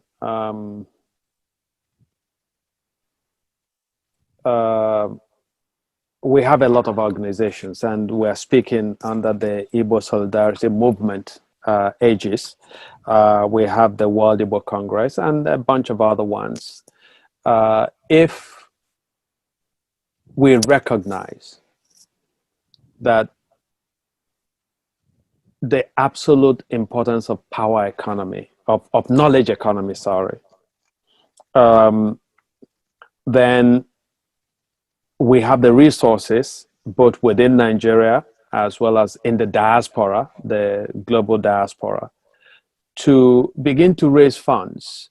But I guess the first step is sensitization, you know, for us to recognize this widening gap between the young men and women who are going through schools in Nigeria now, and ourselves, some of us who are very fortunate to have very sound education in Nigeria. Nigerian schools used to be top notch. Top notch, you see. So if we recognize it, we can actually source funds from Ford Foundation, all kinds of international foundations, right? If you started an Chinua Achebe lecture series at Nsukka, and you went to Ford Foundation, they might be interested in that. You know, there's Mokugo Koye, some of our unsung heroes, they say. Mokugo Koye, a man who was self-educated and who could write and pronounce on issues across several disciplines. Then Nnamdi Azikiwe lectures, and I know that some years ago there was such a lecture series at UNIZIC. You know, I don't know the health of that series, lecture series. Akanu Ibiam, you know, MIR Para, because unless we connect our current generation with that history of vision and grandeur that some of our forebears represented, we actually are losing a huge game that we should be able to play. So the other question that was asked by, I believe, Ifeanyi, has to do with the figures that are bandied about Fulani infiltration and so on. There is no question that kidnapping and assault and so on have become far too rampant in Nigeria, and it's not limited to, it's not restricted to Igbo land. It's a problem that is Nigeria wide, and part of it is that Nigeria is a failed state. We have to confront that reality. My worry is that in the days of internet, where somebody can get something that happened in the Congo and post it and say, this is what happened today, you know, because sometimes you get videos of people who have been decapitated and they tell you that it just happened today in Mpo Junction. These people were killed today. And then you investigate a little bit and you find that this is violence that happened in Uganda, that happened in the Congo, and people. So I'm not saying that these things are not happening, but we should be careful. And they will be talked about. There are certain questions that actually we have to raise with great circumspection.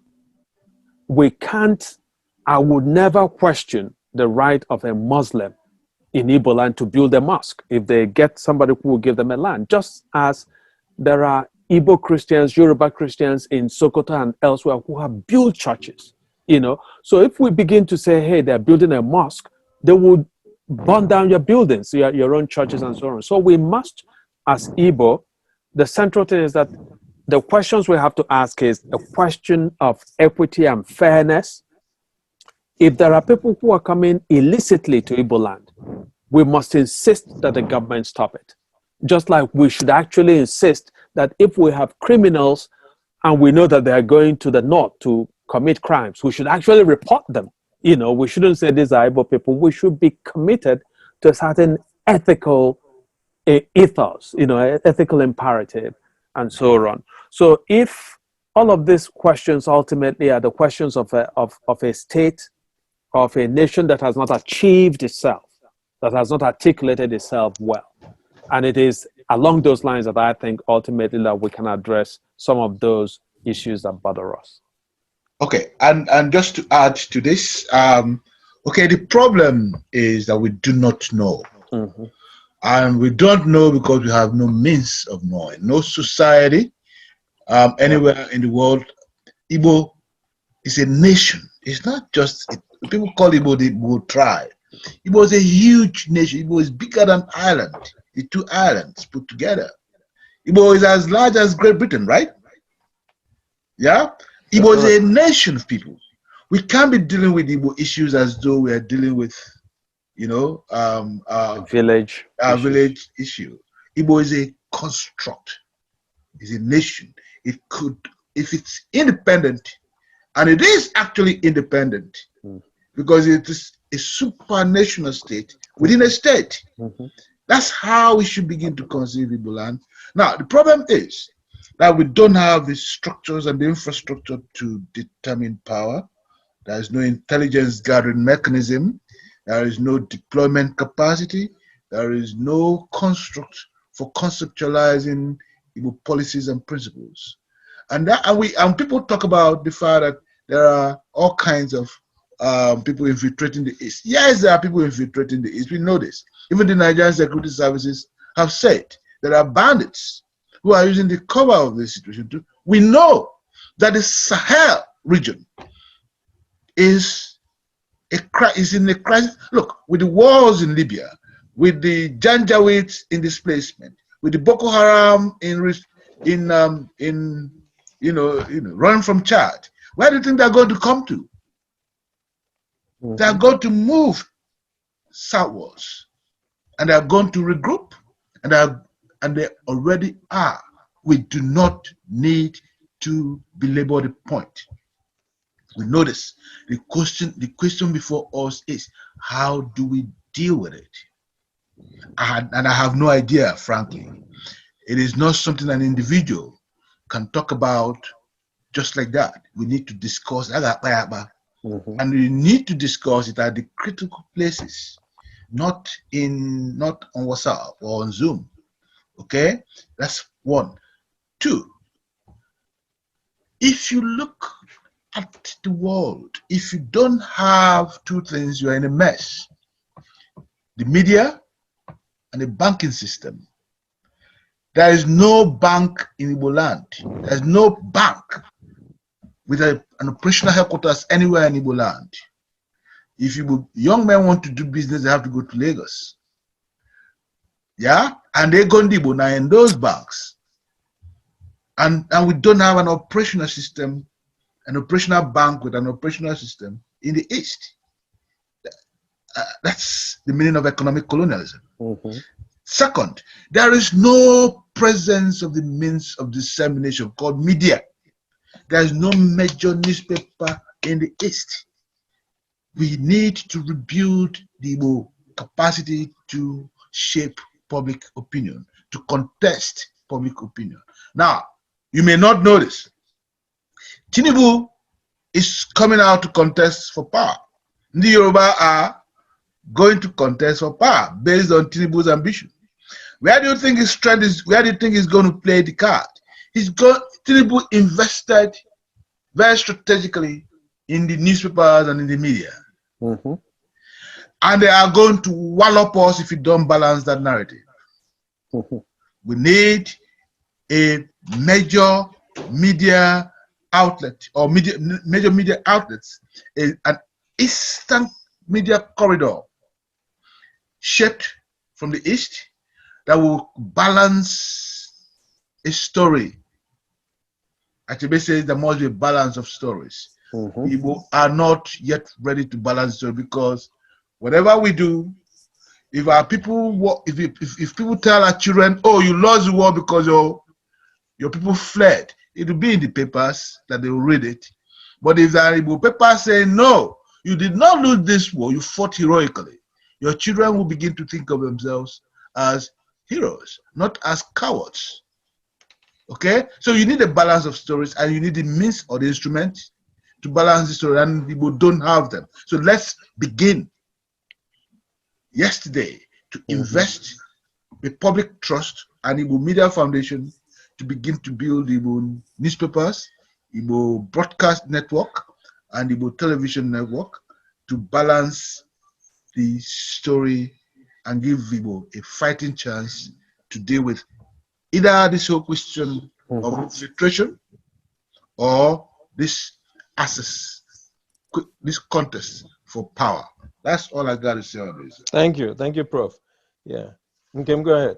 Thank you, Prof. I think we're going to call it a day. I think it's. Yeah, let me say something before we do. Yeah. That. Could I make a quick point? Please. Just quick. Yeah, should return a set to go in because no, there's no more comments. Gentlemen, and ladies, there is something that we must do, and that is to remain grateful to an audience that made itself captive for this participation to flow. We've been almost 6 hours on this conference, and there is a part of it that begins to amount to abuse. If you don't recognize that when people give you this amount of time of the years to listen to you, and you must exercise some good judgment in recognizing and respecting that. Because I want to take this opportunity to thank everybody that logged in tonight. This is a very qualitative event. One thing I promise you, and the Igbo Solidarity Movement promises you, is that this is a work in progress. Professor Chebe says until the lion tells his own side of the story, the tale of the hunt will always glorify the hunter. All right. We have two of the best brains in academia on this platform tonight, and for them to give me that deference on their invitation to participate on this thing, gentlemen, I salute you and I love you very much. Thank you very much, Charlie. Yeah, thank you. Everybody that called in here tonight, and then when I keep going and checking the participant list. People like Ichion Uchekwa is still on this line. Adeje Jemba is still here. Wow. Charlie Moka is still here. And this is not something that you take for granted. And everybody else, quite frankly. But there is somebody, Biko, that I must recognize tonight. Our brother Oke Achebe, I know when I recognize people who made this thing work. Oke has been at this thing with myself and Nkem all day. We started around 9-10 o'clock today to do mic check and also the music background and everything. Okay, are you there? Just continue. Maybe he will. Okay. No. I think no Zugike. Yeah, but he's acknowledged. Okay. He's acknowledged, and he was the one that played the background music and everything. So, gentlemen, we love you very much. We are indebted to you. This is a continuing progress. As a bonye become our wachi. I want to be in America. I got wachi here as much as we can, and nobody really knows where the Salvation Fund will come from. Maybe it will come from here. We'll begin to address some of the issues. These issues that have been raised here tonight are definitely issues that are going to be on the subsequent programs of Igbo Solidarity Movement, including how to begin to elect our own leaders. And Ugongo Okoro talked about how he advised POP to do what they needed to do, but the truth of the matter is that, you don't know what IPOP's program is. Maybe that's not even what they want to do. So he got control we're part of, and so we must elect our leaders in the Igbo state houses. The Igbo, the capacity to shape public opinion, as Obi said, have our Igbo media and all those things. Those things are definitely going to be issues that we will further explore. Having said that, gentlemen, it's almost midnight, and that will make it exactly 6 hours that we have been here. I salute you all. Adeje Jemba, are you still there? Yes, she's there. Or the tiger? No, she's still there. She told me she's been up since 7 a.m. In California, in LA. Adeje Jemba, as in I when Kumwan is connected with Chineke spiritually. Then we will close with the Igbo, one of these Igbo motivational songs. And I got go yago. Oh my God. Don't so bad again. We will do that. Go ahead, Adeje Jemba. Adeje Jemba,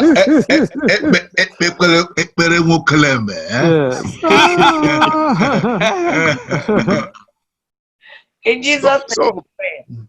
Amen. Our Father and our God, we thank you for the time we spent deliberating and brainstorming on how to make our Igbo land a better place to be and safer. Lord, we pray and hand over Igbo land, Biafra, whatever we call it, Biafra unto your hand, Lord Jehovah. We ask for you to guide us, guide our leaders. We have all these leaders. Everybody's passionate. Lord, let everything we decide today be a springboard for real action that will be measurable. Not just we meeting here and talking and talking and talking. Lord, put in us the love to put our money where our mouth is, that when we are called upon to donate or to do the needful, that we'll do it without grumbling or fault finding. Lord, bind us together as one. As bless tonight, let your spirit be with us. Give us good sleep. And may we wake up tomorrow better and refreshed. In Jesus' mighty name we pray. Amen. Amen. Okay, because let's do the because before we log off, let's do the Enyi Biafra song. Because Enyi Biafra le oh Enyi Biafra la Enyi. Enyi Biafra le oh Enyi Biafra la Enyi. No respond to one on the beacon. You can unmute your phones and okay. Go ahead. Enyi Biafra la o Enyi Biafra la Enyi. Chetakwanụ Chumanzọgwụ Enyi Biafra la Enyi. Chetakwanụ Ọdịmegwu Ojukwu Enyi Biafra la Enyi. Enyi Biafra le o Enyi Biafra la Enyi. We have a lot of work to do. Unfortunately, we have a lot of work to do.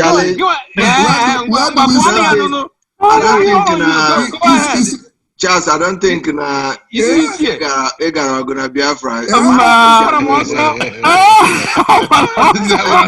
Let me leave that song. Go ahead. But Enyi Biafra la no, Enyi Biafra la, Enyi Biafra la no, Enyi Biafra la. Chetakwa n'Enugu sector, Wanabia. Chetakwa n'Okigwe sector, Chetakwa n'Chude Soki, Chetakwa n'Mejekwerike, Enyi alala, enyi alala,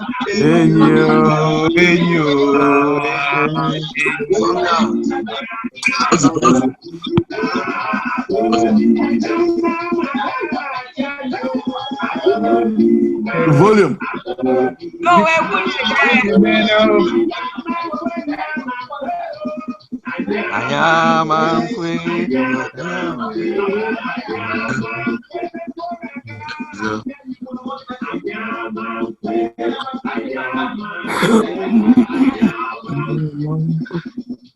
Thank you, gentlemen. Adema, Kajifon. Thank you. Thank you. Okay, my dear. Kachifon.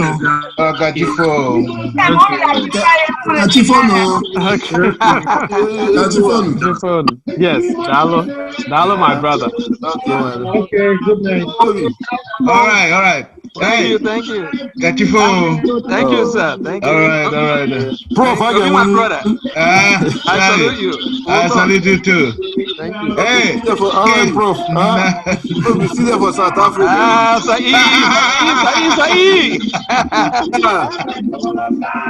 This is good.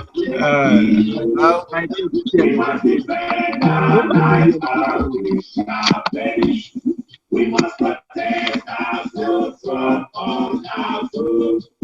But if the price is all we will give, then let us die without a trace of fear.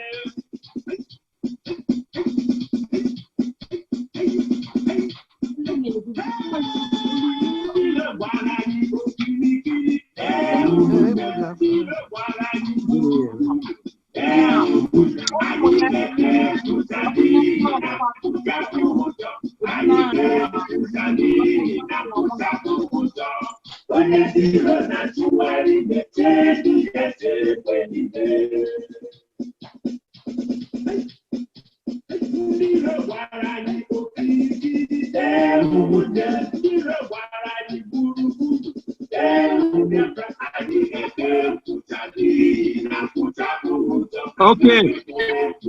Good night. Good night. Good night, my dear. I'm not sure you back. Huh? Okay. Okay. Frankie. Yeah. Thank you, my brother, for logging in. Yeah, I continue to get a woman. Yes, we will. I'm going to pay again.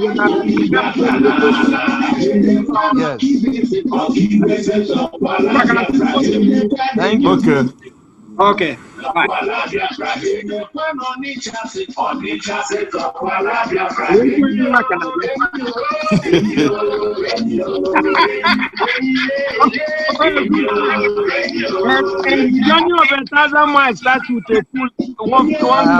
Absolutely.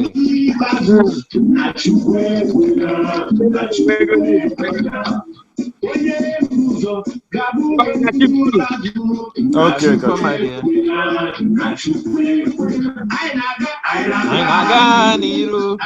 Ainaganiru.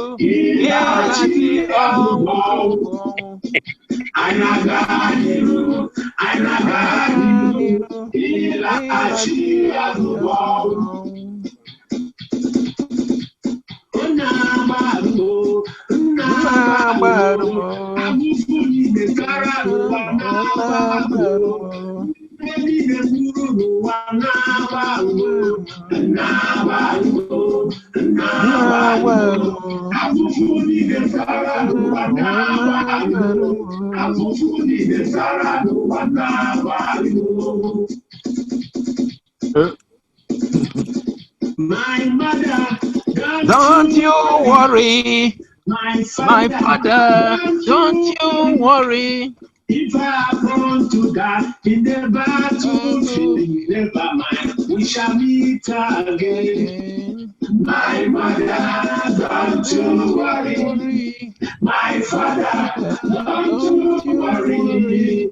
If I are born to die in the battlefield, never mind, we shall meet again. Go and see, and then I'm Agamagapura Juku, Iayambaru, Ikamuna Nigo, Igwe. Agamagapura Juku, Iayambaru, Ikamuna Nigo, Igwe.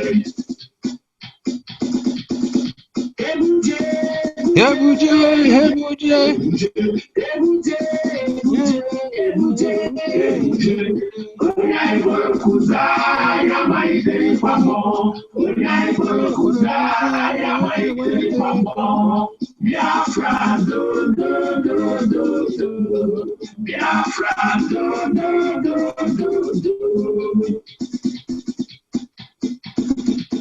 Namamutana mubomu soja bini moya. Namamutana mubomu soja bini moya. Namamutana mubomu soja bini moya. Abura buwona soja mu iwe. Namamutana mubomu soja bini moya. Namamutana mubomu soja bini moya. Biafra mutana mubomu soja bini moya. Abura buwona soja mu iwe. Namamutana mubomu soja bini moya. Namamutana mubomu soja bini moya. Biafra mutana mubomu soja bini moya. Amutata wole soja iwe. Namamutana mubomu soja bini moya. Namamutana mubomu soja bini moya. Biafra mutana mubomu soja bini moya. Abura buwona soja mu iwe. The ebullient voice of Okokode of Radio Biafra and other sincere-hearted people all over the world vociferously vented their dislike of the killing of the Biafran children. Russian and Egyptian pilots, under the auspices of the Nigerian military junta, continued their vicious aerial attack on Biafra, dumping powerful bombs into Biafran schools, churches, markets, refugee camps, and hospitals, killing hungry and sick Biafran children.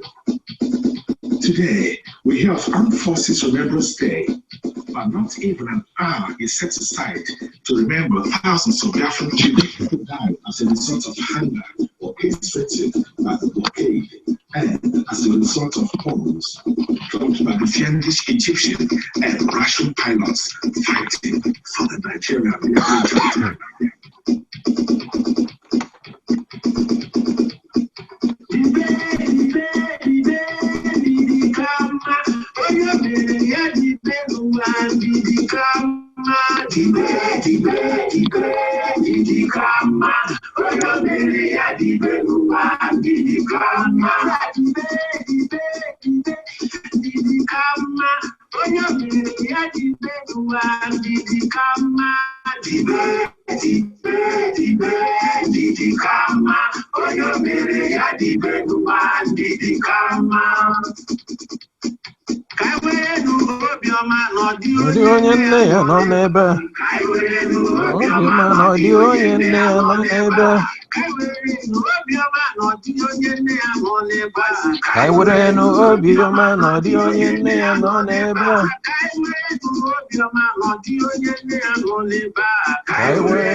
Nagari Novara, Nachori Sabutra, Ogua, Untedio, Wanda Wexi, Nagari Novara, Nachori Sabutra, Ogua, Untedio, Wanda Wexi, Nagari Novara, Nachori Sabutra, Ogua, Untedio, Wanda Wexi.